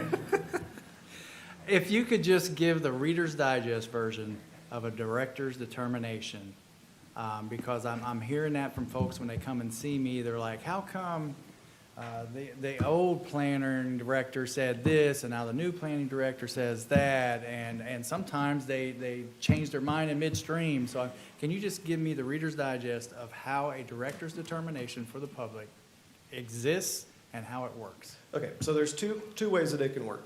One is, and the primary example is there's a confusion in the code, right? It says something that can be interpreted a myriad of ways. An applicant submits a letter saying they make application for a director's determination. I think it's a $250 fee. It goes to the land use attorney, they review it, we meet, we talk about what the language actually says, what the intent was. I issue a determination. That's been going on. We've got, ones dating back to 2004 and before. There are times when a new director will review an old determination and say, that doesn't make sense, this is my new determination. So I haven't personally done that. I think there's some opportunity for that. I would rather wrap that into some code changes instead of doing a determination. I think that's more confusion. And it's not available for everyone. We don't put that on the code. It's not part of, or on the website. It's not part of the code. The other possibility for a determination is when a staff member says, hey, this is confusing, let's do something about it, or something along those lines, where I'll issue more of an interpretation instead of a determination, right? So it all kind of comes down to how the code was written and the intent, how it mirrors with the comp plan and all those things. One big one, and you'll hear about it, I'm sure coming up if you haven't already, is for conservation residential. Mac, before he left, signed 2 different determinations approaching the open space requirements under that particular land use. It's a hot button issue. There's a lot of CR zoning in the Santa Rosa Beach area. And that's where we're seeing an influx of development applications. There's a lot of environmentally impacted lands down there. So that determination and the second determination are very important, right? So I will say that as part of these amendments, I'm taking that determination and putting them into the code, right? So to try to get that codified and memorialized. So, And that's what I'm glad you said that, because that's what I'd like to see, is get rid of some of this gray. Yep. And make it black or white. Absolutely. I mean, maybe sometimes you can't, but, that's what confuses people when they're like, they come in there and well, Mac said this, well, Steven said this, Right. and then you ask people within the department and they give a whole different definition. Right. So, I mean, that's what I was looking for, and if we could have a milestone of director determinations, that would be great. Just a list of them, and then what you're gonna do with each one of them, keep them, throw them away, revise them, whatever the case may be. Well, I mean, once they're issued, they're technically issued, and I would have to do a determination to remove that, right? Believe me, there's a lot of them. I haven't had to go through all of them yet, but it's on my list of things to do to ensure that if it is something that should be memorialized in the code, then that's what we should do.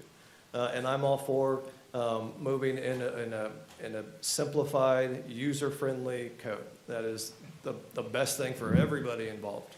And I would love to see our 76-page, chapter 2 chopped down to about 20 pages. I know that AI has that ability, and I hope that SwiftGov will allow us to get to that place where it's just super user-friendly, super easy.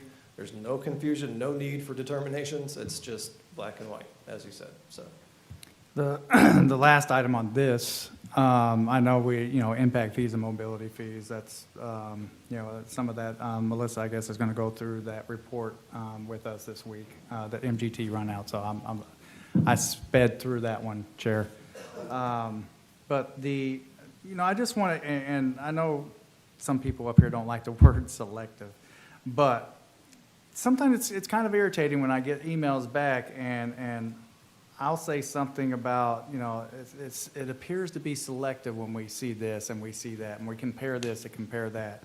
And then I get back, something like, I wouldn't say that it's selective, at least not from my perspective. And then a paragraph down that says, again, I am ultimately responsible for these things, but I do not personally review BPR applications, and I don't drive around looking for violations. In parentheses, when I see an egregious one, I do call in a complaint. So to me, that's being selective unless we have egregious defined in the land development code. So let me clarify that, because I understand that confusion. So when I say I don't find it selective, we implement the land development code in the plan department consistently as best we can. There's obviously some history of issues. I've seen it myself. It happens. People understand the code differently. Now, when I'm talking about driving around and seeing something that is clearly a violation, wetland impacts, something like that, then I would call and make a code complaint. But it's codes, certainly their job is to enforce it. So when I'm talking about an egregious violation, I'm talking about an enforcement action that I would implement by being that complainant. Now, I wouldn't do that if I saw a shed and it looked like it was kind of in the setback. I could do that all day long.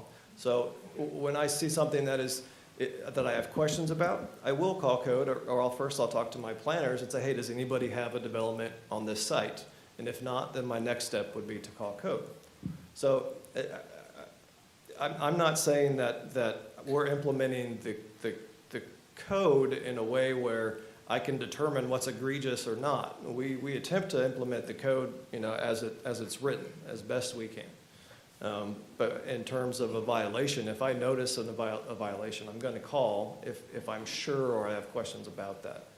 So Tab 34. That's all I have there, sir. This is about, well, this will be a short one because I've already talked to Clay on this, but I would like to get his definition for the public because our toolbox is getting empty. We're not being able to do anything up here. I guess eventually we'll just be breathing in a mirror as, just live bodies up here when it comes to development, infrastructure, rezoning and all that. So I know SB 180 ties our hands to a certain extent, but I would like to know how it ties our hands to the extent of not being able to do a moratorium when it comes to high density or rezoning. Because in my mind, if you bought a piece of property and it was zoned X, you have no, determination or mindset that I'm automatically going to get a higher density rezoning, just as a handout or a door prize. But we can't implement a moratorium on rezoning a higher density category. Is that correct? That is correct. There are two provisions of 180 that directly are implicated. One is the one that reads a moratorium on construction, reconstruction, or redevelopment. 380.04 Florida statute defines development as changes or increases in density or the amount of lots on property. Hence, rezonings would fall under that because it is the reassignment of those. But B is probably the bigger problem actually than the one that has the word moratorium in it. It reads a more restrictive or burdensome amendment to its comprehensive plan or land development regulations. So if we change our procedure saying you are not allowed to seek or ask for an upzoning, that is now more restrictive than what is currently in effect. So at least through August of this year, we fall in that 1 year prohibition about that. Now, of course, 180 carved out language that says this doesn't apply if an application is initiated by a private party other than the local government.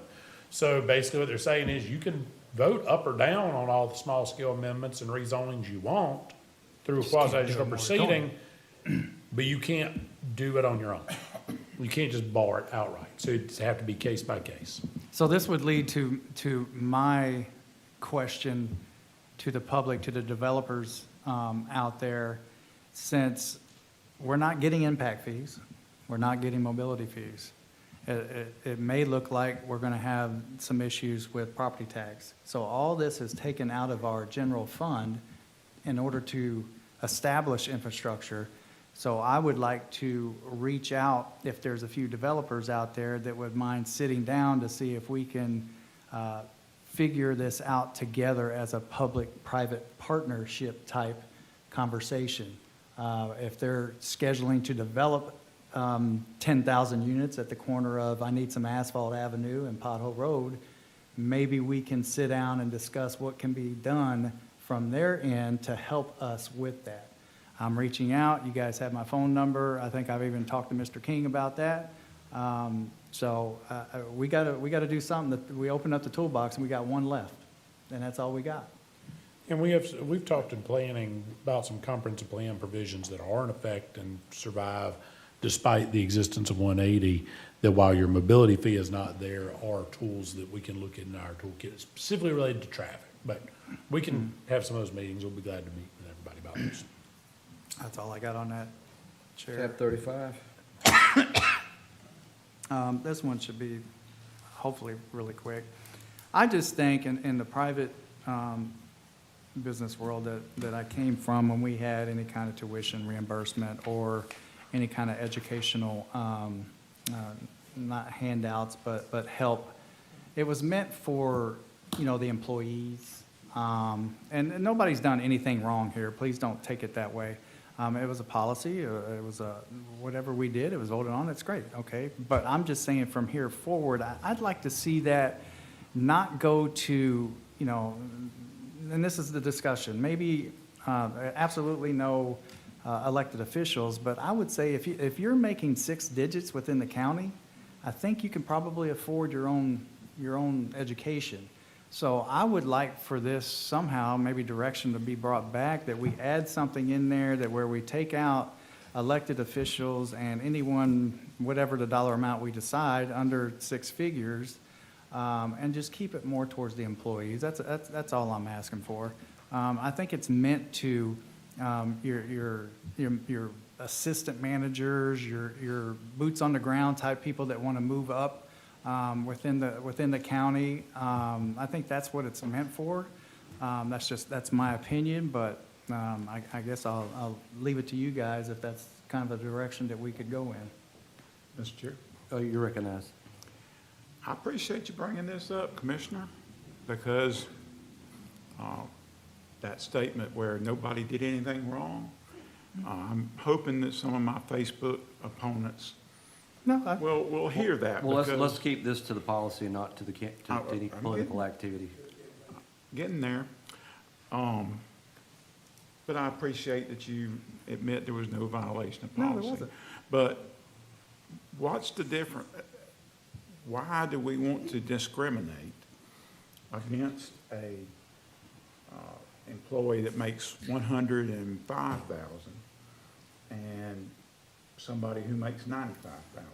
I don't know what that number is. That's why I wanted to I don't think there discuss it. should be a number. There is a policy in place that Mr. Franksman is the administrator of, and things don't get approved that aren't a benefit to the county.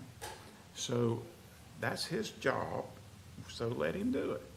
I don't think we need to cut somebody off just because they're making $105,000 a year. And nobody has, Ms. Thomason, nobody's been turned down.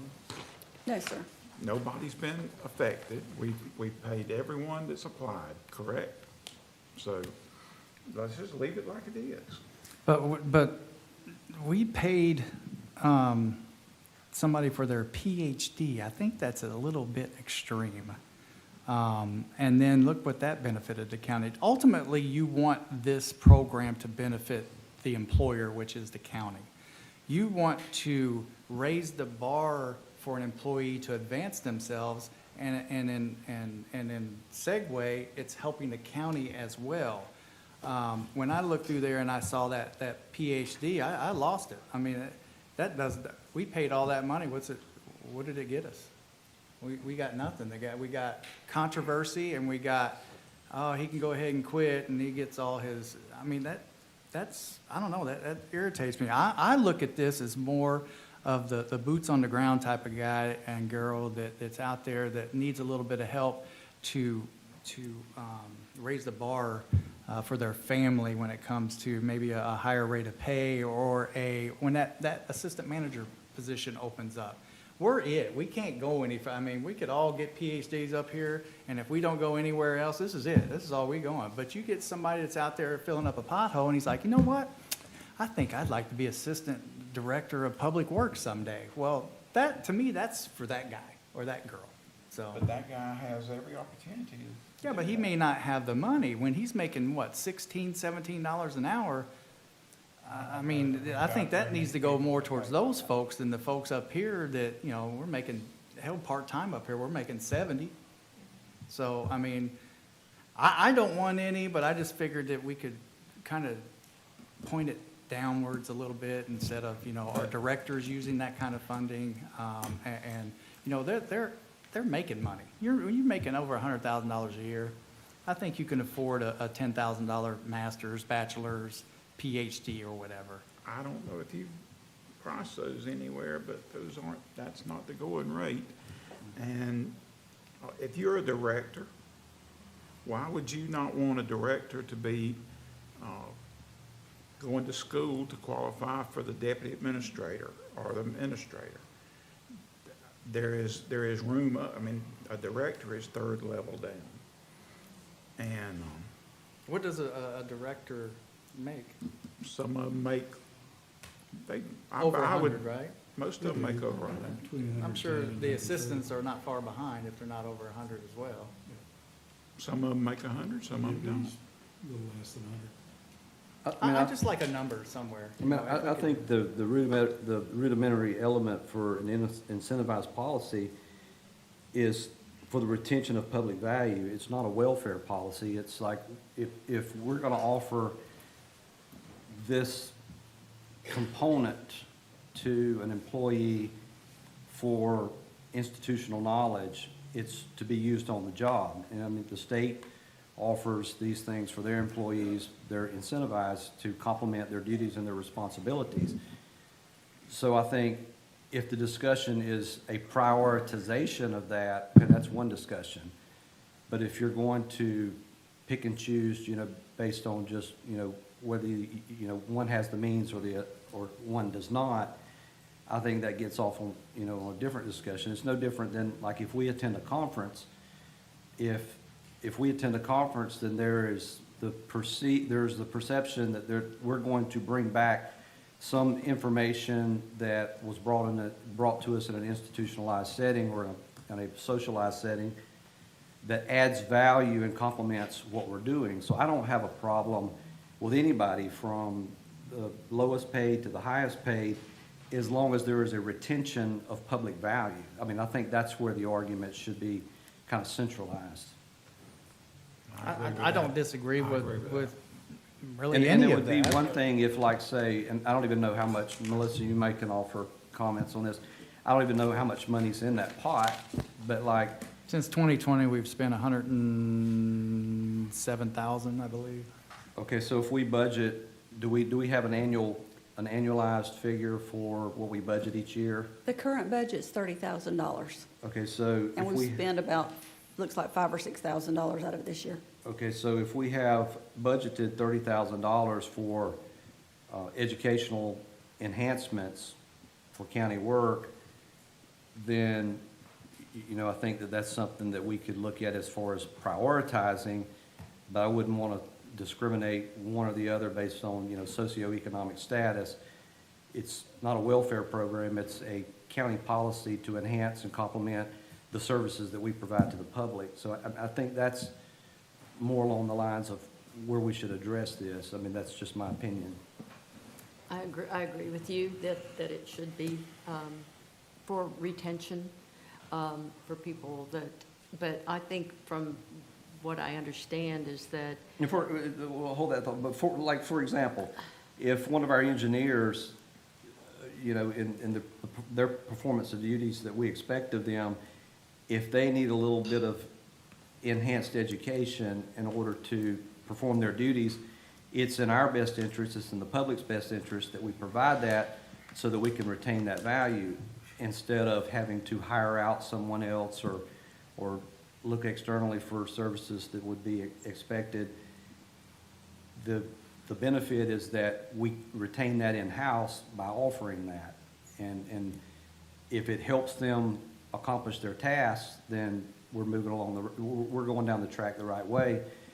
If it's not an enhancement, well then it shouldn't be considered. But I think everything that we've done thus far would be viewed or construed as enhancing our job performance. Well, I was under the impression that at one time that a lot of the people in the county did not know, they were not aware of the program. And at that time, the one that you were mentioning with the PhD was getting the degree, but the people that work, at other areas of the county were not even aware that they had that ability to use that benefit. And if it's looked at as a benefit, well, then that would be part of the offering. I mean, like if someone forgoes work in the public sector to provide public service and work in if someone forgoes the private sector to work in the government sector, then oftentimes as government, you have to compete with the private sector in incentivizing that employee to come work for you. So if somebody has an opportunity to make $70,000 in the private sector, but we want that talent, then we have to sweeten the pot, so to speak. We have to incentivize them, and we do with benefits, your traditional benefits with retirement, insurance, reduced insurance. This would be an example of that. So it's looked at as something that has merit. We just have to make sure that what we're doing is in the best interest of the public. Mr. Chairman? Yeah, you're recognized. I agree that, I agree with you, but I think we need to do a better job of advertising with our own employees. And I think Mr. Fraxman has said he would do that. But I also think we need to open this program up. I think, if somebody wants to get a CDL, or if somebody wants to get a general contractor's license, or if we have somebody that wants to become an engineer, I think we should pay for those, because we need those skills. And Mr. Fraxman can correct me if I'm wrong, but the policy says that it should be for a degree program that helps the county, that. Correct, yes. And they have to stay employed for 2 years, is that what it is? Because you don't want to give this education and then they go to another company. That's what the problems we had in the private industry. I actually think it should be 3 years, but. I don't disagree with that. I'm not arguing, I'm not gonna argue the point, but if This Mr. is Fraxman perfect timing right now. If Mr. Fraxman brought back a program, Terry Frankston. if he brought back a proposal that said we need to go up to 3 years, I would vote for that. If he said we were gonna pay for somebody to get their plumbing license or their HVAC license or, something like that, I would support that, because those things help the county. And we need to help the county. And I don't have a problem if that's the direction that we want to go with. I mean, I just think maybe it needs to be I'll never use it. So, I mean, I don't care one way or the other what everybody else does up here, but I just want it for that. A CDL, plumbing, HVAC, all that good stuff. That's boots on the ground, get your gloves on type folks, We don't need that. Why don't we let Mr. Everybody up here is well off. They don't need no education up here. Why don't we let Mr. Franksman come around and talk to the commissioners about things you'd like to see in the policy, since he's already working on it, and bring it back at a future meeting? Yeah, that's absolutely correct. I've reached out to most of you already today to schedule an appointment for the next 2 weeks. I've finished up the rules and regs. We've got a lot of changes across the board, and I expect to hopefully sit down with each and every one of you, get an hour or so in to go through those. We actually have made some changes to the tuition reimbursement. And Commissioner Glidewell, we're going to do everything we can for the CDLs, for the certifications, for the licenses. The way technology is changing day to day, you want to educate your people. You want to give them opportunities to keep them in the job, to grow them in the job, and then take care of your employees. And I think it's critical we do that. I think you'll see some nice changes in the policies, and I'll be out. I think I've got you scheduled early in April, and we'll get those, and I'll sit down with each of you. And I have no problem making that adjustment. Right now, it's 2 years. It should be job relevant. It's going to bring value to the county and value to yourself. We can make some tweaks on that. That'll be a very easy change. I'll get feedback from everybody here and take that into consideration. Then I'll sit down with Brian, present everything, and then we'll bring it in front of the board. You can write it down right now. I agree with Commissioner Glidewell to put 3 years in there. I want to thank you very much. I know you do a fantastic job. You've been here how long? Just a year. 1 year. Just made it, yep. And you've made some really great changes and strides, and I really appreciate that. And we're going around to the departments. We've got another meeting scheduled in 2 weeks to meet the whole south side, all the management, all the directors, talk about our rules and regs, changes we've made, talk about how we're handling discipline, how we're moving forward on things. So we're trying to get the word out. Okay. Thank you, sir. Thank you. Great job, thank you. Tab 36. All right, Mr. Tom, I went to the affordable housing meeting the other day and listened a little bit, and then I spoke with Tom afterwards. I know this has probably been a sore subject in the past, but I think without using general funds, we could help out for this year only, his administrative costs, and I'll let Tom kind of tell you what that cost is. Well, thank you. I'm Tom Baker, Housing Agency.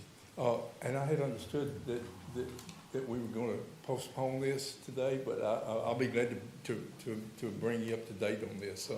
Last week I was making a presentation to the housing, the Affordable Housing Committee, and Commissioner Curry came in and heard my presentation and asked me to drop by and discuss with him what I was talking about.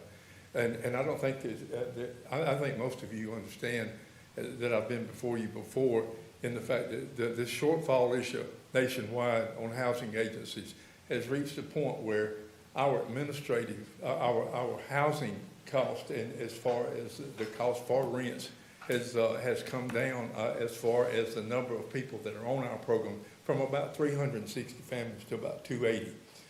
And doing that, we also lost the amount of administrative funds to operate the agency.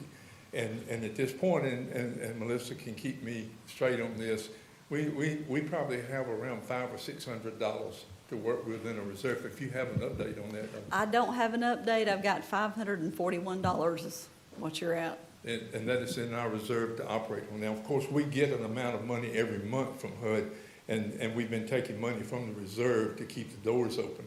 So at some point, we had decided that we would come before the board to find out what we were going to do about this. In recent conversations with HUD in the last 2 weeks, they've advised us that there's no more money coming for our agency as far as administrative fees. And we went to Tallahassee and we talked with agencies across the state, and they all have these same problems. And about half of the agencies in Florida are having the same problems that we're having. And we have been trying, and Mary's been responsible for that, as to find out what we do about this. And I don't think we've come up with an answer to this. Some of the answers could be that we find another agency to consolidate with. And then, of course, we have mentioned to HUD that, do y'all want the keys back? And this is a tough conversation we had, and they just tell us that there ain't no more money coming. It's the way it's going to be. For the remainder of 26, it's going to be a tough year. So we've reached a point as to what do we do with this. And Commissioner Curry asked me, how much money do you need? And I had talked with Melissa at the point about this, is that I personally could have concerns about us considering paying rents for these people. We pay around $250,000 a month for rents in Walton County to 280-something families. When you reach into the area of paying rents for people, it is an unknown amount that you're going to be looking at for the future, okay? But I do think that we should consider the administrative side of this in that we do our best to keep the doors open, because we are Walton County employees, and there's 2 FTEs that operate this agency. One FTE is paid by another grant that is family self-sufficiency. And when I mentioned this to Commissioner Curry, he said, I have an idea about that, and I want to put this on the agenda to talk about it. So that's why we're here tonight. And I think Melissa and I both agreed that it would, an augment of about $30,000 would take us for a year. It would keep the doors open on this program. Now, if HUD, my idea about this, if HUD wants to continue to decrease the amount that they're going to put in the pool to pay the rents, it is their grant, and they have the right to do that. They have also told us within the last week or so to make sure that we have a plan to take families off the program. We do have that plan, and we're prepared to do that if they tell us that the money is going to decrease to where you've got to take a certain number of these families off the program. And we're prepared to do that, but hope we don't have to do that. But I think that they're looking at that, because they say the shortfall this year we may not can make up the shortfall for 2026. They made up a shortfall of about $115,000 for 25. So sometime in December, we will face that again as to how much it's going to take to pay all the rents for December of 2026. So the day has come, and of course, Mary and them may have ideas that I don't know about as to what we might do with the agency, and I certainly welcome that. And I think that on a management type level, this board has to make a decision. You are the board of directors for the Walton County Housing Agency, and the decision will have to be made as to whether we want to continue to operate this thing. You're paying, as far as economic development, we're placing about $225,000 a month in the hands of landlords in Walton County, but also we're serving 280-something families, and I think it is very well needed what we do. as to the future of HUD. I don't think anybody knows at this point where this thing's gonna go. So it's a complicated deal. But I think that we're big enough that we can try to find out as to whether we want to continue to make this thing work in some way. But again, I cannot recommend, as a director of this agency, for us to consider paying rents. It is an open-ended deal, and also reports have to be made to HUD to tell them that we did pay $243,000 and at this month, and if we have been augmented in some way in making those payments, that's going to cause some auditing problems with HUD. In other words, if they paid us $195 and we paid $225, they're going to have a problem with that. So when we walk into, and the administrative side of that is not as critical to them. We could actually make money on the side by even taking on the operation of another agency ourselves and try to make money. But we're not staffed to do that type of thing. So there's I think there's a limited things that we can do. Melissa, what are the caveats or the implications or obligations if and when we have reach a zero balance in our reserves for this program? What happens at that point? Now, on the administrative side, it's going to be up to the board whether or not you want to dissolve that department or keep funding the administration. On the rent side, and Tom, correct me if you're wrong, you've got the plan for any kind of shortfall where you prioritize who gets their rents paid and who does not.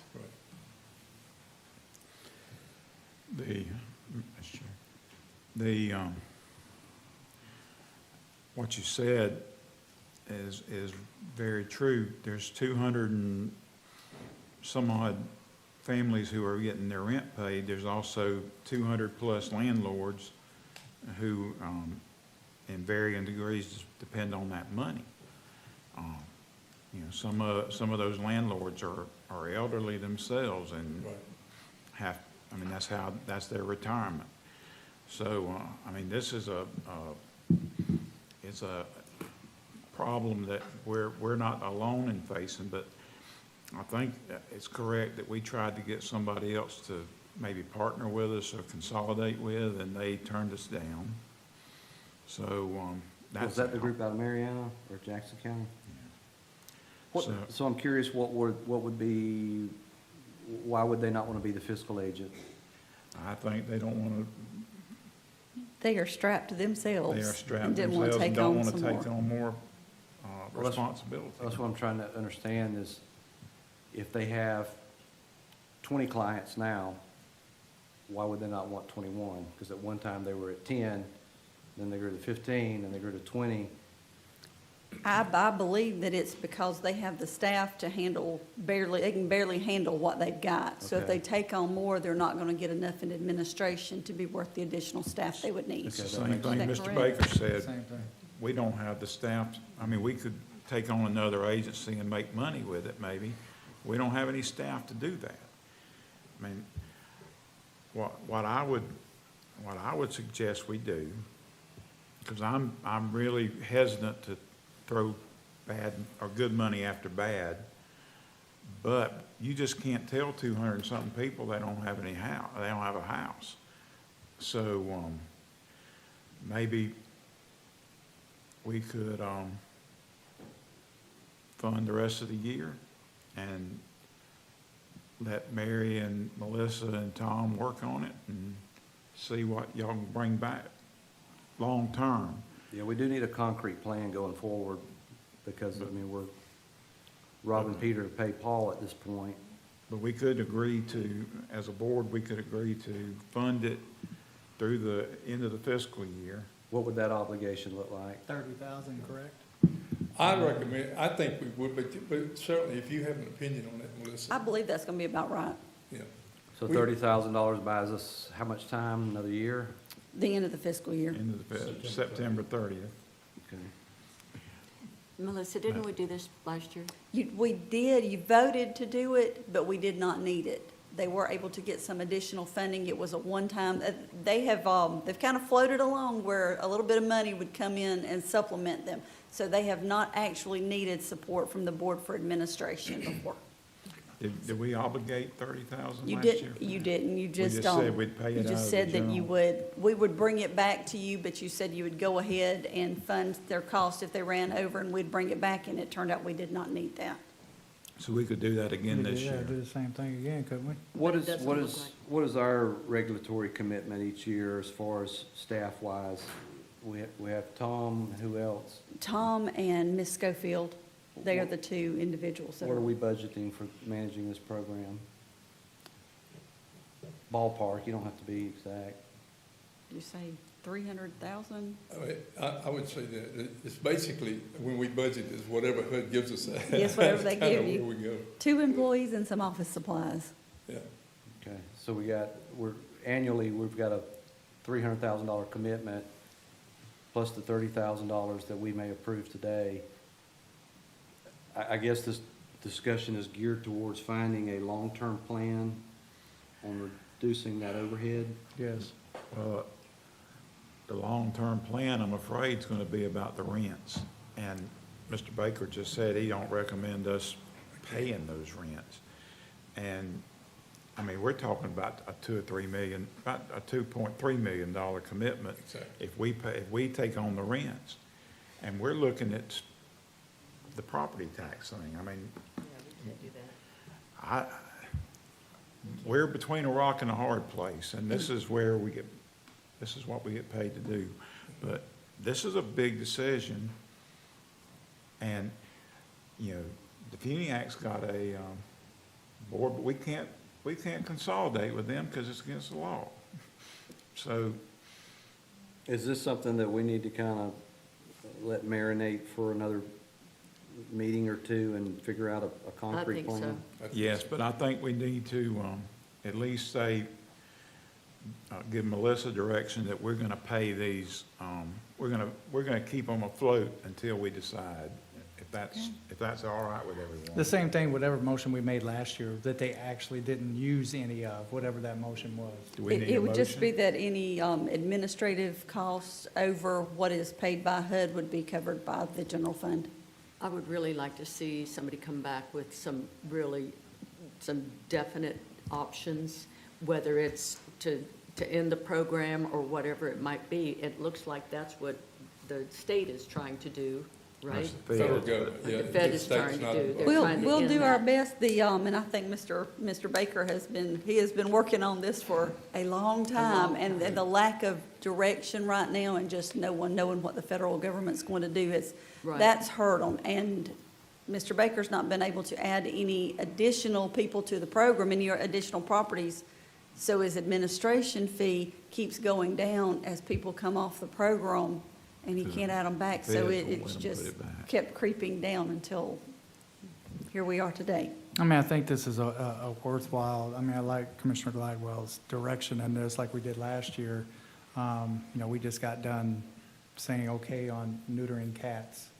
How many nonprofits did we do last year? $400,000 worth of nonprofits, and we can't help our housing guy float a little bit? Come on. I think we can help him in the short term. The problem Well, I is the think. $2 million in the long And I agree term, with and that. I think short term, I mean. but these people deserve a house. Commissioner I mean, Anderson, So we're did in you a have mess. something? Yeah, I'll make a motion that we do the same thing we did last year, Tom. I'll second it. So And- Commissioner Anderson moves, how would you like to formulate the motion? The motion is that we will have $30,000 available to you to keep the management going if you need it. And let Melissa determine where to pull that. Yep. So. I'll amend my second. I'll amend my second. So I have a motion by Vice Chair Anderson, seconded by Commissioner Curry. Is there additional discussion on this? Anyone from the public? All in favor of the motion, say aye. Aye. All opposed, nay. Show adopted 5-0. And I just want to say, Tom, you got a tough job, and Yes, really, tough. Tom's only 40 years old, but, you Yeah. know, this is kind of worn on him. He and I we've been batting this around. Yeah, and I appreciate y'all. I really do. I'm gonna say that in closing, because I hate to come before you and every morning at breakfast with Commissioner Gladwell. I'm sorry that this agency can't be more than what it is to the people of this community right now. But I want to tell you that we honestly, HUD has told us that the average agency in the nation will grow at something like 6.2% in their cost needs for the year. And they told us that our growth rate will be a negative 1.7 because we have cut the cost. We've cut the cost. And I've got that in writing. But I'm proud to say that I think we've done all we can to keep the doors open as you know, I did get blood out of a turnip on this thing. I appreciate y'all. Commissioner Gladwell, you have anything other than the presentation we did earlier? No, sir. Thank you, Tom. Thank you, Tom. No, sir, I'm good. Commissioner Johns? No. Vice Chair Anderson? No. Chair has none. Public comments. Mr. John King. All right, who all would like to speak? Because we have 1, 2, 3, looks like 4, okay. Chair, Mr. I King? do have a mental health, because of what's happening today, I think it's prudent that I do have a mental health town hall coming up the 26th that we will be talking about. You know, a lot of things to include suicide prevention, bullying in schools, drug overdose and all that. So I would like to, please, anybody come. So that's going to be in Defuniak Springs from 6 to 8 on the 26th. Okay. Mr. King, Mr. King, you're recognized. Yes, Sir Chair, thank you. Members of the board. For the record, Madam Clerk, John King. Thank you. It's fitting that Tom would be here about I wanted to comment on some of the things he said, and then you know, this is the first time in over 100 years that we had such an influx of people and wealth to a new place. Whether it was, you know, it was the Irishman, and I mean, I'll go back, but I don't, not, 100 years ago, people brought their domestics with them. That sounds absurd and crude, possibly, but, you know, we've got all these people that made their money, whether it's Ireland or Yankee Land, these people are coming and they're not bringing any help. And so that's all I'll say about that is, so that's your problem as a board. You got to figure out how to house people. You got to figure out how to get some, and mostly important for the kids that are right today in high school. When you graduated from high school, we had, I'll get off this stump again in a minute, we had all the workforce housing you could stand. When did you graduate high school, 85? 87. 87. We had all the workforce housing you could stand here. But people couldn't make a living year-round. Now, it's never been easier to make a living. Wages never been higher. You get easiest time to open a business. But it's flip-flop. We got no place to house these people. You were mandated, not you, the former board, in 1985, that you were going to have a comprehensive land use plan. You were going to say where your roads, water, sewer, everything, schools, how it was paid for, where it was going to be. You all came up with that. And you didn't take action, not you, even Commissioner Anderson wasn't on this board, didn't take action until 1997. Here we get proportionate fair share. We went from, which was neither proportionate or fair. However, we waited 12 years, so it was so expensive for a landowner or developer. By the way, I'm married 38 years, I'm used to being 48 years, used to being corrected. Correct me anytime, anybody in this crowd, to say that the developers paid for all the infrastructure that came about for future expansions through proportionate fair share. Now, there was some general fund stuff, but by and large, there wasn't anybody else paying for it except for you guys and the developer. Well, that went away, but here we are 40 years later. The state told you were going to have a comprehensive land use plan. 40 years later, the state is stepping in, House Bill 180, new bill says, I have to pay some review fees. If you don't get me through the process in 180 days, you have to give them back, millions of dollars. Wind this Yes, down. Yes, sir, thank you. Give us a one yes, you've sentence got all strong these statement. fees that you're not collecting, but you're gonna have to work with a comp plan, and where's DPZ? Thank you, Mr. King. Another $1 million spent, Mr. still King, no let- plan. Thank you, sir. yeah, thank you. Madam Clerk, for the record, Keith Dean. Thank you. Good evening, I guess evening now, Commissioners and Chair. You've been with us all day. I have. Yes, I have. I'm a resident here in Walton County. It's been my dream to live here. I want to give you a couple of things I hope that you'll think about next couple of weeks, rather, when you're talking about the home size issue. Home size is an issue. I live in a very small community here, a very small neighborhood. Houses are about 1,200 square feet. We've had someone, let me back up just a minute. It's not just the size of the home. It's how you're going to use that home. It's how you're going to use it. If you build a 7,500 square foot home and you have 5 bedrooms, okay. If you build a 75-foot square home and you got 25 bedrooms, that's not okay. In the neighborhood I live in, they've come in, torn down a very small house. They're already built 2, are building 3 7,500 square feet homes that are 4 stories high. And I'm telling you, I can't see how they built this. You know, the county came in and there used to be a dirt road behind us. They came in and paved the road. It's still very narrow. It's hard for 2 cars to get by it. They're right there on the corner. They have put down pavers all the way to the curb and all the way around the stop sign, trying to squeeze as much parking as they can out of that situation. What about stormwater? Guess where it's going? So they are advertising this. The name of the company is Large Group Rentals. They are advertising this as 50 people per home. 50? Yes, sir. That means 150. If you want to come here and have a big, what they're some of the things they're talking about are, they call it the family reunion.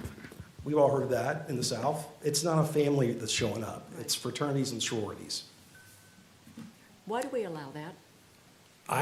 That's what I'm here to ask. I can't believe you. I can't believe we allow it either. We've got a problem. I invite you to go look at the Stop it. property. It's Stop his time just first. Satinwood. Yeah, Hold on just a second. It's Satinwood. Pause his time. Finish your statement, Commissioner Jones. We have a huge problem on the south end with this exact same thing happening. Yes, ma'am. As I pointed, it's happening right down the street from my office right now, too, at the 4 tall ones, and they shove them in there. There's nowhere for the stormwater to go. There's nowhere for the people to park. And we continue to allow that to happen. And I do not understand why we do that, because the 36 people that sleep in the one on a private residential road down not far from me, that they're not supposed to have any short-term rentals in there, and this place advertises as the best wedding venue on the Emerald Coast, and they bring in all these people. They take up all the parking at our park. They take up all the parking at the end of the street. They knock the neighbor's mailbox over multiple times, and they drive their neighbors insane, because what they're doing is, we've had one group arrested because they had drugs, a stolen Glock, and cash. We've had humongous parties that just have destroyed. The neighbors cannot even use their own yard because of all the activity that's going on in this house, and nobody seems to really understand the gravity of this.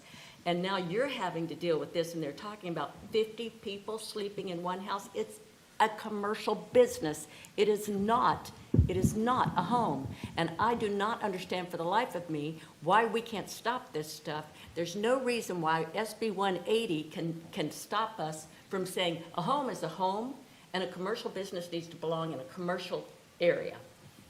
We've got to stop this. It has become a nuisance, and this gentleman right over there on that second row told me earlier today that it's starting to happen in Freeport. And it's going to go on up, and if we've got to control this. Mr. Atkinson, what can we do? We presented you with the first look at this. Right now, we limit 1 person per 150 square feet. So Unless you're telling me that they've got 150 square feet times 150 people, they're not allowed to do it. We do limit occupancy.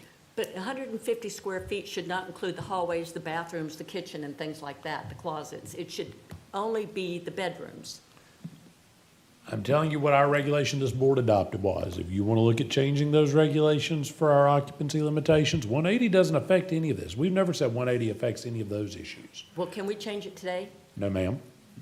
Can we It's change an it ordinance. at the next meeting? We'd have to get it advertised and bring it back. I'll get with planning and we'll bring something back to you, but ultimately, 150 square feet of heated or cooled living area, if you want us to look at it, we can certainly look at Destin. Destin, I believe, is limited to 2 people per bedroom plus an additional 4 persons on property. But again, you're gonna have to have the definition of bedroom and get into those things, and that's why this board went to the square footage. So I will point out, we did look at, when Mr. Allen brought forth the short-term rental regulation, something very similar to Destin, and the answer we got was no, move it to square footage. But, you just said how many bedrooms? It's in the high 25? 20s. Yeah, 20, I think maybe 25, 28. But, How so, big of a building are we talking? so 25. 7,500 square feet. Yeah, 25 But it's stacked. bedrooms, that's 50 people. But they So can't, 150 square feet divided by 75, or 7,500. Well, 150 people by 150 square feet, I mean, you're talking about 22,000 square feet. I mean, you're not gonna, Yeah, that don't, that doesn't, what he's describing does not comply with what we already have on the books. so why? So file a why do code we allow complaint them and we to? can deal with it. Yeah. File a but a code. bedroom is not a bedroom unless it's got a closet and a door, and I believe a window it has to have. So you've got to have all those elements for it to be called a bedroom. I don't know if we're calling, So a bedroom for Florida building code, just so we're all clear, is a gross floor area of not less than 70 square feet, and when occupied by more than one occupant shall have gross floor area of not less than 50 square feet per occupant. The maximum number of occupants per bedroom shall be 2. This is consistent with what a lot of places use. Have a closet, but closet space shall not be considered in the space meeting. That is a very common definition used and pulled, consistent with the Florida building code. So, but again, even then, what he's describing, nothing he just described complies, so give us a code violation, file the complaint, let us take care of it. This board can't do it up here, though. That's what I can tell you. you let me know if you have a problem. I'll file the complaint. Perfect, thank you. I appreciate that. So if you don't mind, so thank you for this. This is good. I think you need to come see it. It's Absolutely. mind-blowing. And this person has done this in houses in different areas, same house, same floor plan. He's doing it all over the country. He's doing it in Myrtle Beach right now. So this is what I'm begging y'all to keep from happening here. We are too small and we're too, this is not our community. Right. We don't want to live like this. Right. You know, you got eight lots, and you've got, you know, just very small neighborhoods, and it's very small areas, and then all of a sudden you bring in 150 people, cars, and look, they're going to be doing, because they're doing it in the area already. They're going to have DJs, they're going to have food trucks in the smaller areas that are already finished. I've seen them line up with, you know, turkey fryers and deep fryers, and they're all lined up with plates, getting this thing catered. This is not Right a next to residential property. home. And so this has got to stop. And its problem is we're staying, and I've seen potential neighbors come in, look at the houses in the neighborhood. Oh, I like that house. People with great families, people we want to live next to. And they look at that nonsense going on and said, I'm out. I'm sorry. You're a great guy. Nice to meet you. Appreciate you telling us about the neighborhood, but we're out. And if we keep doing this, then the people that want to be in a 150-person house are going to be the only people that live here anymore. Right. Thank you. Thank you, Keith. I just want to reiterate that for the next meeting that we have here in South Walton, the intent is to put together a public hearing. Is that the proper terminology? We're going to present you with an ordinance you can adopt. Yes, sir. Okay, that we can take action on. Thank you. Okay. Thank you. Who else would like to speak on this? Okay, we have, Well, it's just on, it's public comment. You have Ms. Morano and Ms. Howard. I was just trying to get an idea how many more. Commissioners, this is definitely coming in back of what you just heard or in front of. A picture's worth 1,000 words. This is in Inlet Beach. A friend of mine has that smaller home, that 2-story, right there. And I believe she sent you an email with that picture. I don't know exactly how many square feet that home is, but let's just look at what's compatible. That certainly does not look like it's compatible at all. That would be in violation of the policy we presented you today. And I'm hoping more people who are listening to this meeting tonight bring you pictures of what's happening in South Walton. And this picture again, and just what this man just told you is reality. And what's hurting people are the people that live in that two-story home with 2 children who go to Walton County schools. They bought in that neighborhood and their other home was 2-story. But like people do now, they knock them down. And they build these AKA monster homes. Now, I am going to say thank you to Commissioner Johns. When she got elected, she talked about this. And Commissioner Glidewell, I think you coined the word monster when you wanted this to work out. But you didn't really get what you wanted. You tried. But it really didn't turn out to be what you wanted. I'm hoping that the board this time gets not only what you want, but what we want. And I'm hoping anyone who hears this tonight, take pictures in your neighborhood. Bring them. This nice man over here was able to present them. All I had to do was email him the picture. Thank you.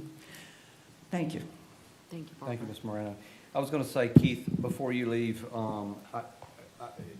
you have a lot of expertise in policy development. I would encourage you, and it looks like you're already kind of in formation, but I'd like for you to work with our planning team to articulate the ordinance that'll come before us in a month. Thank you. I have a good relationship with Stephen, so I appreciate that. Thank you. Thank you. Madam Clerk, for the record, Tabitha Howard. Yes, Tabitha Howard. I went to the TRC meeting and I left a little bit confused.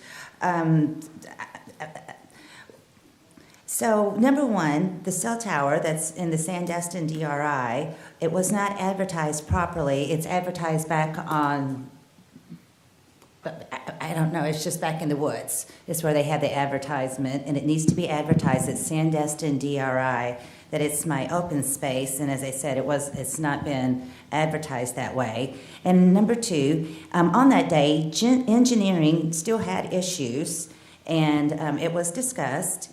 And they came up and they said that they would email what engineering was needing, but for some weird reason, I don't understand, before they even had the paperwork, they approved it.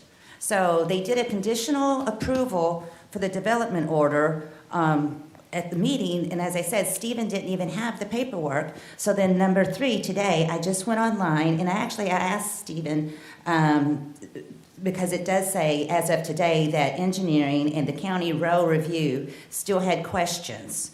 And I asked him, is this current? And he said, yes, it is, and it's in big red, that they have a lot of issues with it. So I don't understand how it was approved, or how it was voted on, with not even having all the proper paperwork at that time of the meeting. And also, planning review is due March the 25th. That was at the bottom of it. And number four, because some discussion was still about how with the deeds.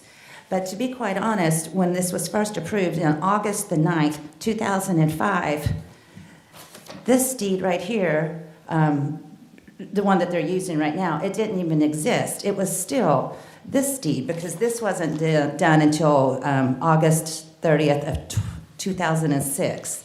So, and this was approved in August of 2005 for the original cell tower. And it clearly states on this deed, this is the deed that they would have used. And it says preservation for archaeological and burial sites, creation, but it has a whole list. They could not put a cell tower on it. And for some reason, everyone keeps referencing that they used this, but that was impossible because this wasn't produced until a year later.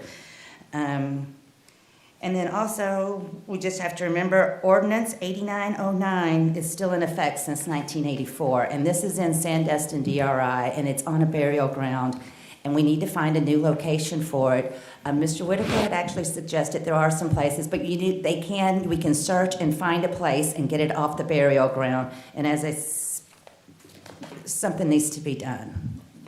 I just keep coming up here, and something needs to be done. It's not right. Chair, I am going to say that I was at a TRC, and that's a great question. She brought that up, and I apologize for not asking Brian or somebody sooner, but I think I did send something to Stephen. But it was approved, and there was, now quote me if I'm wrong, or correct me if I'm wrong, Clay, there was a lot of engineering questions that were not answered at the TRC right then, but we went ahead and voted to conditionally approve that. So I've just wondered, how does the TRC work if you're voting on something when you don't have the documents, all the documents in front of you? I will defer to Mr. Schoen. I will say that process is something And I that think you did send me an email. it is quite Stephen. common that is done, is that they do conditional approvals upon receipt of comments. I will say, I know that this board in various iterations, not as an ordinance, has said they don't want to see projects where there are outstanding comments. I've had city boards that have made that a standing rule that they want. But the TRC is not this board, it's a staff review, but I'll defer to Mr. Schoen about how that works. I will ask this, though, when you answer that, Mr. Schoen, if you would be so kind as to advise, have those comments been received at this time? I don't believe so, not based on the Intergov portal. It looks like they're still outstanding. And if I may steal some of your comment, just ask another question then. After TRC, based on the nature of this submittal, what is the next step regarding approval? Is it something that you would sign off on? Would it go to the planning commission? Let's just go ahead and put that in public, what the next steps of this are. Sure, so as soon as the applicant submits the required documentation, staff will review it to ensure that it's meeting all the comments that they previously made and any new ones that may arise. And if all the reviewers say that it meets the code, then they submit a final set of plans, and staff creates a development order. I review it and I sign it if it's appropriate. So what is the only notice element, I apologize, No, Commissioner, no, go please ahead, I'm sorry. No, go ahead. So the only notice elements that would be required in that would be those related to the TRC, is that correct? So say that again. So the only public notice requirements for this would be before the TRC, there are no other public hearings? That's correct, yes. It was a sign, it was placed in the right-of-way in front of the development site. I have a comment on that later, but I'll let you continue. I just have a thought. I guess I'm just, because I try to go to as many of these meetings as I can to see the process and procedures and all this, and then that just struck me as odd that we don't approve anything up here unless we have all the documentation, as far as I know. So why wouldn't, I mean, to me, that's a waste of your time or that board's time. If you're tentatively approving something that doesn't have all the documentation, why would you even go through that process? Why don't you just wait until all those comments are answered and then go through the TRC? There's a couple of things going on there. One, I would just say it's part of the process, right? So if someone submits a site development plan and it substantially meets the code, so at TRC it's established that there are outstanding comments, but none of them are so hard to satisfy that it could result in a site redesign, right? If that was the situation, if I looked at engineering and said, hey, do you have any comments that can't be resolved by this? If the applicant says, I have no questions, I can resolve all these things, then I'm gonna assume, and the board will assume, the committee, that there's not a substantial redesign. If any redesign necessitated by those comments, that would lend the board, the committee, to the action of conditionally approving it, right? So Can the public see those comments? Yeah, they're staff reports. Because I didn't hear what the comments were at the TRC. Yeah. I just heard that there was multiple comments. That Right, so there's generally clarification in nature. And I asked Andrea at the dais, if these are substantial enough to warrant, additional consideration at TRC. And the response was no.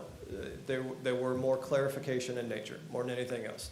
There was some requested documentation in terms of, I think, the crumble zone or something like that, and I forget the exact comment, but nothing rose to a degree that the committee felt it needed to be heard again. So there are plenty of opportunities, plenty of times when we do continue things that could potentially result in a redesign. If there's You know, questions that, you know, they can't fit parking, or, you know, they haven't addressed the need where there's clearly, you know, a lack of room for what should be necessitated in terms of anything, stormwater, et cetera, then, you know, that's gonna warrant a continuance for us to. Well, I'm glad Clay brought that up, that you haven't received those comments yet, because if I remember correctly, I think the applicant or the representative of the applicant said, oh, you're gonna have these right now, my paralegal is putting them in right now as we speak. That's right. And now we sit here, what, a week later, and you still don't have those comments? 6 days. So it begs the question, are these comments really insignificant? So, if there's plenty of reasons. Let me, because this is a public hearing, let me interject for a second. In an abundance of caution, Mr. Shawn, I'm going to offer my advice that once the comments are received, make sure they get uploaded to the portal, just like you said. Of course. Renotice the TRC, to have the TRC convene to consider those comments. In an abundance of caution, because I have looked back, and I certainly understand your position about notice and that you followed the current practices of posting notice. What was done before this going before the Board of County Commissioners, however, when it was approved in the quasi-judicial proceeding almost 20-something years ago now, it does appear that notices were posted on both on-site and at the entrances to the DRI, which also included Driftwood. So it does appear that the DRI level signage notice happened back then. Now, I can't tell you how much more. I've had the suggestion made there was certified mail notices. I can't see that in our records. Don't even know if we are required to keep them this long, frankly. But in an abundance of caution, just because this has now been heard 3 times at the BCC level and it's never going to be heard again at a level you will vote on or anybody else, my recommendation to you, Mr. Shawn, would be have them post the DRI level notices like I just discussed at the entrances to the DRI, have the TRC reconvene to consider those comments. We're never going to go wrong by having more notice than less. I understand that it's not counted in the DRI open space, yet the site is listed in the DRI. In an abundance of caution, let's do it. And that way, if anything in those comments comes back that's abnormal or otherwise, we're not sitting here in a month saying you approved it and the comments never got uploaded or otherwise, or something falls between the cracks. Is that an agreeable step to take at this time, Mr. Shawn? I don't have a problem doing that one, not a bit. That's my recommendation. The board can't actually direct him to do that, take action, but I'm just putting that on the public record. I think that's prudent if we could do that at this time. All right. Can I add something? Sure. I'd like to add something to the public record. When they're done with those signs and they're outdated, who's supposed to be picking those up? The applicant. Applicant has to. Well, they don't. Well, it's not memorialized in the code currently. That is a provision that I'm proposing, is that they would be responsible for picking those up. That's actually part of your sign permit that we are looking at changing as well to make that a penalty. We Good. talked about the signs a lot today. so Thank yeah. you. Okay. Thank you, Stephen. Thank you, Stephen. Anyone else? Okay, let me, real quick, Clay, while I have you here, I want to pivot back to the monster home discussion. What are the regulatory tools or barriers that we will have in creating a regulatory use district, zone, area, however you want to term it, for the monster houses, for those that built them for commercial purposes, but going forward, if we change the regulations, are there anything that we're prohibited from contemplating in that regulatory structure? There are a lot of things that are prohibited. The best things you can do are have the registration requirements, limit the occupancy requirements, have parking requirements that are consistent. If we already let somebody permit under certain parking requirements, we cannot, but certainly as part of our short-term rental regulations, we can certainly look at occupancy requirements, and that's one of the big things we want to focus on.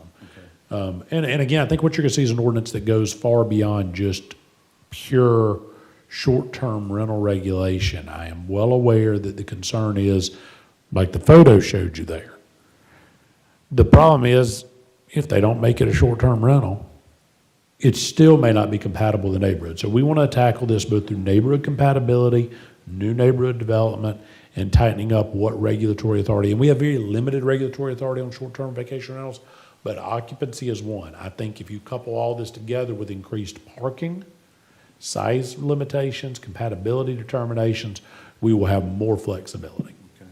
Can I ask one thing, Chair? Sure. I think Brian brought this up before, and we just had that picture up there. That's a Norman Rockwell painting of how Brian stated that you should, if you're gonna build a home that size, all your materials, your equipment, and everything should be on that lot. If you notice, there's a porta potty in the right-of-way. Did y'all notice that? There's a piece of abandoned equipment in the right-of-way right now. Is codes on that? Well, it depends on if that's a public or a private right-of-way. Great question. It's got pavers, I would suspect it's private. That was my thought, but I'm Yeah, not gonna. but we also have right-of-way agreements with pavers, so you can't automatically Well, do that that looks like it's a too. roadway with pavers, I think is what he's pointing out, not just a right-of-way. Well, But either way, we would need to know that, but if that's the case, that's worthy of a code complaint, if somebody's able to file it. That's all they can. So our code is an exemption for residential construction, that they don't have to contain themselves. Okay, there you go. I mean, I applaud you, Brian. That's We should outstanding. change that to be honest exemption with you. maybe. I'm ready. If I could, I just wanted to add one thing in terms of the parking comments. You know, the code that we enacted some years ago in terms of the STBR program increased the parking in South Walton, in particular for this use, from, I think, 1 per bedroom up to 5, and then 1 per after, to 1 per 900. And I would argue that we've not seen that result in any sort of, you know, additional limitations on size or anything else that we would have expected with that sort of addition in the code. We've seen houses like that come in with car garages and car elevators is what I meant to say, where, you know, they can fit multiple in line, like you see these, you know, online sales, like buildings that are clear with the elevators, and any rule, any law that you create in that respect, there's an engineer out there that will find a way around it. They're smart folks, and you know, and they'll get ingenuitive. So, I don't think that parking is the only solution here. I just hope we can be more broad in our approach, but I just wanted to add that, so. Okay, are you up on 27, are you addressing 37? I can take 37, Mr. Chair. All right, let me ask you this, is this a request by staff? Is this our request to continue? We're continuing this to track along with the items already previously continued. Or is there a motion? Motion to continue. So motion, moved by Commissioner Glidewell, second by Commissioner Jones, to continue tab 37. All in favor of the motion, say aye. Aye. Aye. All opposed, nay. Show it continued with a vote of 5-0. Last item, 38. Come on down, y'all. Y'all waited all this time. Yeah, I'm going to go ahead and ask, I left my book over there, so I'm going to ask Ayanna to come up and introduce it for you. She's done her hard work on this one, so, thank you. Thank you. Good evening, Commissioners.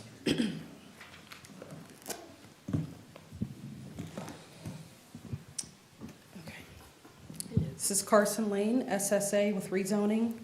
This is an adoption hearing, a request to approve by ordinance, project number FLU 25-000029.